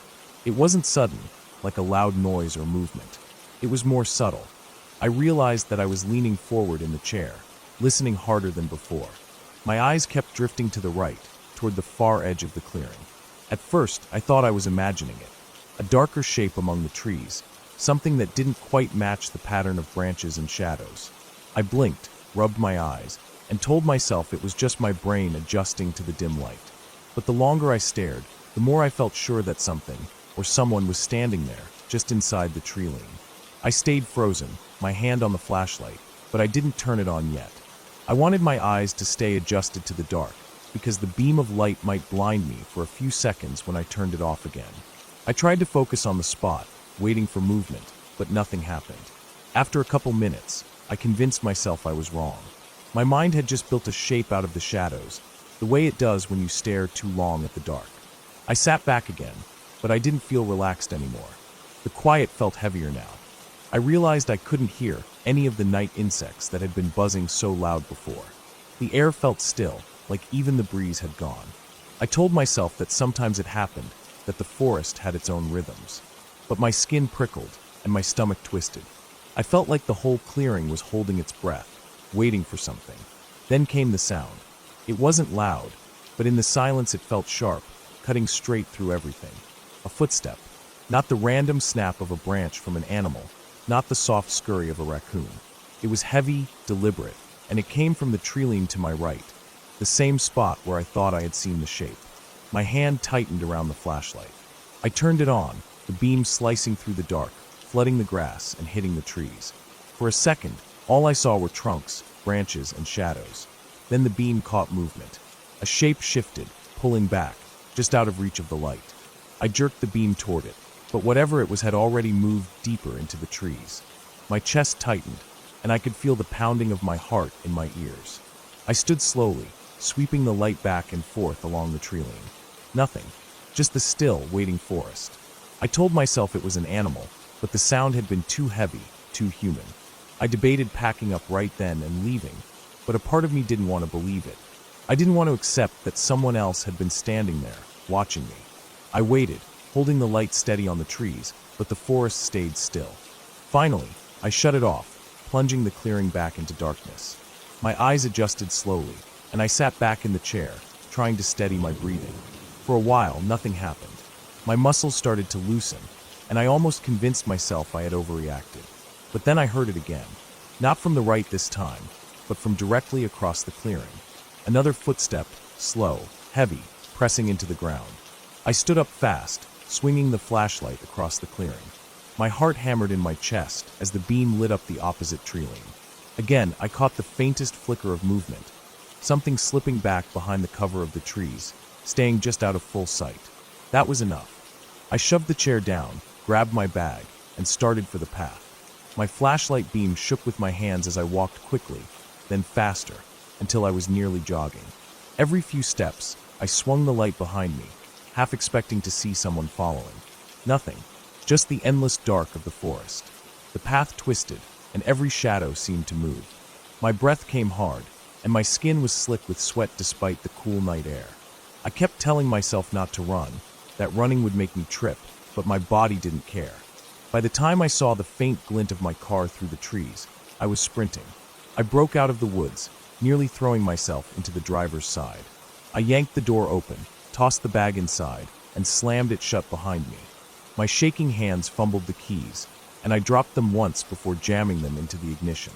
The engine roared to life, and I threw the car into reverse, tires spitting gravel as I turned back onto the road. As I drove, I kept checking the mirrors, half expecting to see headlights behind me, or worse, someone standing in the road. But the night stayed empty. It wasn't until I was halfway home that I let myself breathe again. My body ached with the release of tension, my hands cramping from how tightly I had been gripping the wheel. When I finally pulled into my driveway, I sat in the car for a long time, the engine off, the world silent. My mind kept replaying the sound of those footsteps, the way the shape slipped just out of sight. Whoever it was, they hadn't called out, hadn't made a sound except for those slow, deliberate steps. They had just watched, waited, and moved along the edge of the clearing, staying in the dark where I couldn't see them. That was the part that stayed with me the most. Not the fear I felt, not the sprint back to the car. It was the knowledge that I had been out there alone, sitting in the open, while someone else had been in the trees, watching me, circling me. And they had never tried to leave the shadows. They wanted me to know they were there, without ever letting me see them fully. I never went back to that clearing again. Even now, when I drive past that stretch of woods, I feel the same tightness in my chest, the same prickle on my skin. I tell myself it was just someone passing through, maybe a hunter or another camper. But deep down, I know it wasn't that simple. Because if it was, why didn't they ever step out into the light? Why didn't they say a word? Why did they stay hidden, circling, waiting, until I finally fled? And why, even now, do I sometimes feel the same sensation I felt that night? The weight of unseen eyes on me, watching from just beyond the edge of the light.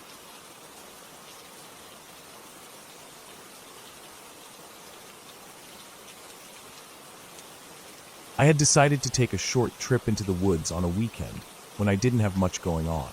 I told myself it would be a simple hike, nothing serious, just a way to clear my head and spend a night alone away from the usual noise of everyday life.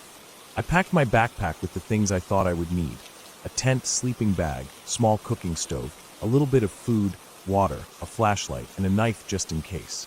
The drive out to the area was uneventful, the kind of drive where the road gets more narrow and the trees grow taller and closer together as you go farther. The air seemed fresher as I rolled the windows down, cooler too, and the smell of pine was so strong it almost felt sharp in my nose.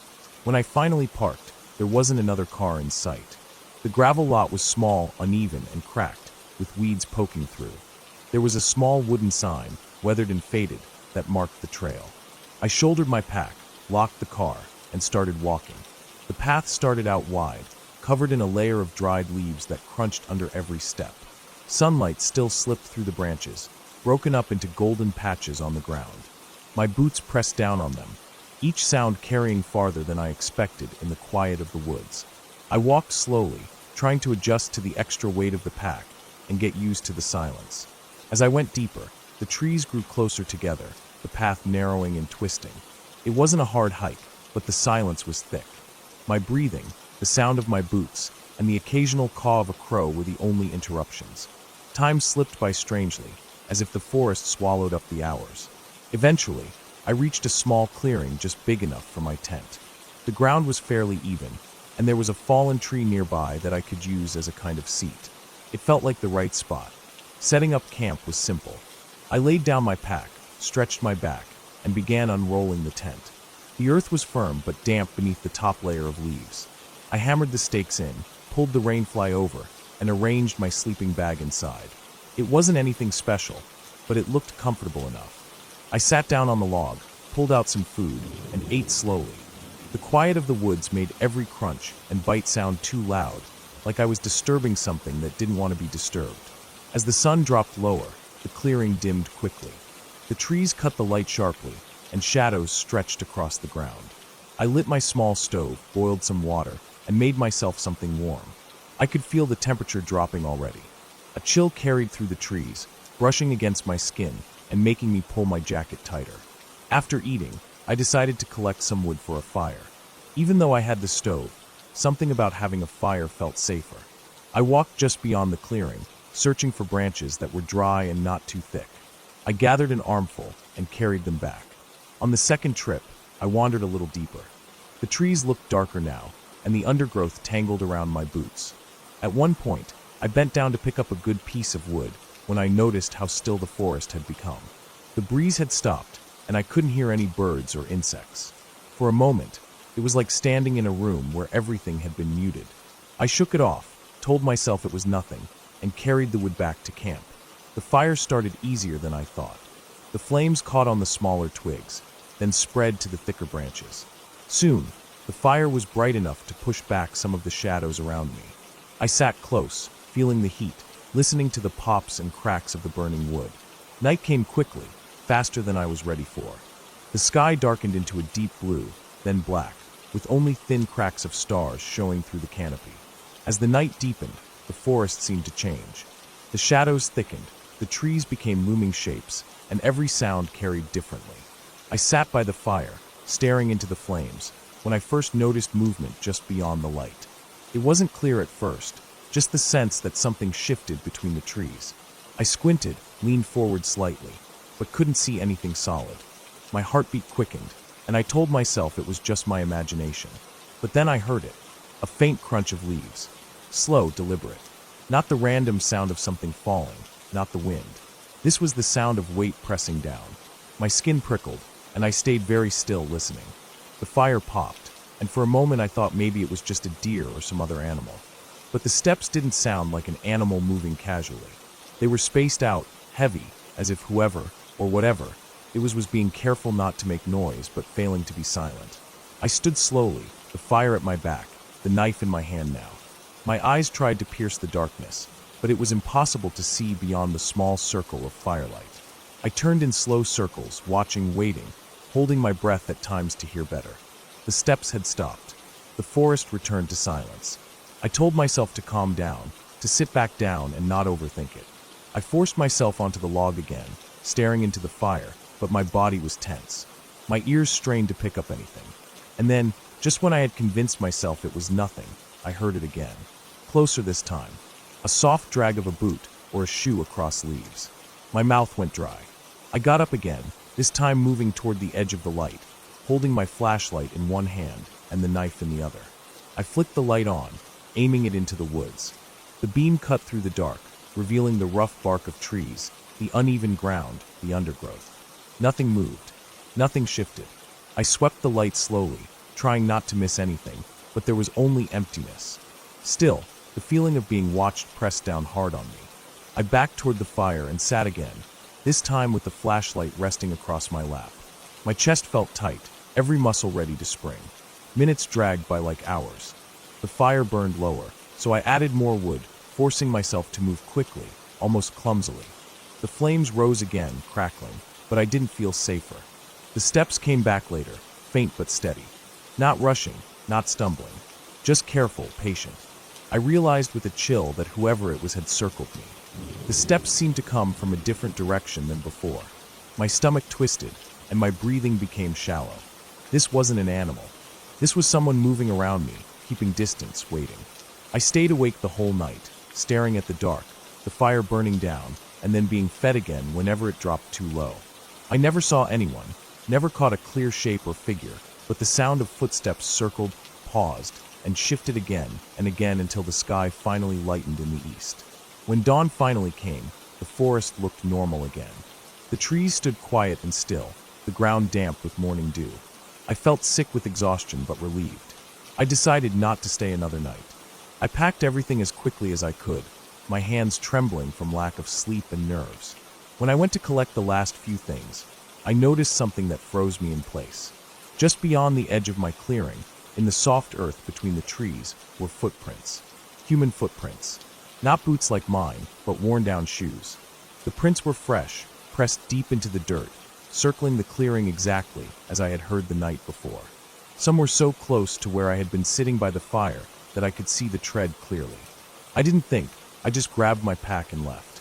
The trail back felt longer than before, every step heavy, my nerves stretched thin.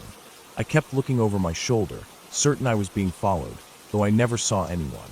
By the time I reached the gravel lot, the sight of my car was almost enough to make me collapse. I threw my pack in, got behind the wheel, and drove away without even taking one last look. The silence of the woods stayed with me, though, pressing in on me even as the road widened and other cars appeared. I didn't relax until I was back in town, surrounded by noise and people. That night, when I lay in my own bed, I thought about those footprints. Whoever it was had been right there, just out of sight, walking circles around me while I sat awake by the fire. They could have stepped in at any moment if they wanted to. The thought of that stayed with me long after, heavier than anything else. The woods had felt so big and empty at first, but that night, I learned just how close someone can be when you least expect it.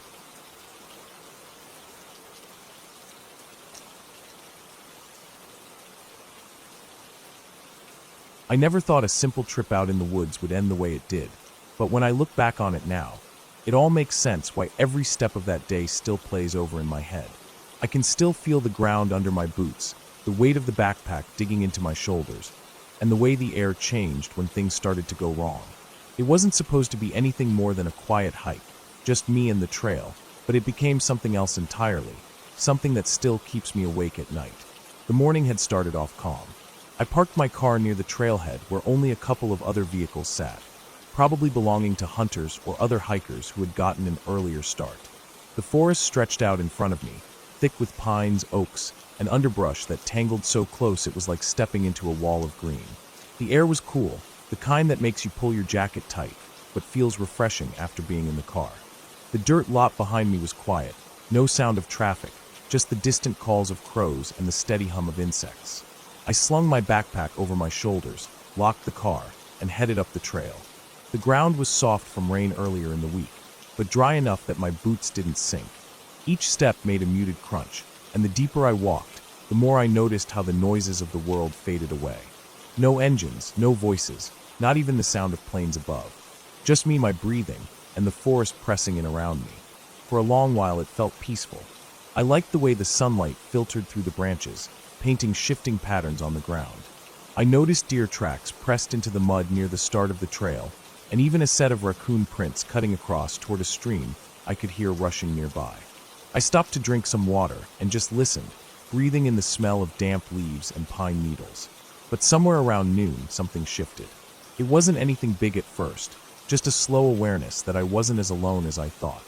I had that prickling feeling on the back of my neck, like eyes were on me. I stopped walking and scanned the trees, trying to shake it off as nothing. The woods were thick, and I couldn't see far in any direction. It made sense that my mind would play tricks on me. But even telling myself that didn't make the feeling go away. I pushed on, moving slower now, paying more attention to the sounds around me. The forest wasn't silent, but it was strange. The bird calls had become scattered, as if they'd moved off somewhere else. The wind had died down too, leaving the air heavy and still. My boots scraped against roots and stones, each sound too loud in the quiet. Not long after, I saw it. At first, I thought it was just a shadow between the trees, but when I squinted, I realized it was a shape, tall and upright, moving slowly across the ridge a couple 100 feet ahead. The figure didn't stop, didn't look around, just kept walking until it disappeared behind the slope. My chest tightened. I wasn't expecting to see anyone way out here, especially not off the main trail. They hadn't waved, hadn't called out, hadn't even changed pace when I saw them. I stood there a long time, trying to decide what to do. It could have been another hiker, maybe a hunter checking the land, but something about the way they moved bothered me. There had been no pause, no hesitation, as if they knew exactly where they were going and didn't care who saw them. I tried to shake it off. People hike all the time, I told myself. There was no reason to overthink it. Still, I felt uneasy, like I had seen something I wasn't supposed to. I tightened the straps on my backpack and walked on, keeping my head down, pretending I hadn't noticed. By late afternoon, I stopped to gather firewood near the edge of the forest. I wasn't camping out there overnight, but I liked to make small fires at rest stops when I hiked longer trails, just to sit and eat near. I stepped just inside the trees, snapping smaller branches off fallen logs and piling them into my arms. The deeper I went, the darker it got, the light from the open field behind me swallowed up by the thick canopy overhead. That's when I heard it. A sound so clear it froze me where I stood, heavy breathing. Not the kind of panting an animal makes, not the fast huff of a deer or the grunts of a boar. This was human. Slow, steady, ragged breaths, close enough that I could hear the wetness in them. My heart lurched, and I turned my head, scanning the trees. I didn't see anyone at first, but I could sense movement. Something shifted behind a trunk, and for a split second, I caught the blur of a figure slipping between the branches. The breathing grew faint, moving farther away, but I knew without a doubt it had been right behind me moments earlier. The wood slipped from my arms. My legs carried me before I even made the choice, running back through the trees toward the open field where my pack lay. My chest ached, my throat burned, but I didn't stop until I burst out of the shadows into the clearing, panting harder than I ever had in my life. I forced myself to calm down, sitting on a fallen log, trying to slow my breathing. My ears rang with the rush of blood, but under it, the forest was too quiet again. I felt exposed in that clearing, yet the thought of stepping back into the trees made my skin crawl. Whoever, or whatever, that had been, it had followed me close enough to breathe down my neck, and I hadn't heard a single footstep until it was already there. I didn't stay long after that. I stuffed what little wood I had into my pack, didn't bother with the fire, and started back down the trail toward the car. Every bend in the path made me nervous. I kept glancing over my shoulder, certain I'd see someone standing there, watching. I moved quickly, but not so fast that I tripped. The silence was unbearable, the kind that makes every crack of a twig under your boot sound like a warning shot. The hike back felt endless. My legs grew heavy, and my eyes scanned constantly, darting at every shadow. By the time I reached the dirt lot, the sun was dipping low, painting the tops of the trees in gold. My car sat alone now, the other vehicles gone. I fumbled the keys, my hands slick with sweat. I opened the door and slid in, locking it instantly. My chest finally eased a little when I turned the engine over, but even then, I couldn't shake the thought that I had been followed the whole way back. I half expected to see a figure at the tree line as I pulled away, but when I looked, the woods stood still and empty. Driving out, I realized something that chilled me more than anything else. There hadn't been any footprints on the trail besides mine when I walked back. The ground was soft enough that I should have seen them, but I hadn't. And yet I know what I heard, what I saw moving between those trees, what I felt breathing so close behind me. I don't go back there anymore. Every time I think about it, my mind replays the sound of those breaths and the sight of that figure on the ridge. Someone was out there that day, someone who didn't want to be found, someone who followed me without a word. I was lucky to make it back to my car, lucky to drive away with nothing worse than the memory. But the truth is, I'll never know who it was, what they wanted, or how long they watched me before I finally noticed. And that's the part that keeps me awake. The thought that maybe they're still out there, watching someone else, stepping quietly enough to never be seen until it's already too late.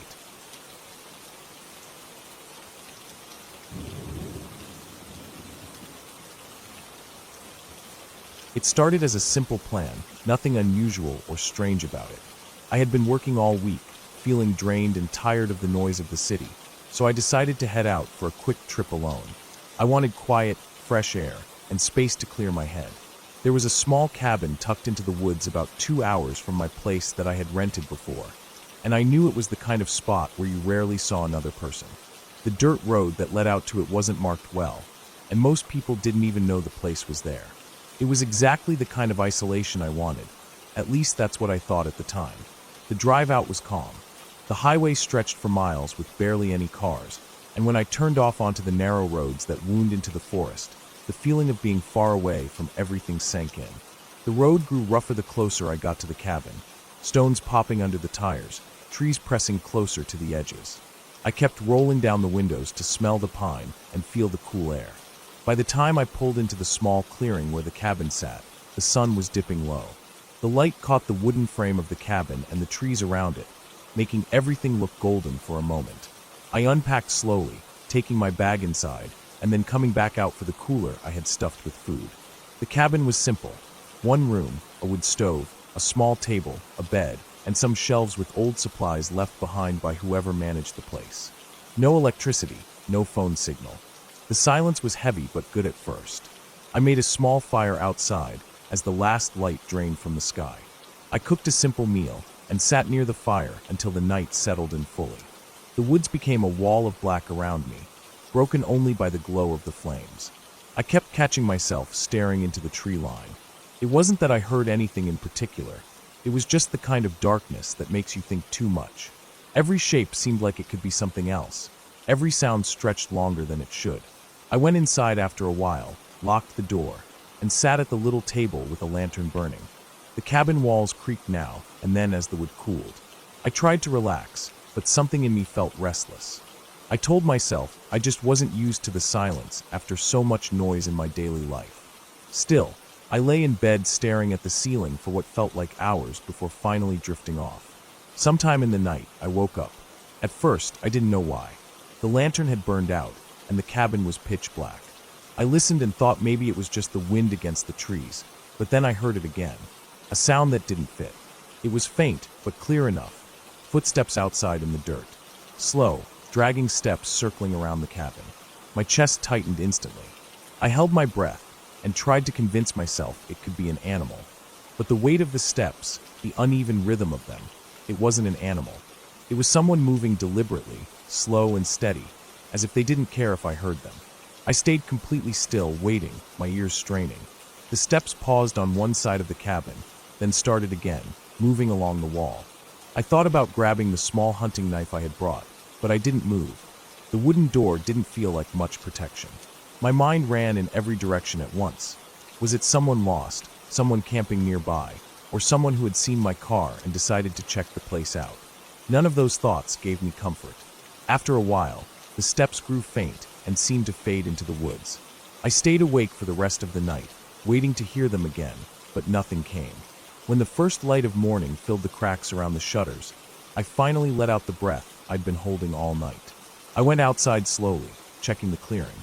The ground was disturbed in a way I couldn't ignore. Clear footprints circled the cabin, some pressed deeper than others into the soft dirt. They weren't fresh boots, either. The tread was worn down, smoothed out with use. Whoever it was had walked around the cabin at least twice, close to the walls, pausing in spots as if listening or looking in. I spent the day restless, trying to shake it off. I forced myself to go about normal things, chopping wood, walking a little along the trails, cooking, but I couldn't stop glancing at the trees. I thought about packing up and leaving, but part of me kept saying it was just a strange moment, maybe someone out hunting or wandering. Still, the prints were burned into my mind. By the time night fell again, I had already locked myself inside and built up the fire in the stove. I sat on the bed with the lantern lit. knife on the table within reach. Every sound outside seemed sharper now. Hours passed, and I began to think maybe it had been nothing. Maybe I would just get through the night. Then I heard it again. The same dragging, uneven steps. This time slower. They came from the same direction, circling the cabin just as before. My whole body tensed. The fire popped inside the stove, and I worried the sound would make whoever it was know I was awake. The steps stopped right outside the window for a long time. Too long. I stared at the wall, picturing someone standing inches from the thin wooden planks, breathing, listening. Minutes dragged by before the steps started again. They moved to the door and stopped there. I sat frozen, my hand gripping the knife so hard my fingers ached. The door creaked lightly as if tested. Not pushed hard, not kicked, just tested. Then silence. I didn't move, didn't breathe, just waited. Eventually, I thought maybe the person had gone, but I couldn't be sure. The silence stretched into hours. I must have dozed off sitting upright, because the next thing I knew, sunlight was spilling into the cabin. I went outside again, and there they were. The same prints circling, stopping at the windows and door. This time there were more of them. The dirt churned up as if whoever it was had stood there for longer, shifting their weight back and forth. I decided I couldn't stay another night. I packed quickly, loading everything into the car. The whole time I kept checking the trees, half expecting to see someone watching me. When I finally drove off down the rough road, my hands were tight on the wheel, my eyes flicking to the rearview mirror. I didn't see anyone, not once on the way out, but I couldn't shake the thought that someone had been there on purpose. Not lost, not curious, but standing outside that cabin in the dark, circling and waiting. When I reached the highway, the tension didn't ease. Even now, I can still hear those dragging steps in my head, slow and deliberate, pacing just outside thin wooden walls. And I know if I had stayed one more night, if I had let myself believe it was nothing, the story might not have ended with me driving away at all.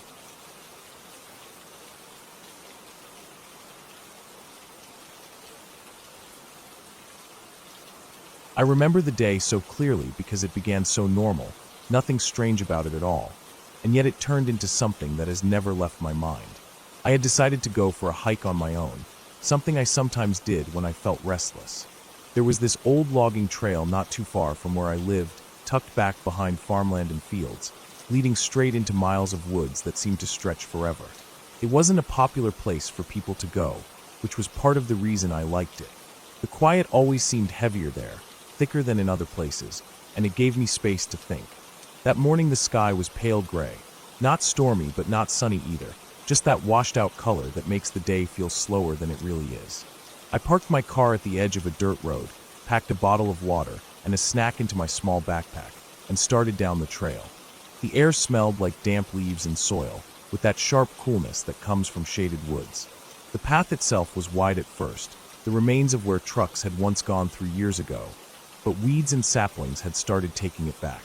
The deeper I went, the more narrow it became, until it was just a single dirt track lined with roots and fallen branches. The forest grew thick quickly. Trees pressed in from both sides, blocking out most of the light. Everything seemed muffled, like sound didn't travel far here. My own footsteps were steady, but they echoed only faintly. A crow called somewhere far off, then silence. I walked for maybe an hour, losing track of time, just following the path deeper and deeper until I reached a point where the trail forked. The left side looked more worn, but I had already been that way once before, so I took the right. The right path was rougher, covered in fallen sticks and patches of mud. It sloped downward slowly, leading toward the darker part of the forest where the trees grew taller and closer together. I liked that feeling of being swallowed up by the woods, hidden away from everything else. But after a while, I noticed something that put a chill through me. The further I walked, the less the trail looked like a trail. It thinned out until it was hard to tell if I was even on a real path anymore. I slowed down, trying to keep track of where I had come from, but everything started to look the same. Trees, brush, patches of moss, little dips in the ground, it all blended together.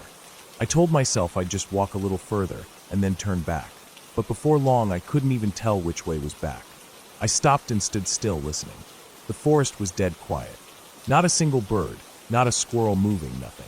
That's when I felt it, that heavy awareness of being watched. I tried to shake it off, telling myself it was just my mind playing tricks, but my gut didn't believe that. I turned in a slow circle, scanning the trees. That's when I saw it.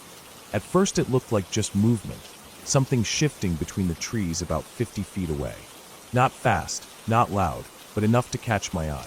I stared hard, but all I saw was the outline of something stepping just out of view. I waited, heart thudding, eyes locked on the spot, and then I heard it. The sound of heavy breathing. It wasn't mine. It came from that direction, low and deep, almost like someone exhausted. It stopped when I took a step, then started again when I froze. I couldn't see anyone, but the sound was real, steady, and close enough to make the hair on my neck rise. I backed up slowly, my boots crunching on leaves, trying not to make noise. The breathing seemed to move too, shifting in rhythm with me, always staying just out of sight. I felt trapped. Running blindly in the woods was dangerous. One wrong step, and I could twist an ankle, fall into a hole, or worse. But standing there wasn't an option either. I started moving faster, trying to retrace where I'd come from, glancing over my shoulder every few seconds. The breathing grew fainter, like it was pulling back, and for a moment I thought maybe it was gone. But then I caught movement again, this time on my left side, deeper in the trees. A figure, dark and tall, slipping between trunks. I didn't wait to see more. I broke into a run, not caring about the noise I made, just focusing on moving as fast as I could. The branches whipped against my arms, the ground uneven under my feet. I pushed forward until I nearly tripped over a fallen log, catching myself just in time. My lungs burned, my chest tight, but I didn't stop. The thought of whatever that was trailing me kept my legs pumping. After what felt like forever, I stumbled onto a section of trail that looked more familiar. Relief hit me, but it was sharp and nervous, not calming. I recognized a bend in the path, and knew I was at least facing the right way toward where my car was. I didn't slow down. I kept running until the trees thinned, and I could see the faint outline of the field near the edge of the forest. When I finally broke out of the woods, the sudden openness of the field nearly made me dizzy. I stopped in the middle of the clearing, bent over, gasping for air. I kept looking back at the tree line, half expecting to see someone step out after me. But nothing came. The woods stood still, silent, giving away no sign that anything had been there. I walked the rest of the way back to my car, shaking, ears straining for any sound behind me. My hands fumbled with the keys when I reached it, and I locked the doors the second I got inside. I sat there for several minutes, just breathing, staring into the forest. Not a single movement, not a single noise. I told myself maybe it was an animal, maybe my imagination, but I knew what I had heard. That breathing wasn't like a deer or a bear. It was human, slow, deliberate. And the way it moved when I moved, the way it kept just far enough back to stay hidden, it wasn't chance. I drove home with the windows up and the doors locked tight. I never told anyone about it because I didn't want to hear the word imagination or overreaction. But deep down I knew better. Someone had been out there in those woods with me, following me, watching me, keeping close enough to let me know without ever showing their face. And the part that chills me even now is knowing I'll never know who it was, or why they were out there, or what might have happened if I hadn't run when I did. I still pass that dirt road sometimes, and every time I do, I feel that same heavy awareness, like eyes pressing from the shadows of the trees, waiting for someone else to step inside. That day taught me something I'll never forget. The forest isn't empty just because it looks empty. Sometimes it's what you can't see that's the most dangerous, and sometimes walking out alive doesn't mean you escaped. It only means you got lucky.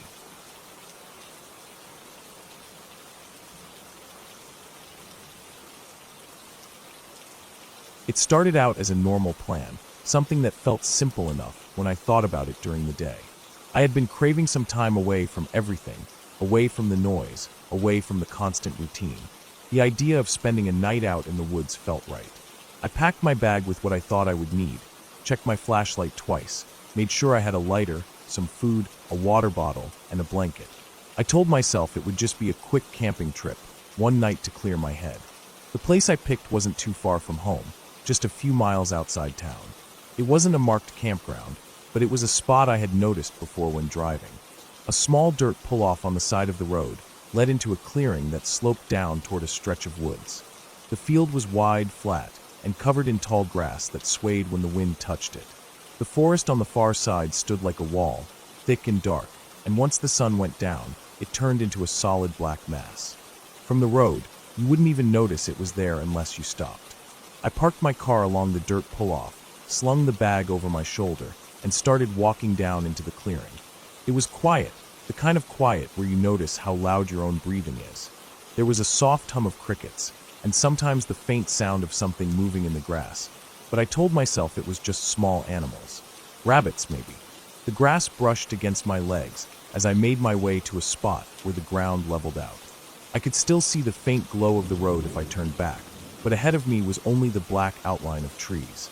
I built a small fire with the wood I collected near the tree line. The flames crackled low, and the warmth was comforting, but I couldn't shake the feeling of how alone it felt. The sky above stretched wide, stars scattered across it. I remember tilting my head back and trying to count them, my eyes darting from one small point of light to another. I thought maybe this was what I came here for, just this quiet space, just to feel small under the sky. But then I noticed movement. At first, it didn't register. My eyes caught something shifting along the ridge of the hill about 200 feet away. The ridge rose up on the far side of the clearing, just before the woods thickened again. In the fading light, I could see the outline of a figure walking across the ridge, steady, not hurried, but straight, like they knew exactly where they were going.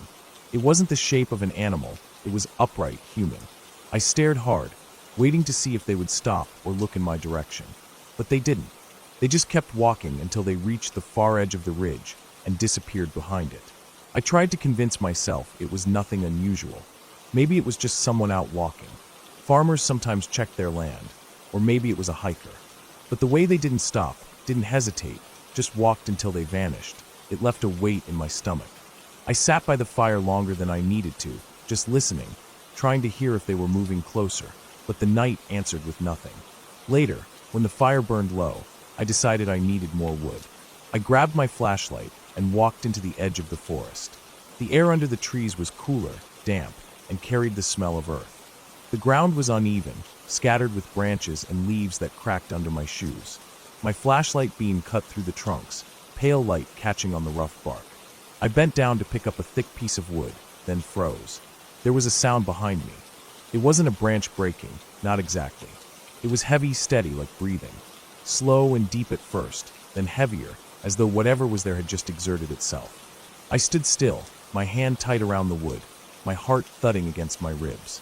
I turned my head slowly, shining the light into the trees. At first, I didn't see anything, just layers of trunks and shadows. But then I caught it, movement, just a small shift in the dark. Not clear enough to see a shape, not enough to define it as a person, but enough to know something was there. The breathing grew fainter, moving away, fading deeper into the trees. I wanted to follow the sound with my flashlight, to see what it was, but my body wouldn't move. My throat was dry, and my hands were shaking.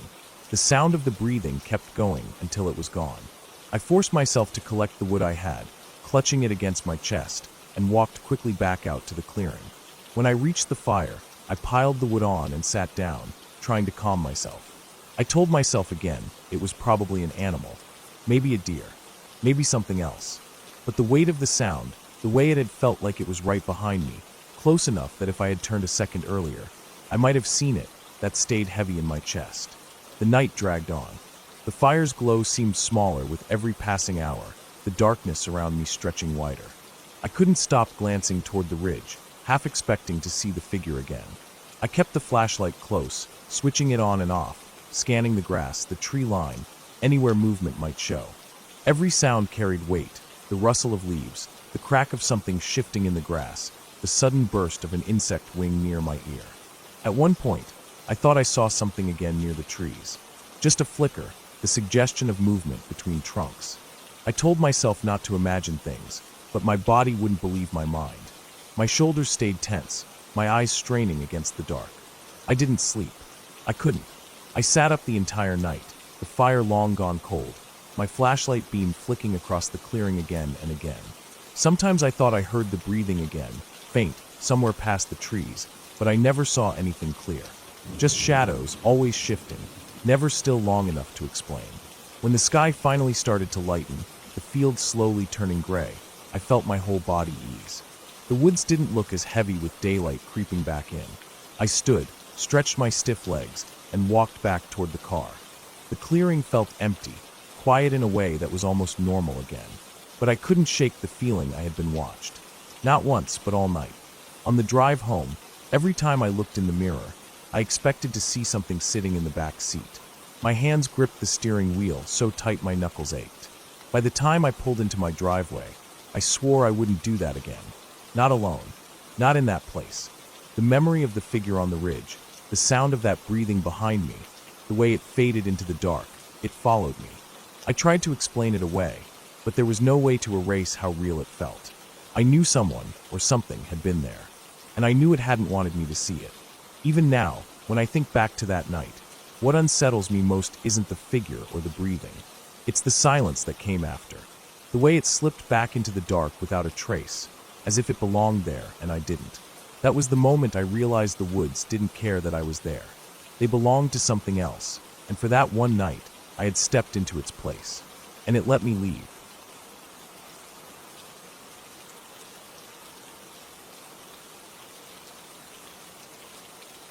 It started out as a normal trip. At least that's how I thought of it when I first left the house. I had been working long hours for weeks, barely seeing the outside of my office or my apartment. My head felt heavy, my eyes strained, and my body restless from the same routine.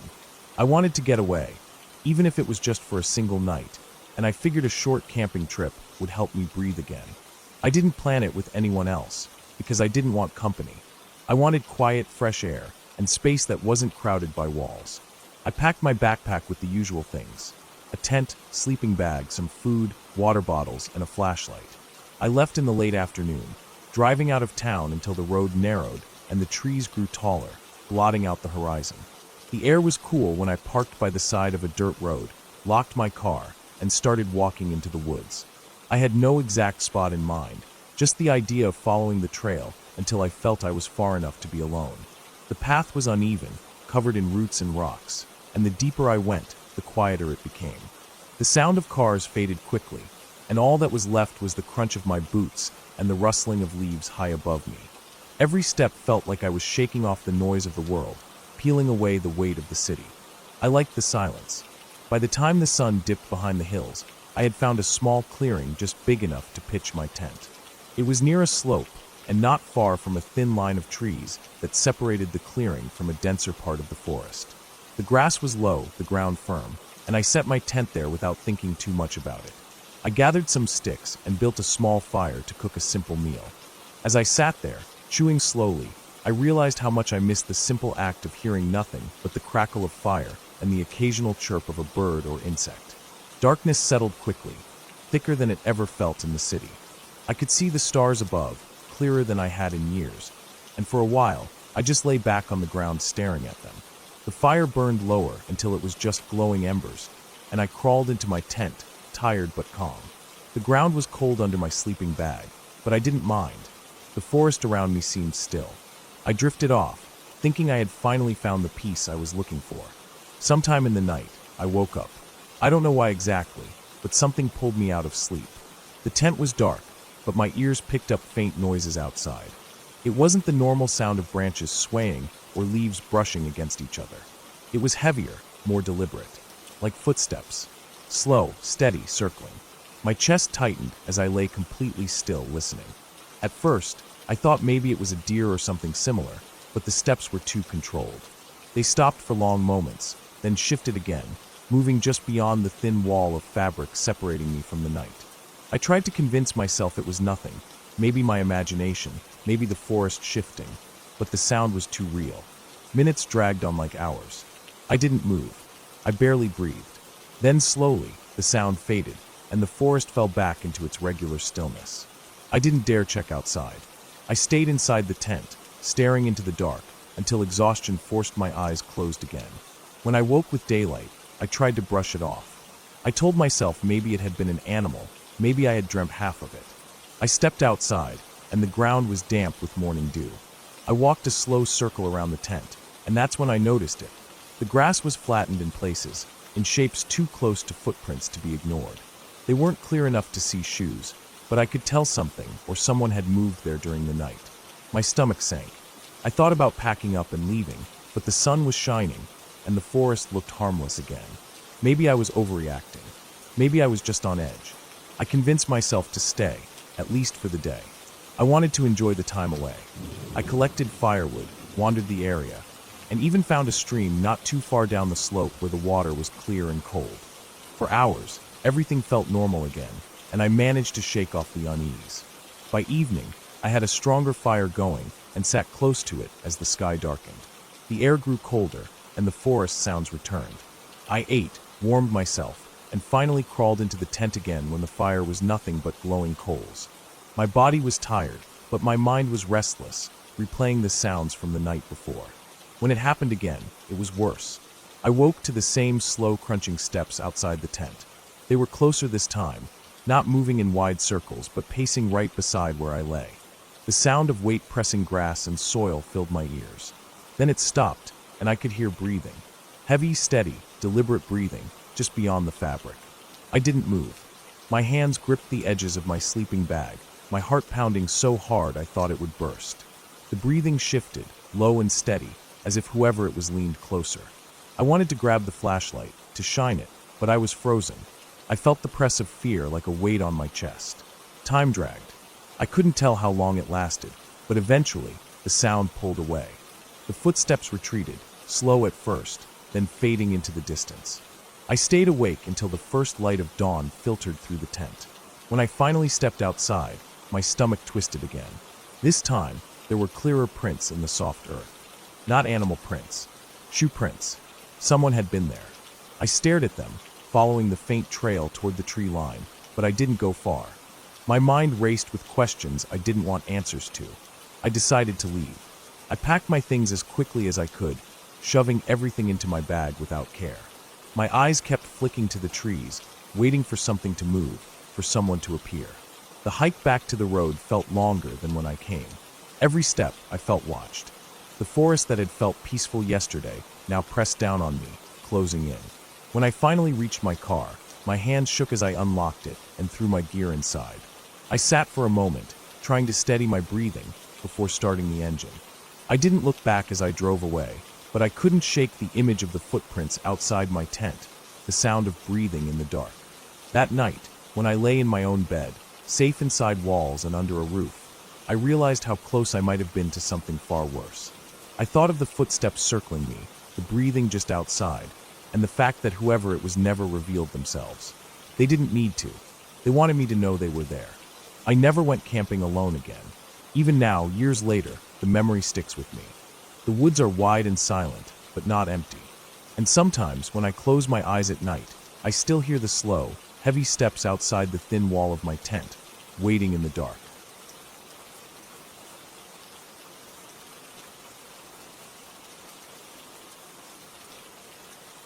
I had always thought of myself as someone who could handle being alone outdoors. I had gone on hikes before, spent nights camping with friends, even walked home late at night through quiet streets without feeling like something was wrong. But this one trip changed the way I thought about being outside, about how much I trusted the safety of empty places.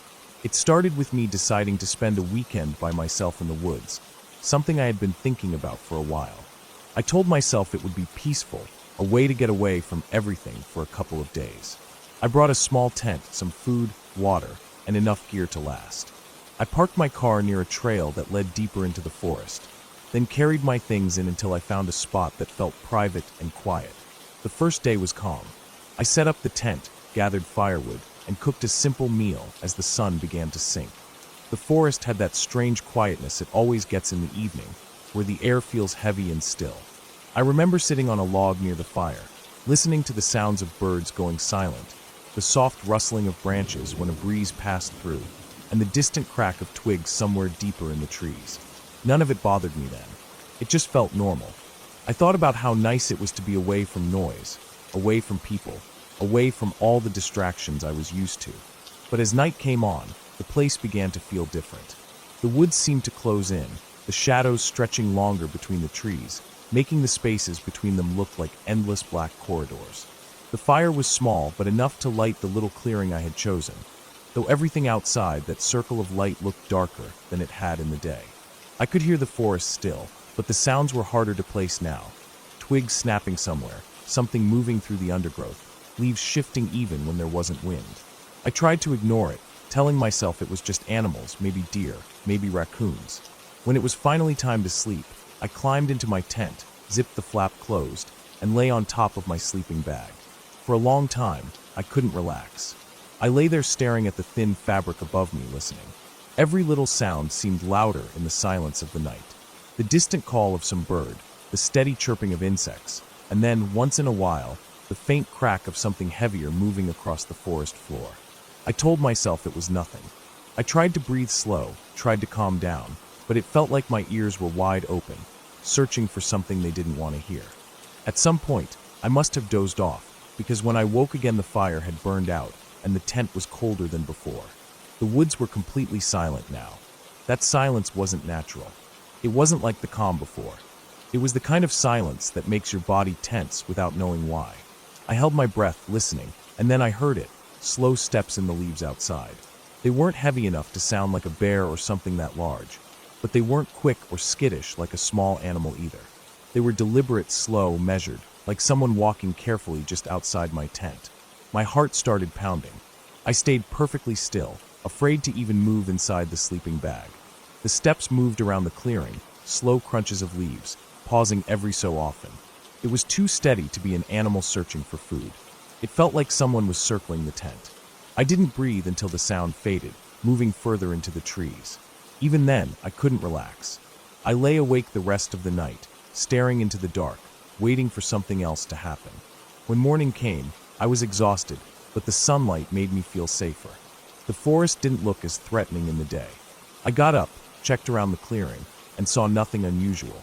The ground was covered in leaves and twigs, and though I thought I saw impressions where someone could have stepped, I couldn't be sure.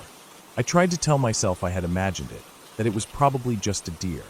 But the way it moved, the slow pacing, kept replaying in my head. I spent the day hiking further out, trying to shake the uneasy feeling. The woods were beautiful in the daylight, tall trees swaying, sunlight breaking through in patches, the smell of pine and earth strong in the air.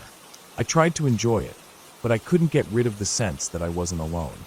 Every time I stopped to drink water or sit for a moment, I felt like I should keep moving, like something was just out of sight watching. That night, I built a bigger fire, hoping it would make me feel safer. I cooked again, sat close to the flames, and forced myself to stay awake as long as I could. The forest sound seemed more normal this time, though every so often I thought I heard something faint, like a snap of a branch farther away. By midnight, my body was too tired to stay awake, so I climbed back into the tent. I hadn't been asleep for more than an hour when I woke again. This time it wasn't footsteps that woke me. It was the sound of breathing. Heavy, steady breathing right outside the tent. My blood froze. It was close, so close I thought for a moment it was inside with me. I could hear the faint rhythm of air pulling in and out, sometimes pausing, sometimes catching, like someone was trying to stay quiet but couldn't control their breath. I didn't move. I barely even let my chest rise and fall, trying to hide the sound of my own breathing. The fire outside had burned low again, so the tent was almost pitch black. I kept staring at the thin wall of fabric in front of me, waiting to see a shadow, a shape, anything. The breathing lasted for what felt like minutes, then slowly it moved away. I heard the faint crunch of steps retreating into the woods until it was silent again. I lay there shaking, unable to close my eyes. I didn't want to move, didn't want to make a sound. I stayed awake until the first light of dawn, every muscle in my body tight with fear. By morning, I was done. I didn't want to stay another night. I started packing my things as fast as I could, shoving gear into my bag, not even caring if I left things behind. The forest was quiet, but the quiet didn't feel safe anymore. It felt like the air was holding something back, waiting. I loaded everything, put out what was left of the fire, and started heading back to where I had parked. The trail felt longer than it had when I came in. Every sound behind me made me turn my head. Every bend in the path felt like something could be waiting just around it. I walked faster than I should have with the heavy pack, my legs burning, my breath quick and shallow. At one point, maybe halfway back, I stopped to rest for a second, leaning against a tree. That was when I noticed it. On the ground, pressed into the dirt, was a footprint. Not a boot like mine. Not the hoof of a deer or the paw of a coyote. It was the clear shape of a human shoe.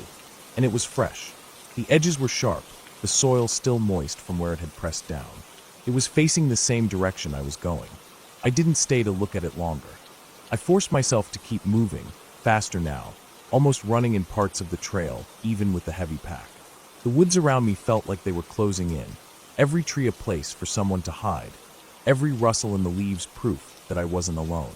When I finally saw the glint of my car through the trees, I nearly broke into a sprint. I dropped the pack into the back seat, climbed in, and locked the doors. My hands were shaking as I started the engine. I didn't even look behind me as I pulled onto the road and drove away, just staring straight ahead, gripping the wheel so tight my fingers hurt. It wasn't until I was miles down the road, the forest far behind me, that I let myself breathe again. But even then, I couldn't shake the image of that footprint, the sound of those slow steps, and the heavy breathing outside my tent. It was clear now. I hadn't been out there alone. Someone had been in those woods with me, watching, moving around my camp, standing just outside while I tried to sleep. And the worst part was not knowing why they hadn't done anything more. Not knowing what they wanted. Not knowing if they had followed me all the way back to the car, standing just out of sight in the trees, watching me leave. I had gone there to find quiet, to get away from people. Instead, I found a kind of quiet I never wanted again. The quiet of knowing someone was out there with me, close enough to touch my tent in the dark, close enough to hear my breathing, and close enough that if I hadn't left when I did, I might not have left at all.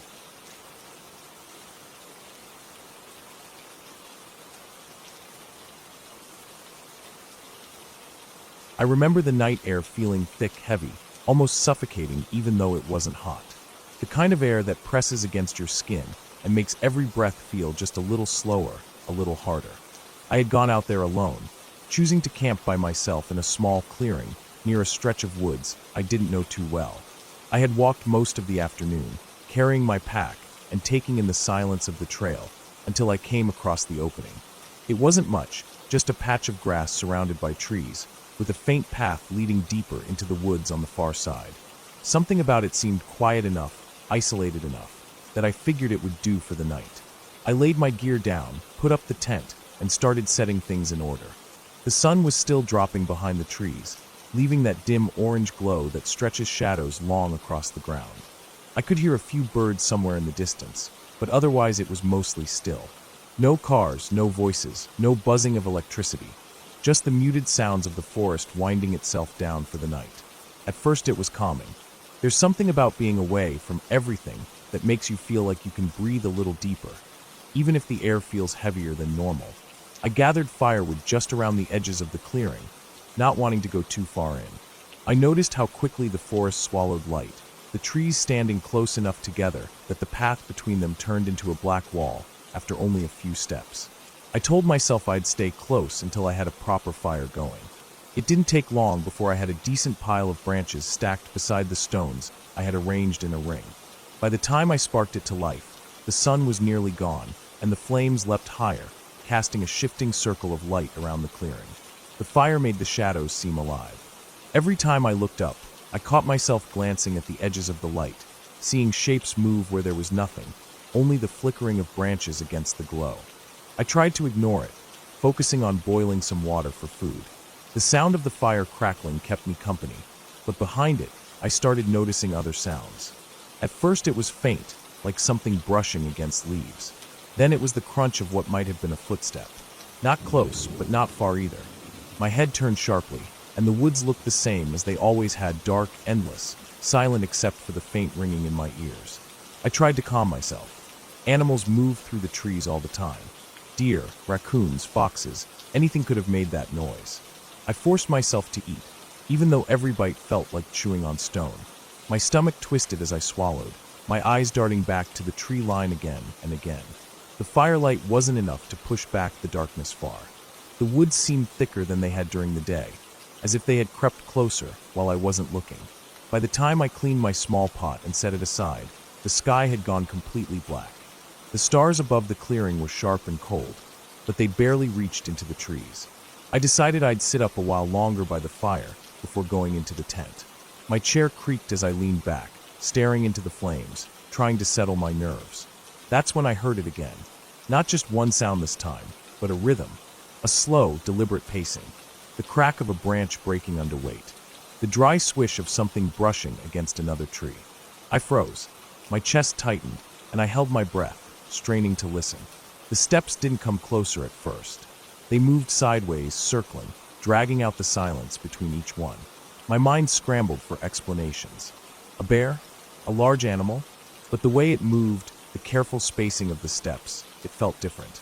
It felt purposeful, like it was aware of me, staying just far enough out of sight, but close enough that I couldn't ignore it. The fire popped loudly, and I jumped at the sound. The pacing stopped. For a long moment, there was nothing but the crackling of the flames and the distant call of some night bird. I slowly reached down to my pack and pulled out the small hatchet I carried, setting it across my lap. The weight of it in my hands was both comforting and useless all at once. Minutes dragged by, each one longer than the last. I told myself I couldn't sit out there all night. I needed to go into the tent, zip it up, try to sleep, and let morning come. But the thought of turning my back on the tree line, of lying down blind while something, or someone moved out there, filled me with a dread that seemed to stick in my throat. Finally, I forced myself to stand. The firelight danced across the grass, and my shadow stretched out long behind me. I kept the hatchet in my hand as I backed toward the tent. Every step made the fabric of the tent look smaller, weaker, like nothing more than paper between me and the dark. When I finally ducked inside, I zipped it up fast, heart pounding in my ears. Inside, the air was stuffy and close. I laid down on my sleeping bag, the hatchet still clutched tightly. I tried to breathe slowly, tried to calm myself, but every sound outside seemed magnified through the thin fabric. Leaves brushing, twigs snapping, and then, unmistakably, footsteps again. Closer this time. I held my breath. The fire outside crackled faintly, its glow pushing just enough light through the tent walls to keep the space from being fully black. Shadows shifted as the flames flickered, and in that unsteady glow, I could see movement just outside. A figure moved past, slow, steady, blocking the firelight for an instant as it crossed between me and the flames. My body went cold. My fingers dug tighter into the handle of the hatchet. Whoever it was didn't stop. They walked past, their shape stretching and shrinking as the fire danced. I waited, counting each second in my head, feeling sweat slide down the sides of my face. After a while, the sound faded, swallowed by the woods again. I didn't sleep. I couldn't. I laid there in the dark for hours, every muscle tight, every nerve on edge, waiting for the sound to return. The fire outside burned low, the glow fading, until only faint embers lit the clearing. At some point, exhaustion must have taken me, because the next thing I knew, a thin light was spilling across the fabric of the tent. Morning. When I unzipped the tent, the air outside was cool and damp. The fire was nothing more than ash, and a few charred pieces of wood. My gear was untouched, just as I had left it, but the ground around the clearing was not. There were prints. Not animal tracks, not random scuffs. Footprints. Bare, human footprints pressed into the dirt, circling the camp, weaving between trees, and stopping just a few feet from my tent before turning away. The weight of that realization sank into me. Someone had been out there all night, watching, circling, waiting. I packed my gear as quickly as I could, my hands shaking so badly that I dropped things more than once. I didn't bother to eat or even drink. I just shoved everything into my bag, kicked dirt over the ashes of the fire, and left. The trail back out felt longer than it had coming in. Every sound made me flinch. Every step felt like I was being followed. I didn't stop to rest, didn't look back until I reached the edge of the road where I had left my car. Only then did I allow myself to breathe fully again. Even now, when I think back on that night, I can feel the same tightness in my chest. It wasn't the woods that scared me, not the darkness, not the fire dying out. It was the knowledge that someone else had chosen to be out there too. Not camping, not hiking, not passing by. They had been there for me, circling me like a predator, watching me sit by the fire, watching me lie inside the tent, close enough to reach out if they wanted to. I never went back to that clearing. I never even looked for it again. The memory of those footprints was enough.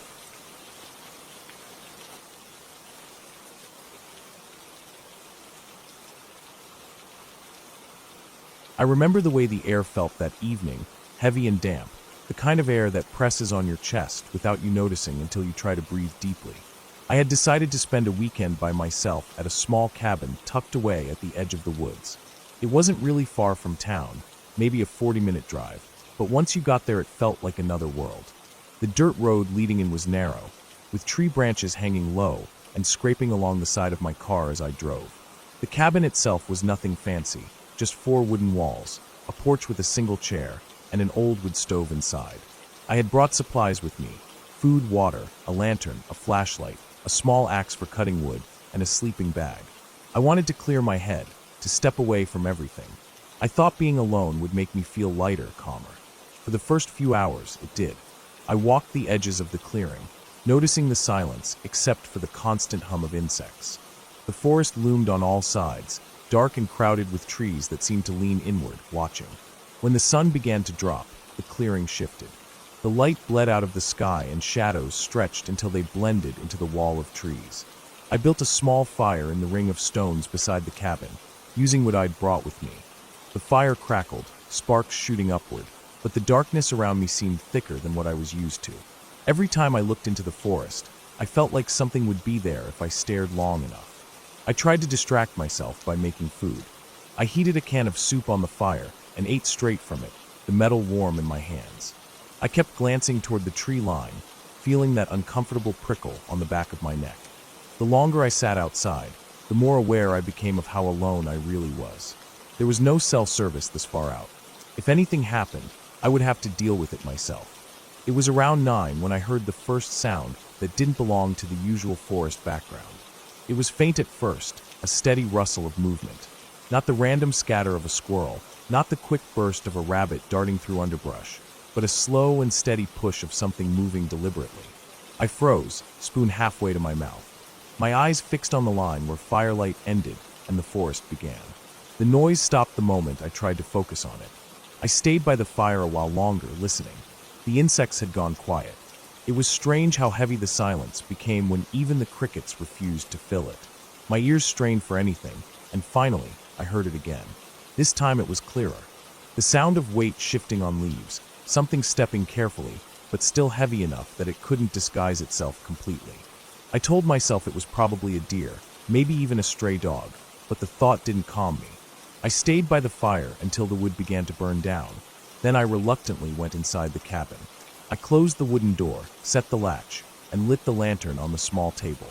The light flickered against the log walls, making the whole cabin feel smaller, almost suffocating. I lay in my sleeping bag, listening. For a while, all I heard was my own breathing and the occasional creak of the old cabin settling. I almost managed to drift off when a new sound pulled me back to full awareness. It was soft at first, like something brushing lightly against wood. Then it came again, louder, a clear drag of something along the outer wall of the cabin. My heart thumped hard. I lay perfectly still, staring at the ceiling, holding my breath to listen. The noise circled the cabin slowly. It wasn't quick or frantic. It moved with patience, dragging, then pausing, then dragging again. I imagined an animal rubbing against the wood, but it didn't sound right. The pauses between movements felt too controlled, too intentional. I sat up, my body tense. I reached for the flashlight, my hand shaking as I clicked it on. The beam cut across the cabin, bright but unsteady. I thought about going to the window, but fear pinned me in place. Instead, I stayed where I was, my ears straining, the sound of dragging wood still circling. Eventually, after what felt like forever, the sound stopped. The silence that followed was worse. I barely slept that night. Every small creak, every rustle outside made my pulse jump. I stayed alert until exhaustion finally pulled me into shallow sleep. When morning came, I stepped outside cautiously. The fire pit was cold, and the clearing was damp with dew. I walked slowly around the cabin, scanning the dirt for prints. At first, I didn't see anything unusual. Then near the back wall, I noticed disturbed leaves and a faint impression in the soil. It wasn't a clear footprint, but it wasn't random either. Something had been there, close to the wall, close to where I had heard the dragging. I tried to shake it off. I told myself it could have been an animal pressing against the cabin in the night. Still, the uneasy feeling stayed with me. I spent the day gathering more firewood, keeping busy. I avoided the forest, sticking close to the clearing. Every so often, I caught myself glancing at the trees, expecting movement. By the time night came again, my nerves were already worn thin. I built a larger fire, adding extra logs, hoping it would keep whatever was out there away. I sat closer to it this time, watching the flames. The night closed in fast. Soon the forest was nothing but a black wall surrounding the clearing. It didn't take long before I heard it again. This time it wasn't rustling in the leaves. It was the clear crunch of footsteps. Slow, deliberate steps, not far from the edge of the firelight. I froze, My eyes locked on the darkness. The sound stopped. My skin crawled with the awareness that someone, or something, was just outside my sight. The fire popped, sparks flying, and in that brief light I thought I saw movement between the trees. A shape, tall and still, half hidden in the shadows. My throat tightened. I told myself not to blink, not to move. But when the flames settled, the shape was gone. I stayed outside longer than I should have, trying to convince myself I imagined it. But the footsteps started again, circling wide around the clearing. My fear finally pushed me inside. I shut the door hard, latched it, and pulled the lantern closer.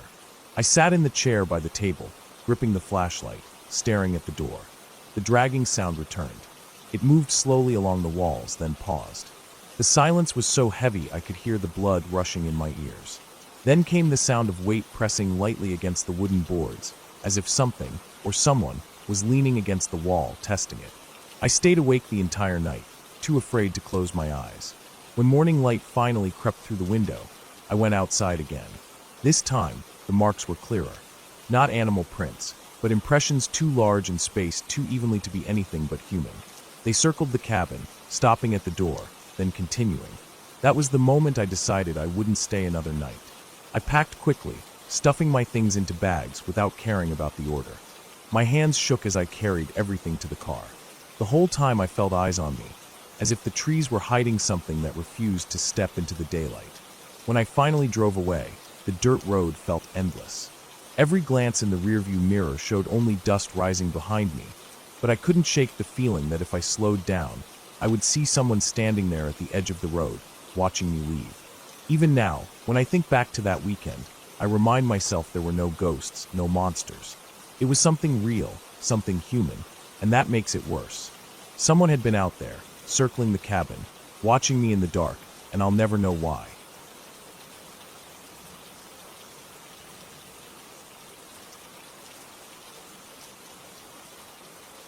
I never thought that one simple decision could leave me shaken for the rest of my life. Looking back, it almost feels like it was something waiting for me, like it didn't matter what I chose, I would have ended up there anyway. But the truth is, I chose to go. I chose to step into that moment, into that place, and I learned just how quickly a normal night can turn into something terrifying. It was late summer, the air still heavy and warm, but already hinting at the coming fall. The days had been hot, and the nights cooled down just enough to make sitting outside feel comfortable. I had driven out to a small wooded area just outside of town, a place I liked because it was quiet. People rarely went there, and even fewer stayed after dark. The spot wasn't official parkland, just some old trails cut by hunters and kids looking for a place to drink. There was a clearing in the middle of the woods that I had found a couple months before, and it became a place where I could go and be alone. That night, I packed a small backpack with a flashlight, some water, and a folding chair. I parked my car on the gravel pull-off by the road and followed the narrow path into the trees. It was about a 15-minute walk to the clearing, and as I went, the sounds of the world behind me faded. No cars, no houses, no voices. Just the forest, with its mixture of insects buzzing, leaves rustling, and the occasional sharp crack of a branch snapping somewhere in the distance.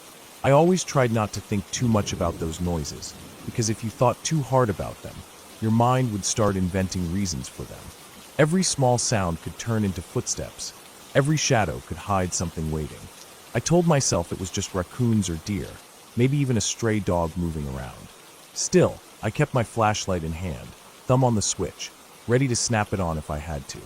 The clearing opened up suddenly, a wide circle where the trees stopped and the grass grew waist-high in some places.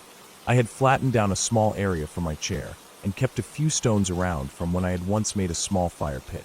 I set the chair down, sat, and let out a breath I hadn't realized I'd been holding. Out there, under the open sky, I always felt both exposed and safe at the same time. Exposed, because there was nothing shielding me from the woods that pressed in all around. Safe, because I could see the tree line in every direction, nothing close enough to sneak up without me noticing. The first hour passed quietly. I listened to the insects, the soft breeze moving through the grass, and the occasional night bird calling from the trees. My phone stayed in my pocket, and I just let the dark settle around me. But after a while, something shifted. I didn't notice it at first. It wasn't sudden, like a loud noise or movement. It was more subtle. I realized that I was leaning forward in the chair, listening harder than before. My eyes kept drifting to the right, toward the far edge of the clearing. At first, I thought I was imagining it. A darker shape among the trees, something that didn't quite match the pattern of branches and shadows. I blinked, rubbed my eyes, and told myself it was just my brain adjusting to the dim light. But the longer I stared, the more I felt sure that something, or someone, was standing there, just inside the tree line. I stayed frozen, my hand on the flashlight, but I didn't turn it on yet. I wanted my eyes to stay adjusted to the dark, because the beam of light might blind me for a few seconds when I turned it off again. I tried to focus on the spot, waiting for movement, but nothing happened. After a couple minutes, I convinced myself I was wrong. My mind had just built a shape out of the shadows, the way it does when you stare too long at the dark. I sat back again, but I didn't feel relaxed anymore. The quiet felt heavier now. I realized I couldn't hear any of the night insects that had been buzzing so loud before. The air felt still, like even the breeze had gone. I told myself that sometimes it happened, that the forest had its own rhythms. But my skin prickled, and my stomach twisted. I felt like the whole clearing was holding its breath, waiting for something. Then came the sound. It wasn't loud, but in the silence it felt sharp, cutting straight through everything. A footstep. Not the random snap of a branch from an animal, not the soft scurry of a raccoon. It was heavy, deliberate, and it came from the tree line to my right, the same spot where I thought I had seen the shape. My hand tightened around the flashlight. I turned it on, the beam slicing through the dark, flooding the grass and hitting the trees. For a second, all I saw were trunks, branches, and shadows. Then the beam caught movement. A shape shifted, pulling back, just out of reach of the light. I jerked the beam toward it, but whatever it was had already moved deeper into the trees. My chest tightened, and I could feel the pounding of my heart in my ears. I stood slowly, sweeping the light back and forth along the tree line. Nothing, just the still, waiting forest. I told myself it was an animal, but the sound had been too heavy, too human. I debated packing up right then and leaving, but a part of me didn't want to believe it. I didn't want to accept that someone else had been standing there, watching me. I waited, holding the light steady on the trees, but the forest stayed still. Finally, I shut it off, plunging the clearing back into darkness. My eyes adjusted slowly, and I sat back in the chair, trying to steady my breathing. For a while, nothing happened. My muscles started to loosen, and I almost convinced myself I had overreacted. But then I heard it again. Not from the right this time, but from directly across the clearing. Another footstep, slow, heavy, pressing into the ground. I stood up fast, swinging the flashlight across the clearing. My heart hammered in my chest as the beam lit up the opposite tree line. Again, I caught the faintest flicker of movement, something slipping back behind the cover of the trees, staying just out of full sight. That was enough. I shoved the chair down, grabbed my bag, and started for the path. My flashlight beam shook with my hands as I walked quickly, then faster, until I was nearly jogging.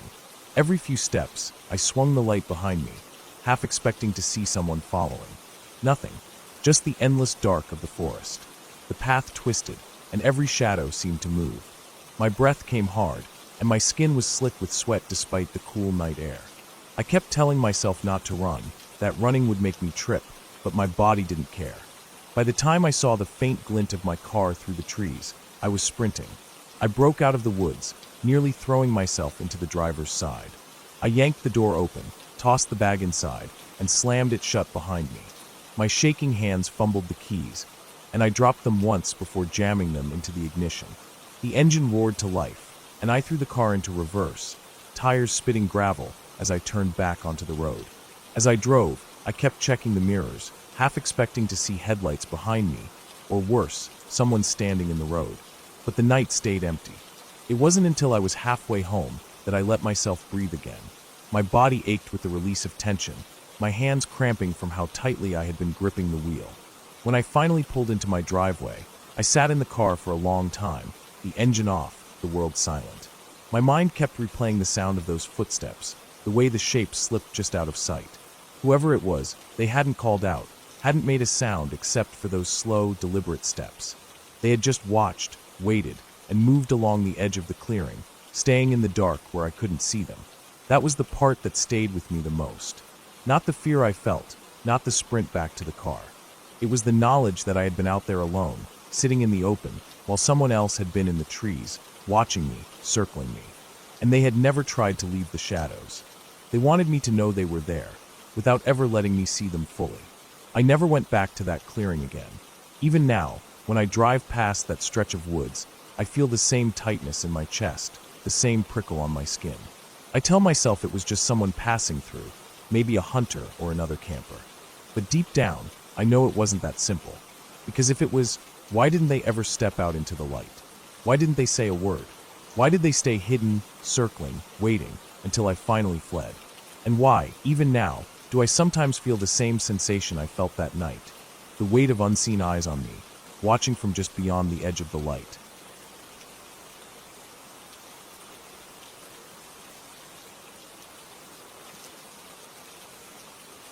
It was late in the afternoon when I decided to head out for a drive into the hills. I had been restless all week, stuck between work and a routine that felt like it was pressing down on me. So I thought maybe getting out of the house and away from the noise of the city would help clear my head. The highway stretched out long and empty, and the further I went the more the buildings fell away until it was only fields, patches of woods, and the gray outline of hills in the distance. The air felt cooler, sharper, and the silence that came with leaving the city behind made me feel like I could finally breathe again. The road I chose wasn't one I had ever been on before. It wasn't a main road, more like a narrow county road that wound through farmland and then cut into the hills. The asphalt was cracked in places, weeds growing through the edges, and I only passed one other car in nearly an hour of driving. I wasn't worried about getting lost since my phone still had signal, and I liked the idea of just following the road until I got tired of it. As the sun dropped lower, the light spilled across the hills in deep orange streaks. The woods got thicker, stretching on both sides of the road until the trees grew so close together they blocked most of the sky. I slowed down to take it all in, rolling down the windows to hear the cicadas and the distant sound of water somewhere deeper in the woods. I wasn't in a hurry, and for the first time in weeks I felt calm. But calm never lasts long. I noticed the first odd thing about 30 minutes later, when I came to a curve in the road where an old wooden fence lined the side. Just past the fence, tucked between the trees, there was what looked like the remains of a burned-out truck. The metal frame was twisted, charred black, and the tires had long since rotted off. It wasn't fresh, it must have been sitting there for years, but it struck me how strange it was that no one had cleared it away. I slowed down and looked at it as I passed, my eyes catching on the sharp edges of metal and the melted glass. For some reason it gave me a strange feeling, like I shouldn't linger too long. I pressed down on the gas and moved on. The road narrowed the further I went, so narrow that if another car had come the other way, I wasn't sure how we'd both fit. The trees leaned over the road in a way that made it feel like a tunnel, the branches reaching and tangling together above me. I glanced at my phone and realized the signal had dropped to nothing. I wasn't worried yet, but it made me feel like I was really out there, far from anyone else. The second strange thing happened just before dusk. I saw someone walking along the road ahead of me. At first I thought it was just a hiker or maybe someone from a nearby house. But as I got closer I realized there weren't any houses, no driveways, no trails marked anywhere near where they were. They were just walking slowly, straight down the middle of the road. I slowed the car to match their pace, but before I got too close they stepped off into the woods without looking back, disappearing between the trees. I looked to the spot where they'd gone, but the woods swallowed them almost instantly. No sound, no movement, just gone. I drove past the spot and looked into the trees, but there was nothing. No path, no sign anyone had been there. The sun had dropped lower by then, shadows growing long and stretching over the road, and the woods seemed darker than they should have been. I shook it off and told myself it was nothing, just someone out here who knew the place better than I did. Night came fast. Out here there weren't any streetlights, no glow from nearby towns, only the headlights cutting through the dark. The woods pressed in closer, and I felt like I was driving deeper into some place I wasn't supposed to be. I started to think maybe I should turn around, but the road was so narrow I would have had to back up a long way to find a spot wide enough to do it safely. I decided I'd keep going a little longer, hoping it would eventually open up. That was when I saw the car. It was parked on the side of the road, half on the gravel shoulder and half in the weeds. At first glance it looked abandoned. The windows were fogged over, and the paint was dull with dust. But what made me slow down was the driver's door. It was wide open, not just cracked, but all the way open, as if whoever had been in it had left in a hurry. I pulled up slowly, my headlights washing over the car. It was an older model sedan, maybe from the late 90s, and there were no plates on it. Inside, I could see clutter on the seats, fast food wrappers, an old jacket, something metallic in the cup holder, but no sign of anyone. I stopped for a moment, engine idling, staring at that open door. The woods around me were silent, too silent. Not even the cicadas now. I felt the hair on the back of my neck stand up. Something about it wasn't right, and I didn't want to sit there long enough to find out why. I eased past it, my eyes locked on the rearview mirror until the car disappeared into the dark behind me. I thought about turning around again. I thought about how strange it all felt, how the road seemed endless, how there was no sign of houses or other cars. But I kept going, telling myself I was overthinking it. Then I saw the figure again. Up ahead, maybe 50 yards down the road, someone was standing just off the shoulder, half hidden by the trees. Not walking this time, just standing. I slowed down, my grip tightening on the wheel. The headlights caught them only for a second before the curve of the road shifted, and they slipped back into the shadows. My chest felt tight.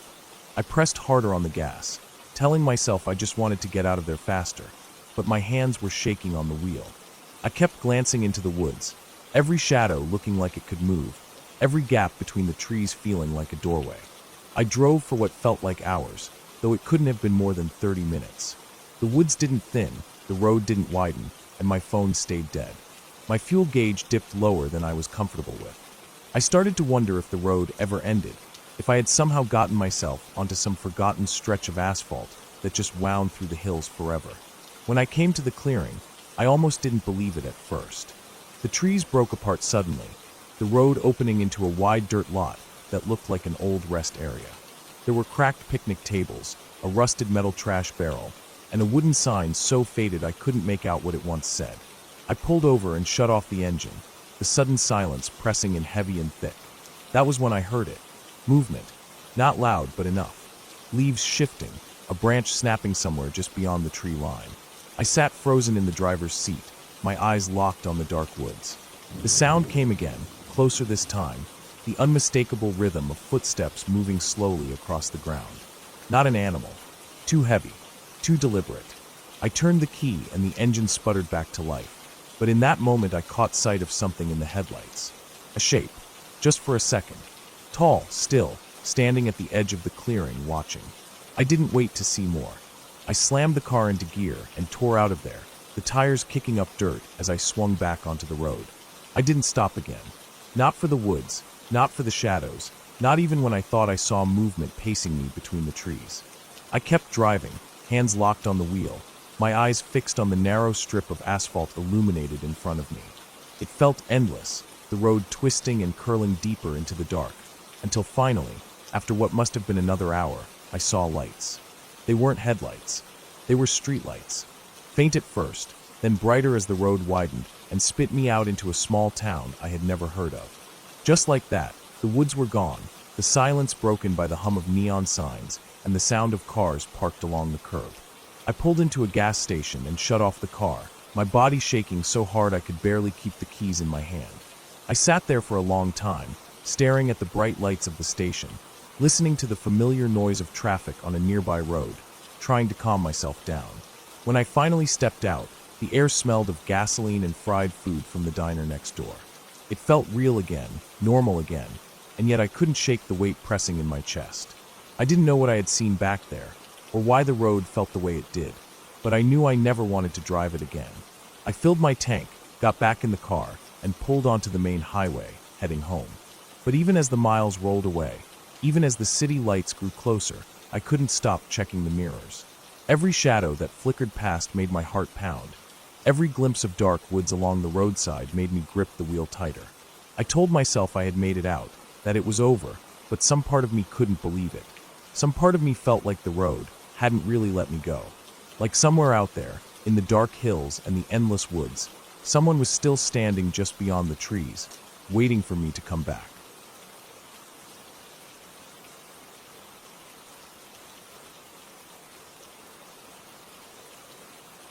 I never really thought about how silence could turn against you until that night. I used to believe that silence was something calming, something that gave peace and rest. But when you're alone in the wrong place, when your body is tired and your nerves are stretched thin, silence becomes something else entirely. It presses against you, it rings in your ears, and every little sound that breaks through it feels like a warning. That was the way it felt to me when I decided to stay alone in that small hunting cabin deep in the woods. The cabin belonged to a friend of my father's. He used it in the fall for deer season and sometimes in winter when he wanted to trap, but for most of the year, it just sat there collecting dust. He let me use it for a weekend when I asked, since I said I wanted a break from people and noise. At the time, I meant it. I thought being cut off would be good for me. No phone service, no neighbors, no cars passing by. Just me, a small wood stove, a kerosene lantern, and my own thoughts. I parked my car at the end of the logging road and hiked the last mile in, carrying a pack with food and a few supplies. The woods were heavy and green that time of year. The air had that damp smell of soil and leaves breaking down. The trail wasn't really a trail, more like an overgrown path with brambles scratching against my legs. When I reached the cabin, the first thing I noticed was how small it looked compared to what I'd pictured in my head. Just one room, a sloped tin roof, and a crooked chimney. The porch sagged, and the windows were smudged with dirt. Inside, it was basic but fine. A cot against one wall, a little wooden table with 2 chairs, a shelf with some cans left behind, and the old stove with a pile of split wood stacked beside it. The floor creaked when I walked across, and there was a smell of dust and something a little sour, like damp clothes. But I liked it. It felt simple, quiet, safe. At least, that's how it felt in the daylight. By evening I had the stove going, a small fire crackling inside, and I cooked myself some canned soup. The sun went down quicker than I expected, the wood swallowing up the light until the only glow came from the fire and the lantern. The air outside was dead still. No breeze, no rustling leaves. When I stepped out onto the porch to breathe the cool air, it was like stepping into a wall of black. The trees pressed close, and the night swallowed everything beyond a few steps. I could barely see the outline of the path I had walked in on. That was the first time I felt it, the unease. Like standing too close to the edge of a drop you can't see the bottom of. I sat inside and tried to ignore it, telling myself I was just not used to this kind of darkness. I read a book I brought along, sipped water, and stretched out on the cot. I must have dozed off because I woke up some time later with the lantern out and the fire almost dead. The room was pitch black except for the faint orange glow inside the stove. I lay there still, adjusting to the quiet. That was when I heard it, something outside. A crunch, not loud, but sharp enough to cut through the silence. It sounded like a boot on leaves. I froze. My ears strained for more, but nothing came right away. Then a little shift. Another crunch. This time it was closer. My chest tightened, and I sat up slowly on the cot. My first thought was that it could be an animal, a deer or maybe a raccoon. But the way the steps came, spaced out and heavy, made me think otherwise. They weren't random scurries. They were deliberate. I held my breath and counted the seconds between them. 1, 2, 3, another crunch. Whoever or whatever it was, they were walking slowly around the cabin. I stayed still, every muscle tight, listening as the sound circled. At one point it stopped right outside the wall near my head. I could hear the faint shift of weight, like someone trying to stand quietly. The silence stretched on and on, until I almost thought I had imagined it. But then the crunching started again, this time moving toward the back of the cabin. I wanted to tell myself it was nothing. Maybe a hunter passing through, maybe just a deer. But I couldn't shake the thought of how slow the steps were, how purposeful. Whoever it was, they weren't in a hurry.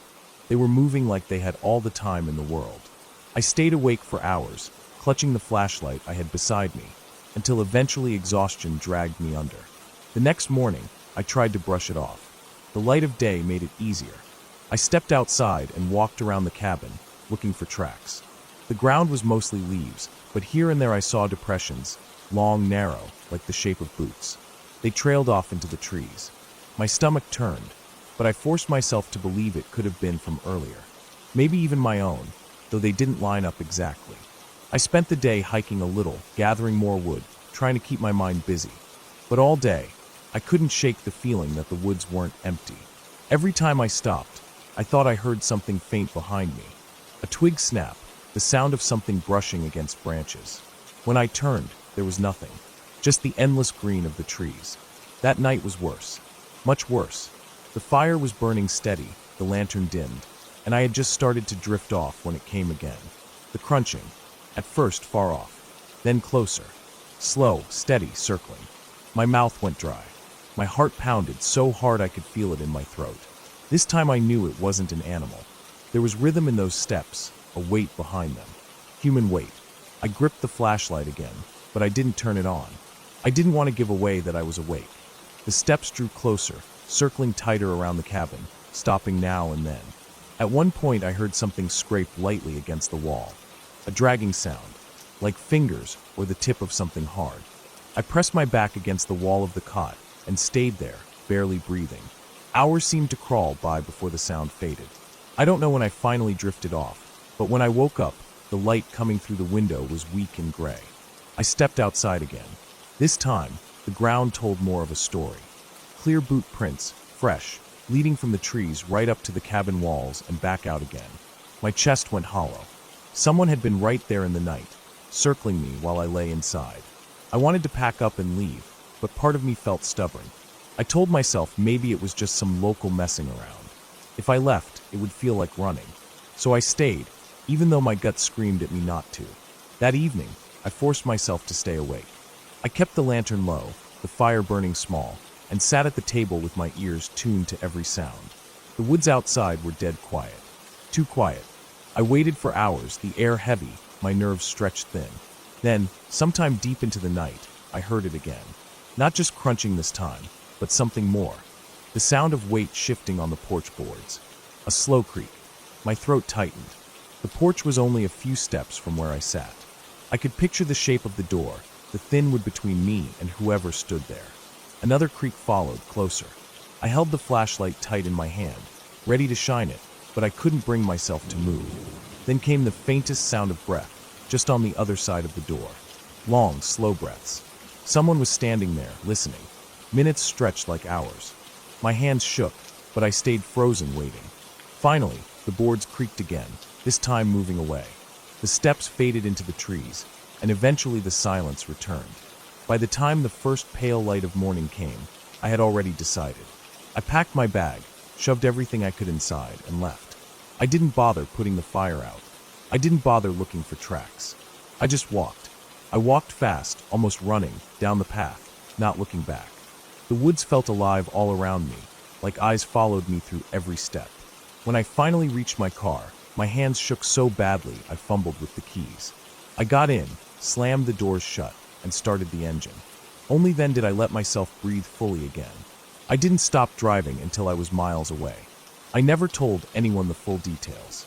I said I just didn't like being alone out there, that it wasn't for me. But the truth was clear in my head. Someone had been out there those nights. Not an animal, not a trick of my imagination. Someone had stood outside that cabin, circling, watching, breathing through the walls. I don't know what they wanted. I don't know why they never tried the door. But I know this. If I had stayed one more night, if I had let myself fall asleep again with those sounds just outside, I might not have made it out. Even now, when the world goes quiet and I hear the faintest creak of wood or the crunch of steps outside my window, my chest tightens the same way. Because I remember the weight of those slow, deliberate footsteps, circling in the dark, waiting for me to slip.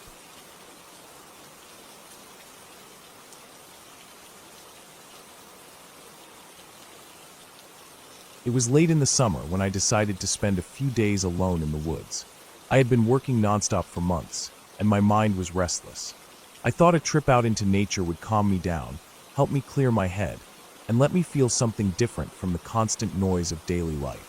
I packed my gear slowly and carefully the night before: tent, sleeping bag, a small stove, food for a few days, a knife, some rope, a flashlight, spare batteries, and enough water to last until I could refill from the stream I knew ran through the valley. I felt proud of myself for being so prepared.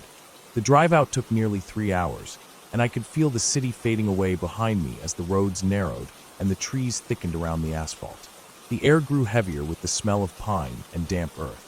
By the time I parked my car near the gravel trailhead, there was barely anyone around.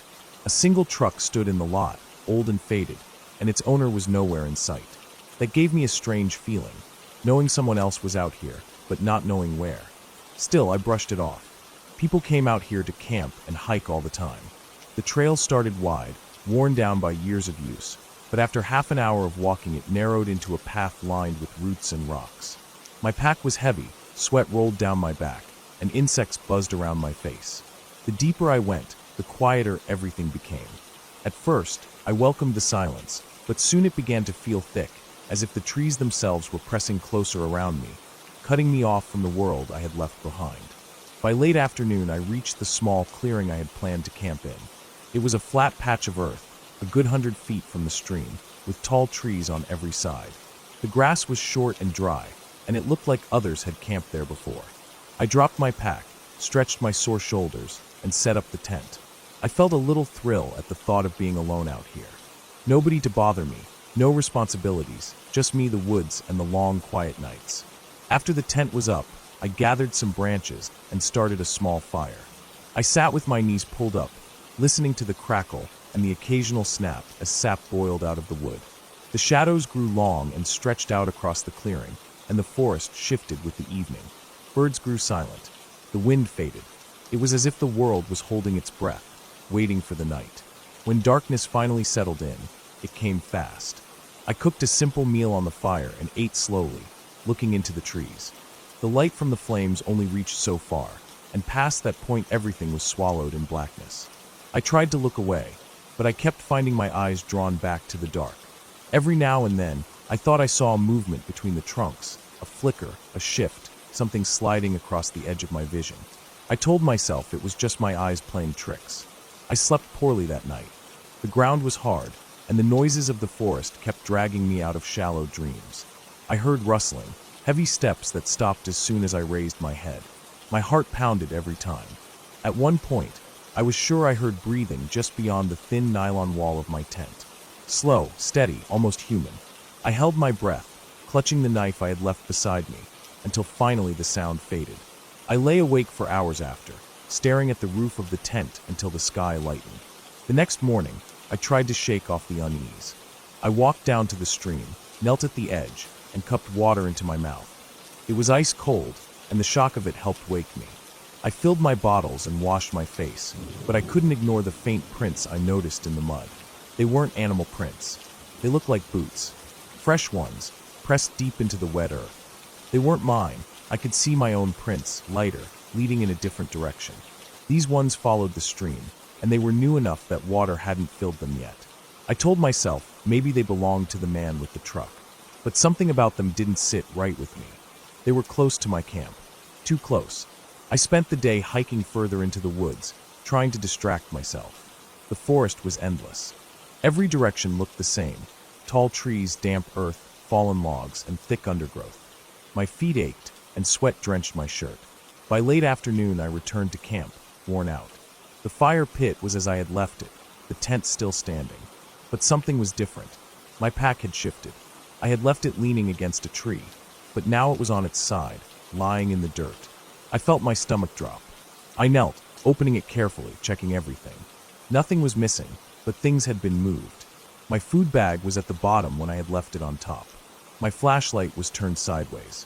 Someone had gone through my things. The sun was dropping fast, shadows swallowing the clearing. I tried to steady my hands as I lit the fire again. I sat close to it, watching the dark beyond the trees, my knife resting on my thigh. Hours dragged by. The fire burned low, and I added wood slowly, careful not to let it die out. My ears strained for every sound. The snap of a twig, the shift of leaves, the faint crunch of footsteps that seemed too deliberate to belong to animals. At some point deep in the night, I saw it. Movement at the edge of the firelight. A shape, tall, thin, standing between the trees. It didn't move closer. It didn't speak. It just stood there. My chest tightened, and I could feel the blood rushing in my ears. I gripped the knife so hard my knuckles ached. I blinked, and it was gone. I didn't sleep at all that night. Every time I thought I heard something, I sat up, listening, heart racing. The hours were endless. When dawn came, I packed fast. I stuffed everything into my pack without caring about order. I wanted out. My skin crawled with the feeling of being watched. I stamped out the fire and headed back toward the trail. My steps were quick, too quick, and I kept glancing over my shoulder. 2 miles in, I found something that made me stop cold. A tree near the path had a mark cut into the bark. A long slash, fresh, pale wood exposed beneath. Below it, Pressed into the mud were boot prints, the same as before, pointed toward me, following me. My breath caught. I hurried on, legs burning, throat dry. Every step felt heavier. The forest no longer felt like trees and air and dirt. It felt like walls closing in, like eyes all around me. The silence wasn't empty. It was thick, waiting. By the time I reached the parking lot, I was drenched in sweat and shaking. My car was there, untouched. The old truck was gone. I unlocked the door with trembling hands, shoved my pack inside, and started the engine. Gravel spat from under my tires as I pulled away. The road wound back through the trees, and I didn't let myself slow down until the forest finally thinned and the sky opened wide above me. I kept looking into the rearview mirror, half expecting to see a figure in the middle of the road, standing and watching. I never went back to those woods. Even now, when I think about it, I don't remember the quiet of nature or the beauty of the trees. I only remember the feeling of being followed, of someone standing just out of sight, waiting for the moment I let my guard down. I still don't know who it was or what they wanted, but I know one thing clearly. If I had stayed even one more night, I might not have come back at all.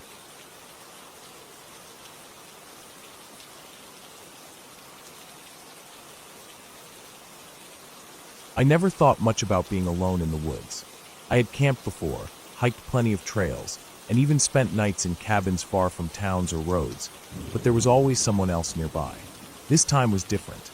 I wanted to test myself, to see if I could handle being fully alone in a remote place for a few days. It wasn't supposed to be about fear, more about peace and self-reliance. But what happened changed the way I think about being out there. I drove out early in the morning, hours down winding rural roads, passing through small towns that looked half forgotten. The kind of places with peeling paint on old stores, gas stations with one pump, and maybe a diner with 2 cars parked outside. The further I went, the less I saw. By the time I left the last stretch of cracked pavement and turned onto a narrow dirt road, I knew I was heading into real isolation.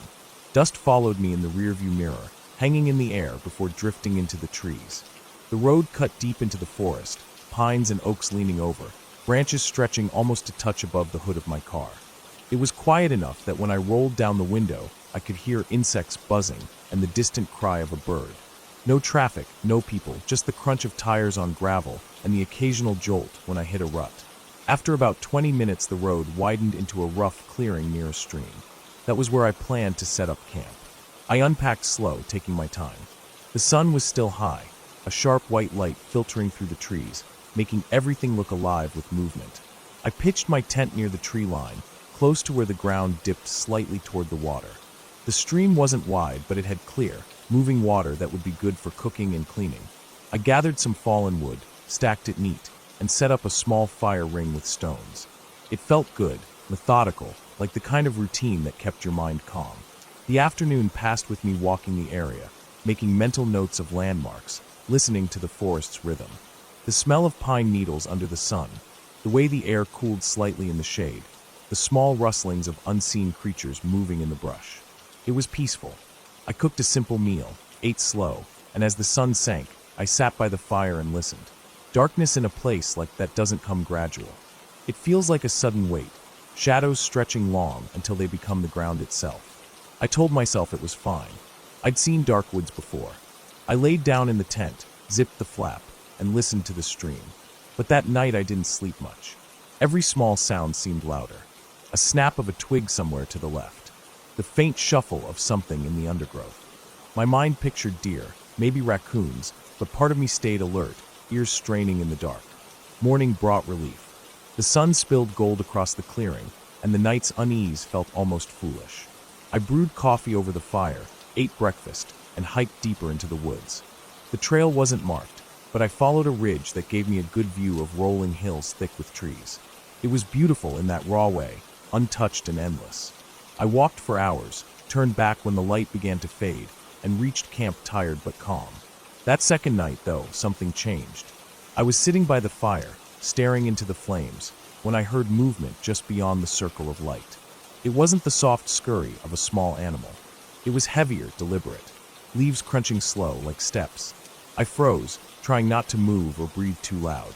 The fire popped, sparks lifting into the air, but I kept my eyes fixed on the tree line. Nothing appeared.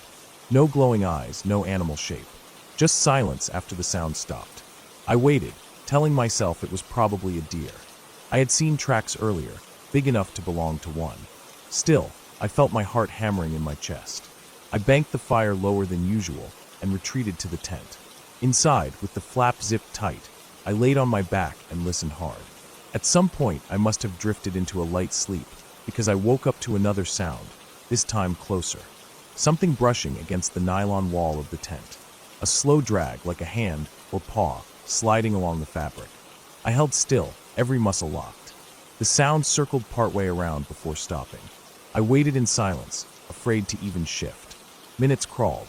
Eventually it faded, footsteps crunching into the woods. I stayed awake until dawn, eyes wide in the dim light of early morning, my body aching from lying so stiff. When the sun finally rose, I stepped out. Nothing looked disturbed. No tracks I could see in the pine needles. Just my camp, quiet and ordinary. I tried to push the thought down, convince myself I'd exaggerated what I heard.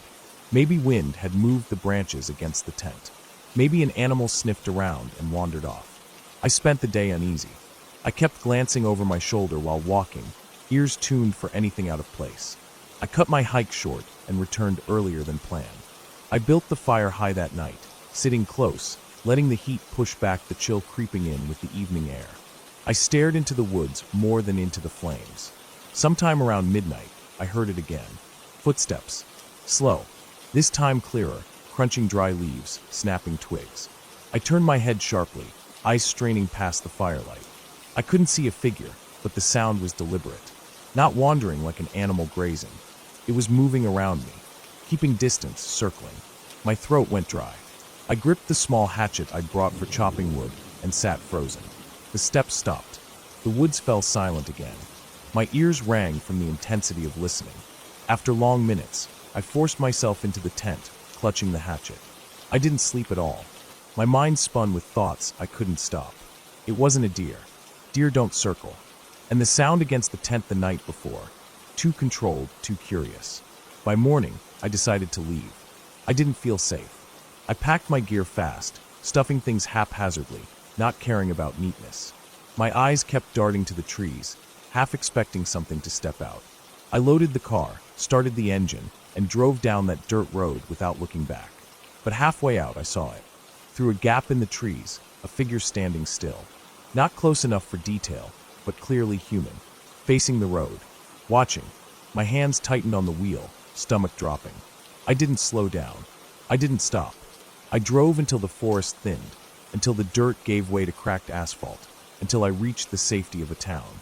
I never went back. I don't tell many people about it because it sounds vague, like paranoia. But I know what I heard. I know what I saw, even if it was only for a moment. Someone was out there with me, moving in the dark, circling, watching.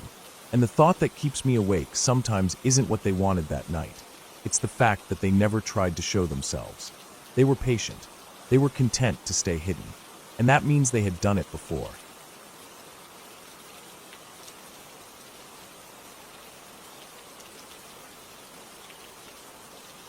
It was late in the afternoon when I finally pulled off the highway and turned onto the long dirt road that led deep into the woods. I had been driving for hours, my back aching from sitting too long, and the silence of the forest around me was almost a relief compared to the endless noise of traffic and people I had left behind.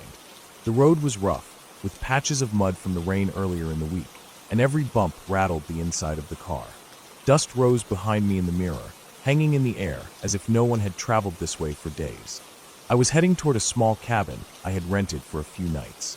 I had wanted time away from everything, somewhere without neighbors or constant noise, somewhere I could just sit in peace and hear nothing but the wind and maybe the sound of water moving in a creek. The cabin was far from town, tucked deep inside a stretch of forest where cell signal barely reached.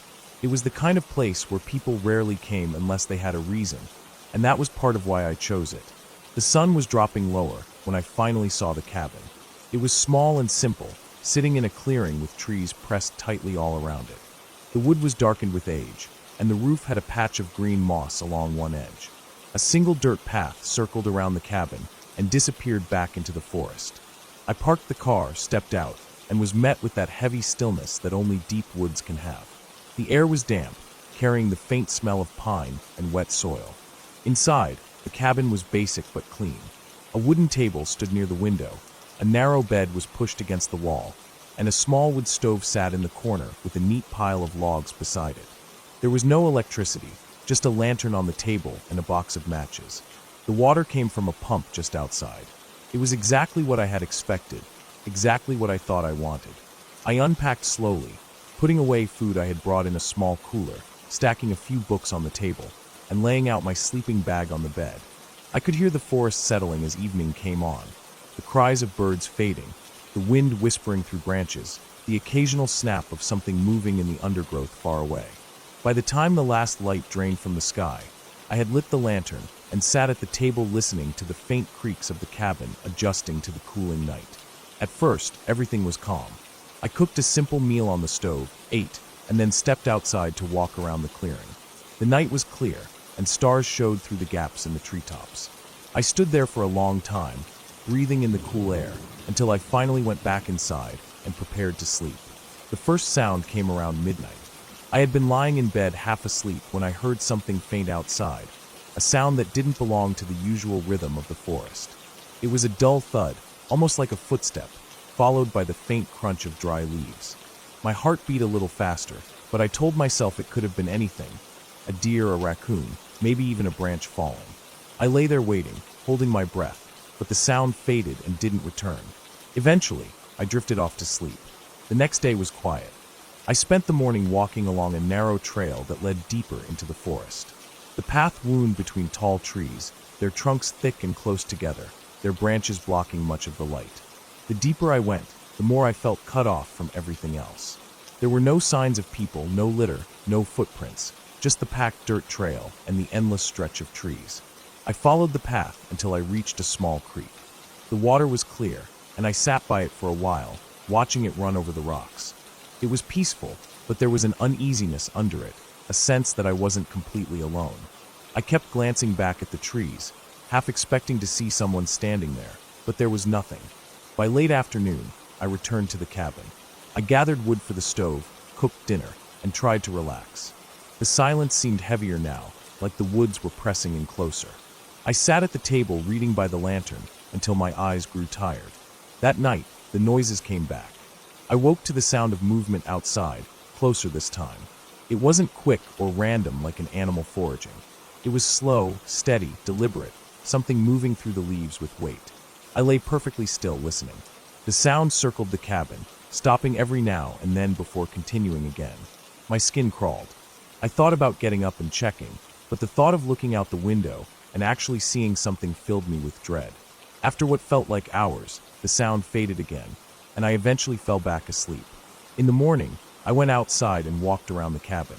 The ground was damp with dew, the leaves wet and soft, but in some patches of dirt I saw faint impressions.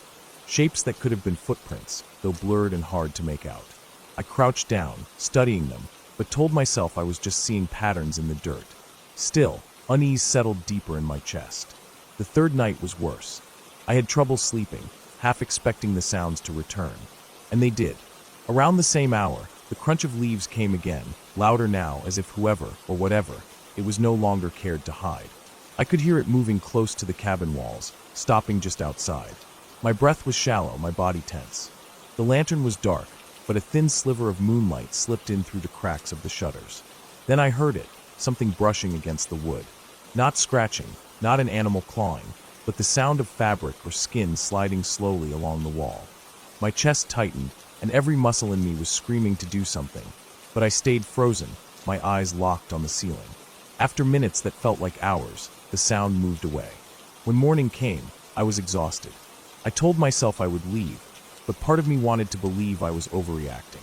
Maybe it was just someone passing by. Maybe it was hunters or locals. I tried to convince myself, but the truth was harder to ignore. That afternoon, I forced myself to check the area again. I walked into the trees behind the cabin, scanning the ground carefully. About 50 yards in, I found it, a patch of flattened leaves and disturbed dirt, as if someone had stood there for a long time watching. My stomach turned. From that spot, the cabin was clearly visible through the trees. I knew then it wasn't an animal. Someone had been out there. Someone had been watching. I went back inside and locked the door, though the thin wood of the cabin didn't feel like much protection. The rest of the day dragged on slowly, each sound outside making me flinch. I barely ate, too tense to relax. I lit the lantern early, sitting close to it like the light alone could keep the dark away. When night came, I didn't lie down. I sat on the bed, my ears straining. The forest outside was alive with its usual sounds, the occasional call of an owl, the wind in the branches. But underneath it all, I kept waiting for the steps. And eventually they came. This time, they didn't circle. They approached directly, heavy and slow, until they stopped just outside the cabin door. My whole body was tight with fear, my pulse hammering so hard it made me dizzy. The silence stretched, broken only by the faint sound of breathing, long, steady breaths that were not my own, coming from the other side of the door. I stayed frozen, my eyes locked on the handle. I half expected it to turn, but it never did. After what felt like endless minutes, the steps retreated, moving back into the trees. I didn't sleep at all that night. As soon as the first light touched the clearing, I packed my things in a rush, shoving everything into bags without care. I loaded the car and didn't look back at the cabin. My hands were shaking as I gripped the wheel, my eyes flicking constantly to the mirrors as I drove back down the dirt road. Even once I reached the main highway, I couldn't calm down. The thought of those footsteps, of someone standing outside in the dark listening to me breathe, sank deep into me. I knew it hadn't been my imagination. I had felt it too strongly. I didn't tell anyone when I got back. What could I say? That I rented a cabin and someone stalked me at night. There was no proof, nothing but faint footprints and the sound of breathing. But the memory clung to me, sharper than anything else I had ever felt. I never went back to that cabin, and I never tried to stay anywhere that far from people again. The silence of the woods, once something I thought I wanted, now only reminded me of that night. The night when someone stood outside in the darkness, watching, waiting, and never once showing their face.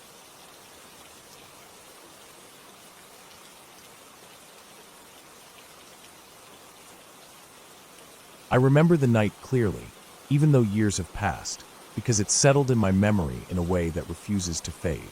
I had gone on a trip by myself, something I rarely did. It wasn't a vacation, not in the way people normally think about it. I just wanted some time away from everything, away from people, away from the noise, away from the constant pull of everyday life. I had borrowed my uncle's small cabin that sat deep in the woods, far from town. It was old but sturdy, with a single bedroom, a small kitchen, and a creaking porch that looked out at the dense trees. The drive there had taken most of the day. I remember how the paved road had turned into gravel, then eventually into a dirt track where trees closed in on both sides. My phone lost its signal miles before I reached the cabin. That had been part of the plan, though. I wanted silence. The cabin itself wasn't much, but it felt private. There were no neighbors within sight, just a stretch of woods, hills, and a stream that I could hear if the wind blew the right way. The first evening felt peaceful. I unpacked my things slowly, set up some food on the counter, and walked around the cabin to check that everything was in decent shape. The roof looked fine, the windows intact. Inside smelled faintly of old wood and dust, the kind of smell you notice at first but quickly get used to. I sat on the porch until the sun went down, watching the sky shift from blue to gray, then to the deep black that swallows up the forest. Out there, away from city lights, the dark felt heavier, thicker, almost pressing against my skin. I lit a lantern inside and tried to read a book, but the silence was so strong it felt like sound itself had been removed from the world. Every time the cabin creaked, every time the wind brushed against the trees, my attention snapped away from the page. I told myself it was nothing, just my mind adjusting to being alone. The first night passed without much trouble, though I woke up a few times.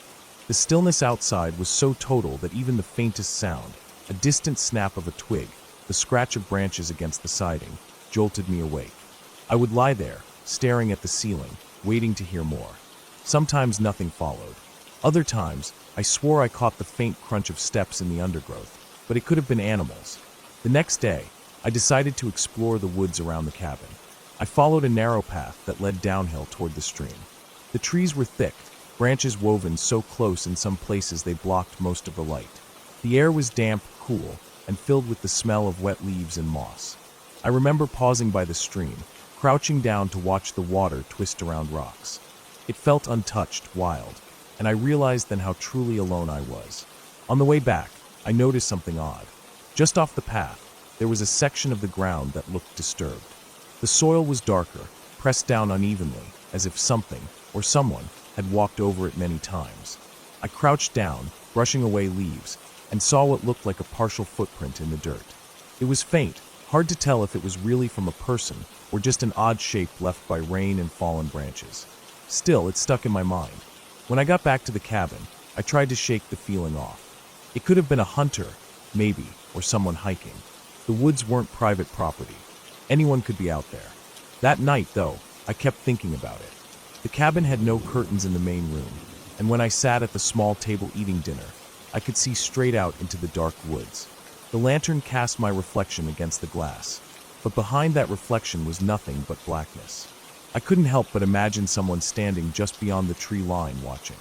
Later, when I went to bed, I locked the front door, though I hadn't the night before.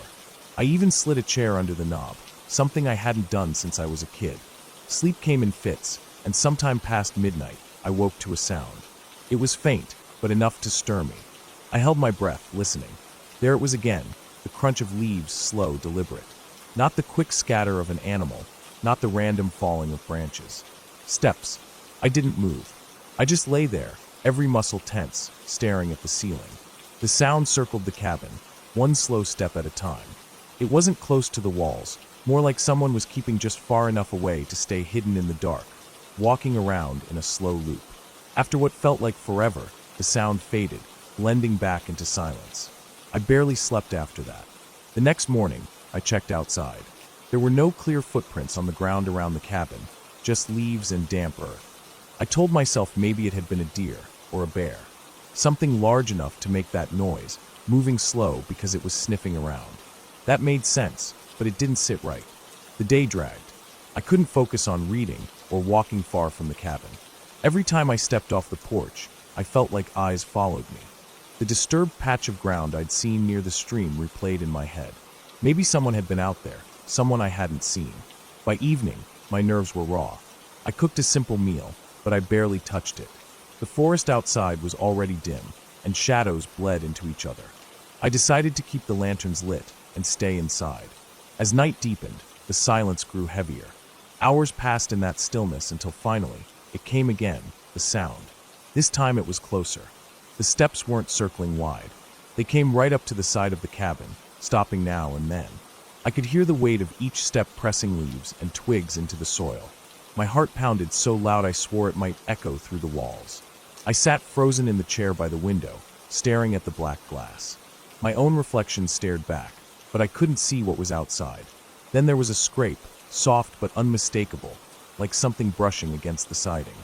It moved slowly along the wall, toward the window.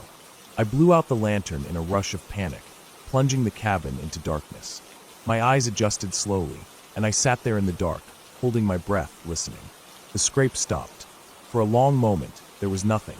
Then came a sound so quiet I almost doubted it. The faint shift of weight right outside the window, as if someone was standing there. My chest ached from holding my breath. I waited frozen, until at last, after what felt like an hour, the steps moved away. They faded back into the trees, one by one, until silence reclaimed the night. I didn't sleep at all. I stayed in the dark until the first pale light of morning crept through the glass. When I finally dared step outside, the ground by the cabin looked different. The leaves were pressed down, the soil disturbed. They weren't animal tracks. They were footprints, large and clear, circling the cabin. I packed my things the moment I saw them. I stuffed clothes into my bag, barely folded, threw food back into containers, and loaded everything into my car. The entire time, I kept glancing at the tree line, half expecting someone to step out. I didn't even bother to clean the cabin or check if I left anything behind. When I finally started the car and drove down the dirt road, I didn't look back. I kept driving until I reached the paved road and finally saw other cars. Only then did I feel my chest loosen. I never told anyone in detail about what happened. If I did, they'd say it was a hunter or some drifter passing through the woods. Maybe they'd be right. Maybe it was nothing more than that. But the way those footsteps had circled the cabin, slow and careful, the way they had stopped right at my window in the dead of night, that was not an accident. Someone had been out there, watching me, and they knew I was alone. I never went back to that cabin again.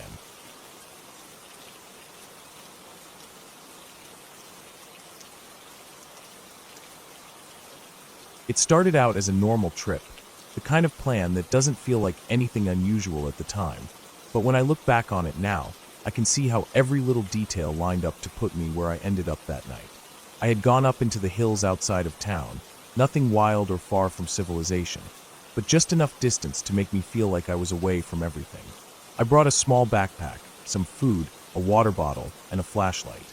I thought it would be nice to spend a night out there alone, to clear my head and just get a break from people. The place I chose wasn't even a proper campsite, more of an open clearing I had stumbled on before when hiking with friends. It was quiet, surrounded by trees on 3 sides, with a narrow dirt path cutting through and heading further into the woods. To one side, maybe 200 yards away, the land dropped off into a ravine where a shallow creek ran. I could hear the faint trickle of water if I listened hard enough, but most of the sound that night came from the trees swaying and creaking with the light wind. I laid out my small sleeping bag, set up my little camping stove, and cooked myself a simple meal. As the light faded, the sky turned a dull shade of purple, then darker, until only the last glow of the sun lingered behind the ridge. I remember staring at that ridge for a long time because I thought I saw something move up there. It wasn't unusual to see a deer crossing, and I told myself that's all it was, but the shape looked taller, slower. It walked across the ridge without stopping, heading straight in one direction until it vanished on the far side. I sat there watching, my food forgotten for a while, feeling that strange weight in my chest when you notice something you can't quite place, but don't want to admit unsettles you. Darkness came quick after that. The fire I had built was small but steady, crackling in the still air. The sound gave me comfort, as did the light, but the woods beyond stayed pitch black. I kept catching myself staring into that blackness, as if my eyes would adjust enough to see shapes moving.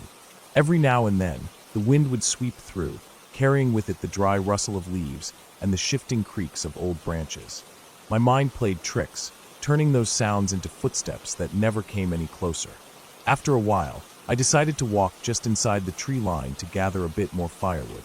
I didn't want to run out during the night. I kept the flashlight in one hand and picked up fallen branches with the other. The ground was uneven, covered in roots, patches of leaves, and soft earth that sank slightly under my boots. The beam of light jumped across trunks and brush, making shadows bend and twist in ways that looked unnatural if I stared too long. At one point, I froze.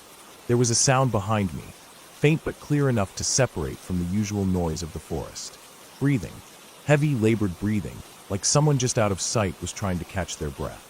I spun around with the flashlight, the beam cutting through the dark in sharp slices, but nothing moved. My heart started pounding. I told myself it had to be an animal, maybe a deer or something bigger like a stray cow from a nearby farm, but I couldn't shake the thought that it had sounded exactly like a person standing just a few feet away. I waited, holding my breath, listening as hard as I could. The sound drifted further off, fading until it mixed with the wind again. I almost dropped the wood I had gathered, but I forced myself to carry it back, walking faster than before, nearly tripping in my rush. When I stepped back into the glow of the fire, I felt the tension ease slightly, like the light itself built a wall that nothing could cross. I sat by the fire for a long time after that, barely eating, just staring at the trees. My mind wouldn't let go of the sound I had heard. Every crunch of leaves in the distance, every snap of a branch, felt like a warning.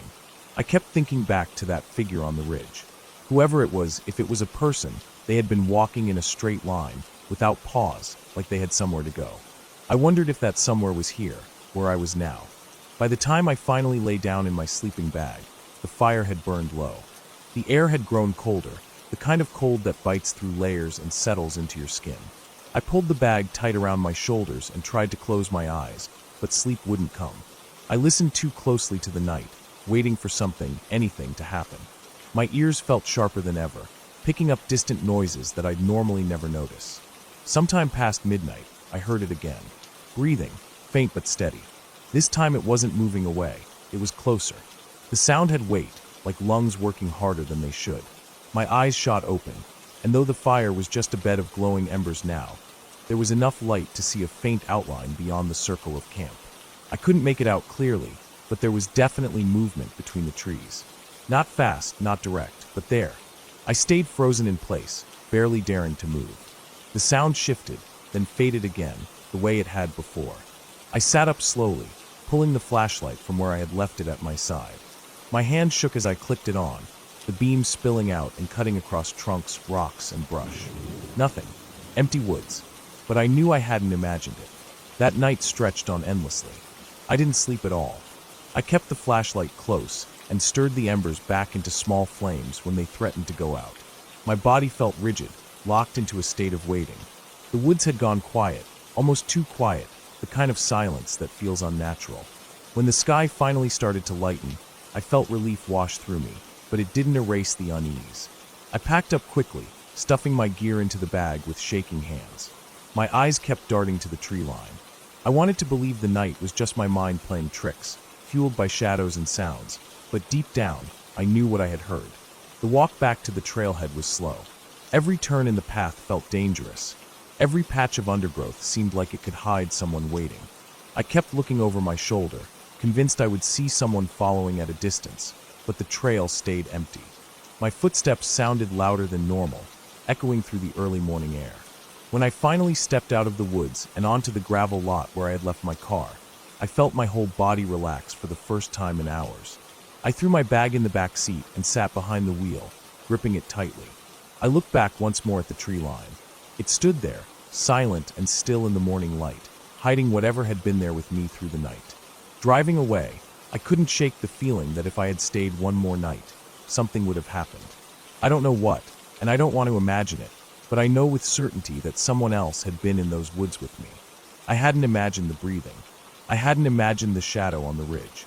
Whoever it was, they had stayed just out of sight, close enough to hear me, close enough to follow me, and patient enough to wait through the dark. I never went back to that clearing again. Even now, years later, the thought of it brings back that same cold weight in my chest, that certainty that I had come close to something I didn't fully understand, but knew was dangerous. The woods are big, empty places, and at night, you can't always tell what's moving just beyond the reach of the light. And sometimes, whatever is out there doesn't want you to see it until it's too late.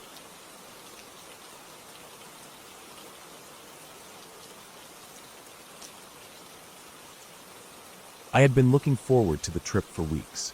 Life in the city had started to feel like a cage, the noise and routines piling up until I could hardly breathe. When my friend mentioned a secluded cabin he knew about, tucked away deep in the woods and far from traffic, people, and all the endless distractions, I agreed to go without even hesitating. The thought of peace and silence seemed like the cure I needed. I packed food, water, extra clothes, and enough supplies to last a few days.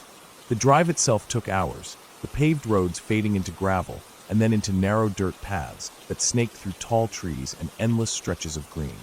By the time I arrived, the sun was low in the sky, throwing long shadows across the clearing where the cabin stood. It was smaller than I imagined, made of weathered wood with a sagging roof and a small porch. The forest surrounded it on all sides, thick and heavy, pressing in close like it wanted to swallow the place whole. I stepped out of the car and listened. The silence was overwhelming, broken only by the distant chirp of birds and the faint rustle of leaves shifting in the evening breeze. I felt both calm and uneasy at the same time, like I was exactly where I wanted to be, but also somewhere I didn't fully belong. Inside, the cabin was simple. One small room with a bed pushed against the wall, a table and chair, and a wood stove in the corner. The air smelled musty, like the cabin had been empty for a long time. Dust coated the surfaces, and spiderwebs clung to the corners of the ceiling. I unpacked slowly, putting away food and setting my sleeping bag on the bed. By the time I finished, night had already settled in, thick and heavy. I sat outside on the porch for a while, staring at the sky. Without city lights, the stars stretched endlessly, sharp and bright against the darkness. The quiet was deeper now, broken only by the occasional hoot of an owl or the distant snap of a branch in the woods. The first night passed quietly. I woke once to the sound of something moving outside, maybe a deer or raccoon, but it faded quickly, and I fell back asleep. The morning came cold, the air damp with dew. I made coffee on a small camp stove and sat on the porch again, watching the sunlight filter through the trees. It was peaceful, and for most of the day I explored the woods, wandering down narrow trails and listening to the sounds of the forest. But later that afternoon, something shifted. I was about half a mile from the cabin, walking slowly through a patch of thick trees, when I heard it. A heavy crack, like someone stepping on a large branch. I froze, scanning the trees, waiting for an animal to appear. The forest went quiet, too quiet. The birds stopped, the rustling leaves seemed to pause, and I felt my chest tighten. I told myself it was nothing, just a deer, maybe a bear, something natural. But the sound had been heavy, deliberate. I turned and headed back to the cabin, moving faster than before, glancing over my shoulder every few steps. That night, I couldn't relax. Every sound outside seemed louder, sharper. The scrape of branches against the cabin, the shifting creaks of the wood, the rustle of leaves carried by the wind. I sat on the bed, staring at the door, listening.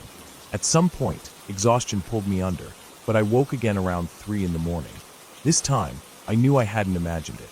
There was movement outside. Slow, heavy steps, crunching softly against the ground, circling the cabin. My heart thudded, so hard it felt like it would break through my chest.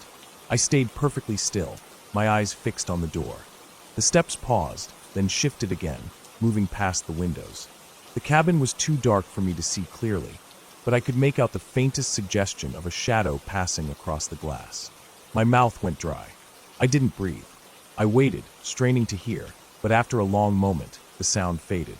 The silence that followed was almost worse. The rest of the night stretched endlessly. Every creak of the cabin made me flinch. At first light, I stepped outside carefully. The clearing looked the same, the woods calm and still. But then I noticed the ground near the porch. In the soft dirt, clear as day, were footprints. Large, heavy boot prints, circling the cabin and leading back into the trees. The sight made my stomach twist. I was miles from the nearest town, no neighbors around, no one who should have been out there. Someone had been walking around the cabin in the middle of the night, watching. I thought about leaving right then, packing up and driving back, but a part of me refused to run. I told myself it could have been a hunter, someone lost, maybe even just passing through. But deep down, I didn't believe it.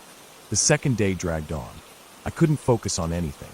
Every time I tried to step into the woods, I caught myself glancing over my shoulder, scanning the trees for movement. I ended up staying close to the cabin, sitting on the porch with a knife by my side, just waiting. Hours passed like that, the sun crawling slowly across the sky. By the time night came again, my nerves were stretched thin. I locked the door, pulled the chair against it, and sat awake with the knife in my hand. For a long time, nothing happened. The forest was quiet, almost too quiet. Then, sometime after midnight, I heard it again. The same slow, steady steps crunching closer. This time they didn't circle. They stopped right outside the cabin. I could hear breathing, heavy and slow, just beyond the wall. My skin prickled. I sat frozen, my grip tightening on the knife. Minutes dragged on, and the sound didn't move. Whoever it was just stood there, waiting. Finally, the footsteps shifted. I heard them move toward the window, the soft scrape of something brushing against the glass. My heart pounded. Then silence again. I waited, every muscle locked, listening for the next sound. But it never came. At some point, exhaustion broke me, and I must have drifted into a restless sleep. Morning came, and I forced myself outside. The same boot prints were there, fresh in the dirt, pressed right up against the cabin wall beneath the window. Whoever it was had stood there for a long time watching. That was when I knew I couldn't stay. I packed quickly, shoving everything back into the car, my hands shaking the whole time. I kept glancing at the woods, half expecting someone to step out and watch me leave. The drive out felt endless, every shadow on the roadside making me grip the wheel tighter. I didn't relax until the trees thinned and the paved roads returned. Even then, the unease didn't leave me. I kept replaying it in my head. The sound of those steps, the stillness outside the cabin, the footprints pressed deep into the earth. It hadn't been an animal. It hadn't been an accident. Someone had come out into the middle of nowhere, in the dead of night, just to circle that cabin. Someone had been standing there, inches away from me, watching through the glass. And the part that kept me awake long after I got home was the realization that whoever it was hadn't tried to break in. They hadn't rushed the door or smashed a window. They hadn't made a sound beyond those slow, steady steps. They were waiting, watching, and they knew exactly where I was.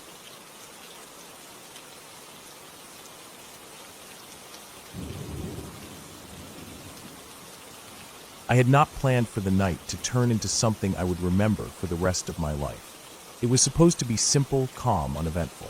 I had driven out to the old cabin that sat at the edge of a wooded valley, far from the nearest town. It was one of those places I visited when I needed quiet, where the hum of city life could not reach me. The air was always different out there, sharper, colder at night, and the silence could stretch so deep it almost rang in my ears. The cabin was basic, nothing more than a wooden frame with a tin roof, a single room with a small stove, and a cot in the corner. There was no electricity, no phone service, just the sound of wind moving through the trees and the smell of damp earth that always seemed to cling to the valley floor. I arrived in the late afternoon, parking the truck at the narrow clearing that passed as a driveway. The ground was soft from recent rain, and my boots sank into the mud as I carried a bag of supplies inside. By the time I set everything down and started a small fire in the stove, the light outside was already fading. Twilight in the woods is never like twilight in the open. The trees absorb the last of the sun, pulling the sky into darkness before you even realize it's happening. Shadows grow quickly, and soon the forest seems to press itself against the cabin walls, as if it wants to take back the small patch of cleared land the cabin sat on. At first, the night was uneventful.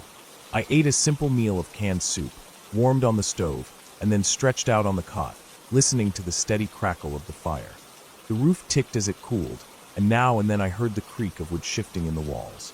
It was normal, sounds I had heard before. The sort of noises you stop noticing after enough visits.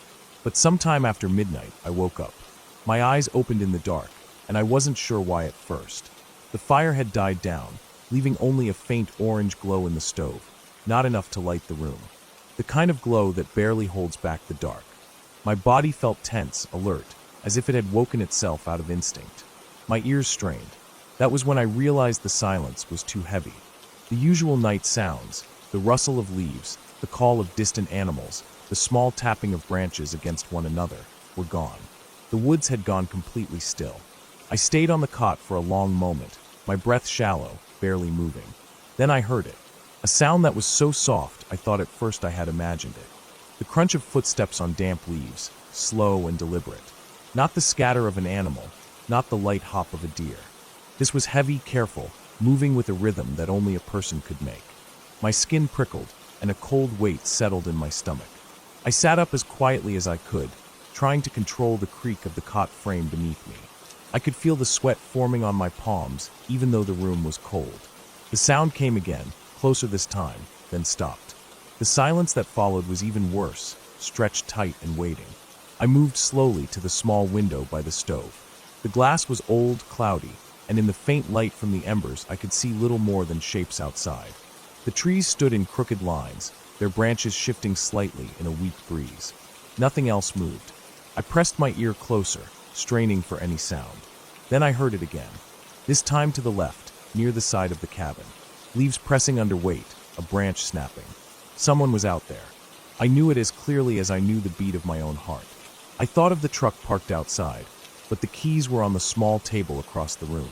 If I made too much noise, whoever was out there would hear me. I sat in the dark for what felt like hours, my back against the wall, listening. The footsteps came and went, circling the cabin. Sometimes near, sometimes fading, but always returning. Whoever it was, they weren't in a hurry. They were taking their time. I tried to convince myself it was just a hunter passing through, maybe someone lost, but deep down I knew better. No hunter creeps around a cabin in the middle of the night without calling out. No one moves like that without purpose. The longer it went on, the more certain I became that whoever it was knew I was inside, and they were waiting for me to make a mistake. At one point, I thought I heard breathing outside the window.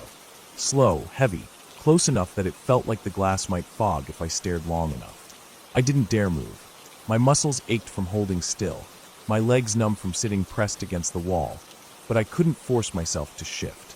Eventually, exhaustion began to drag at me. My eyelids felt heavy, my thoughts slow, but each time I almost drifted, the crunch of footsteps snapped me awake again.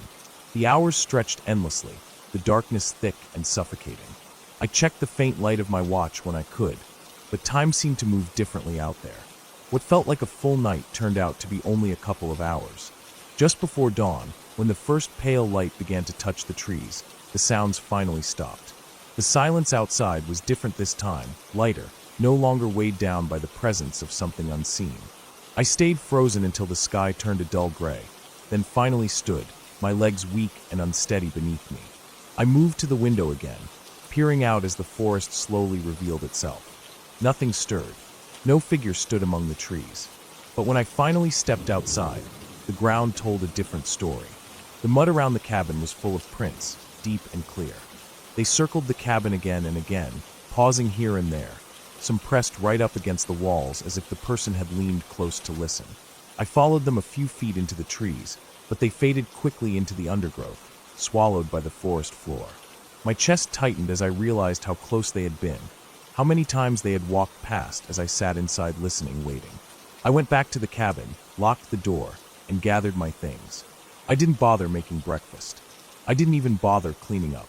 By the time the sun had fully risen, I was driving down the narrow dirt road, the cabin shrinking in my rearview mirror. Even now, I can still picture those prints in the mud, circling, lingering, never entering but never leaving. Whoever it was had stayed out there the whole night, just beyond the thin walls, patient and silent. And though I never saw their face, I knew enough to understand that they hadn't been passing through. They had come for me, or maybe for anyone foolish enough to sleep alone in a cabin in the woods. I never went back after that. The cabin still stands, I'm sure, but I couldn't bring myself to return. The thought of lying in that cot again, knowing someone could be just outside in the dark, waiting, was enough to keep me away.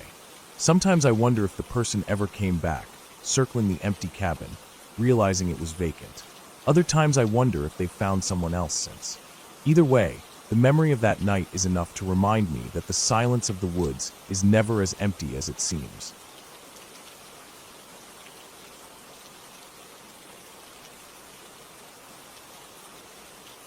It started on a cool autumn afternoon, the kind of day where the air feels heavy with the smell of dry leaves and distant wood smoke.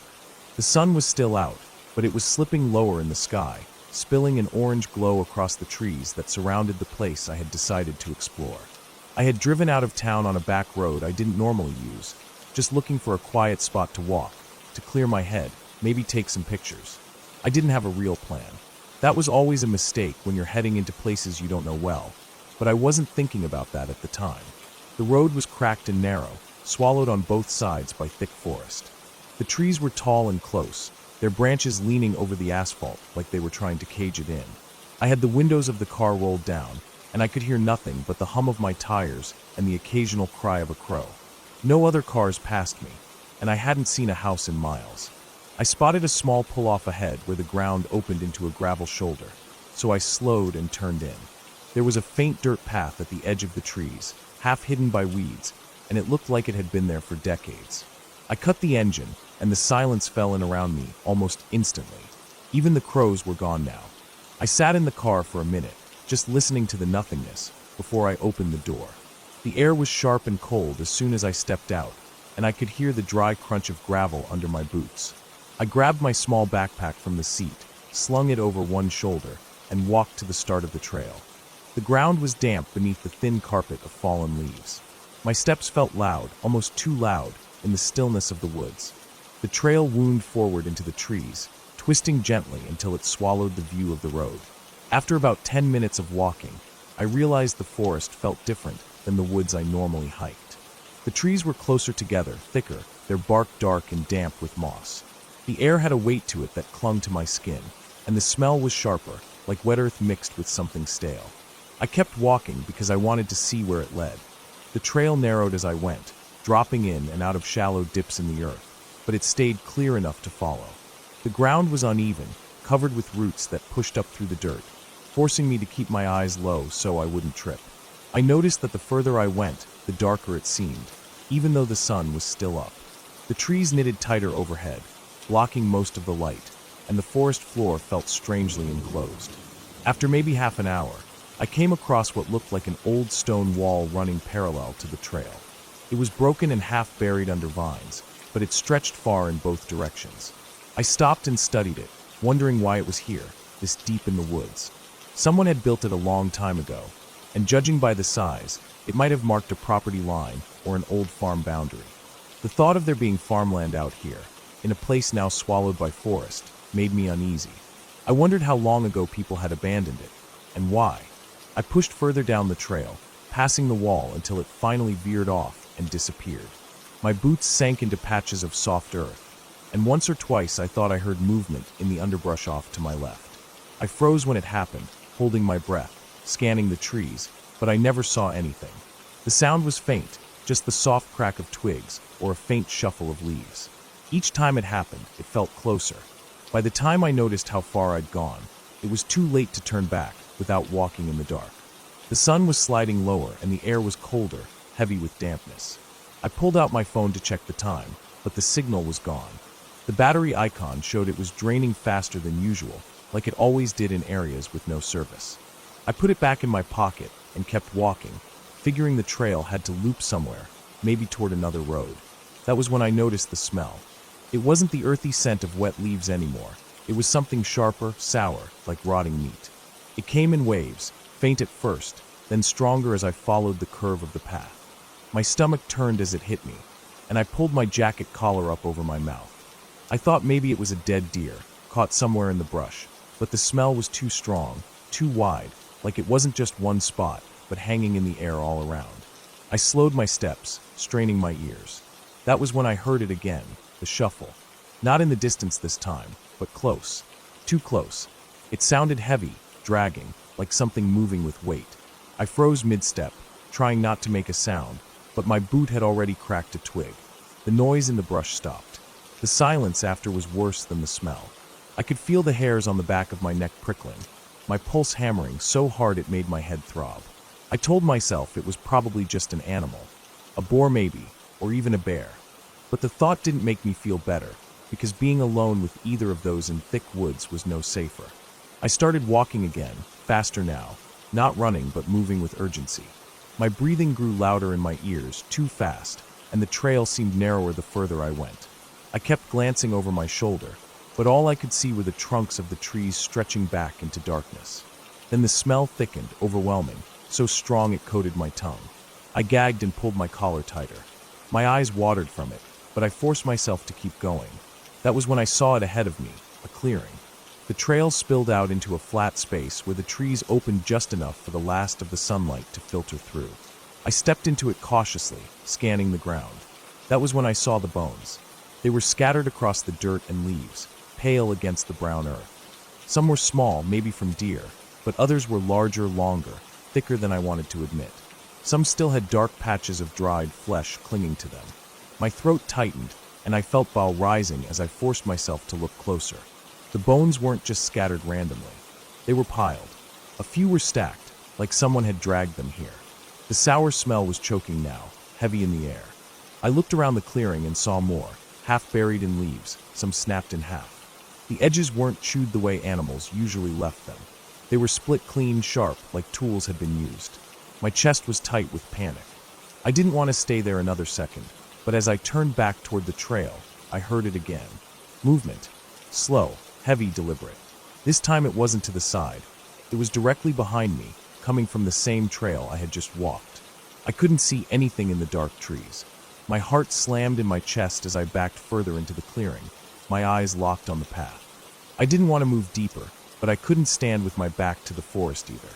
The sound grew louder, closer. Whoever, or whatever, was out there wasn't bothering to stay hidden anymore. I knew I couldn't outrun it on the narrow trail. The ground was too rough, and if I tripped I'd never get up in time. My only chance was to break through the trees, away from the trail, and hope I found another way out. I turned and pushed into the woods, branches whipping against my arms and face. The ground dropped unevenly, and my boots slid on wet leaves.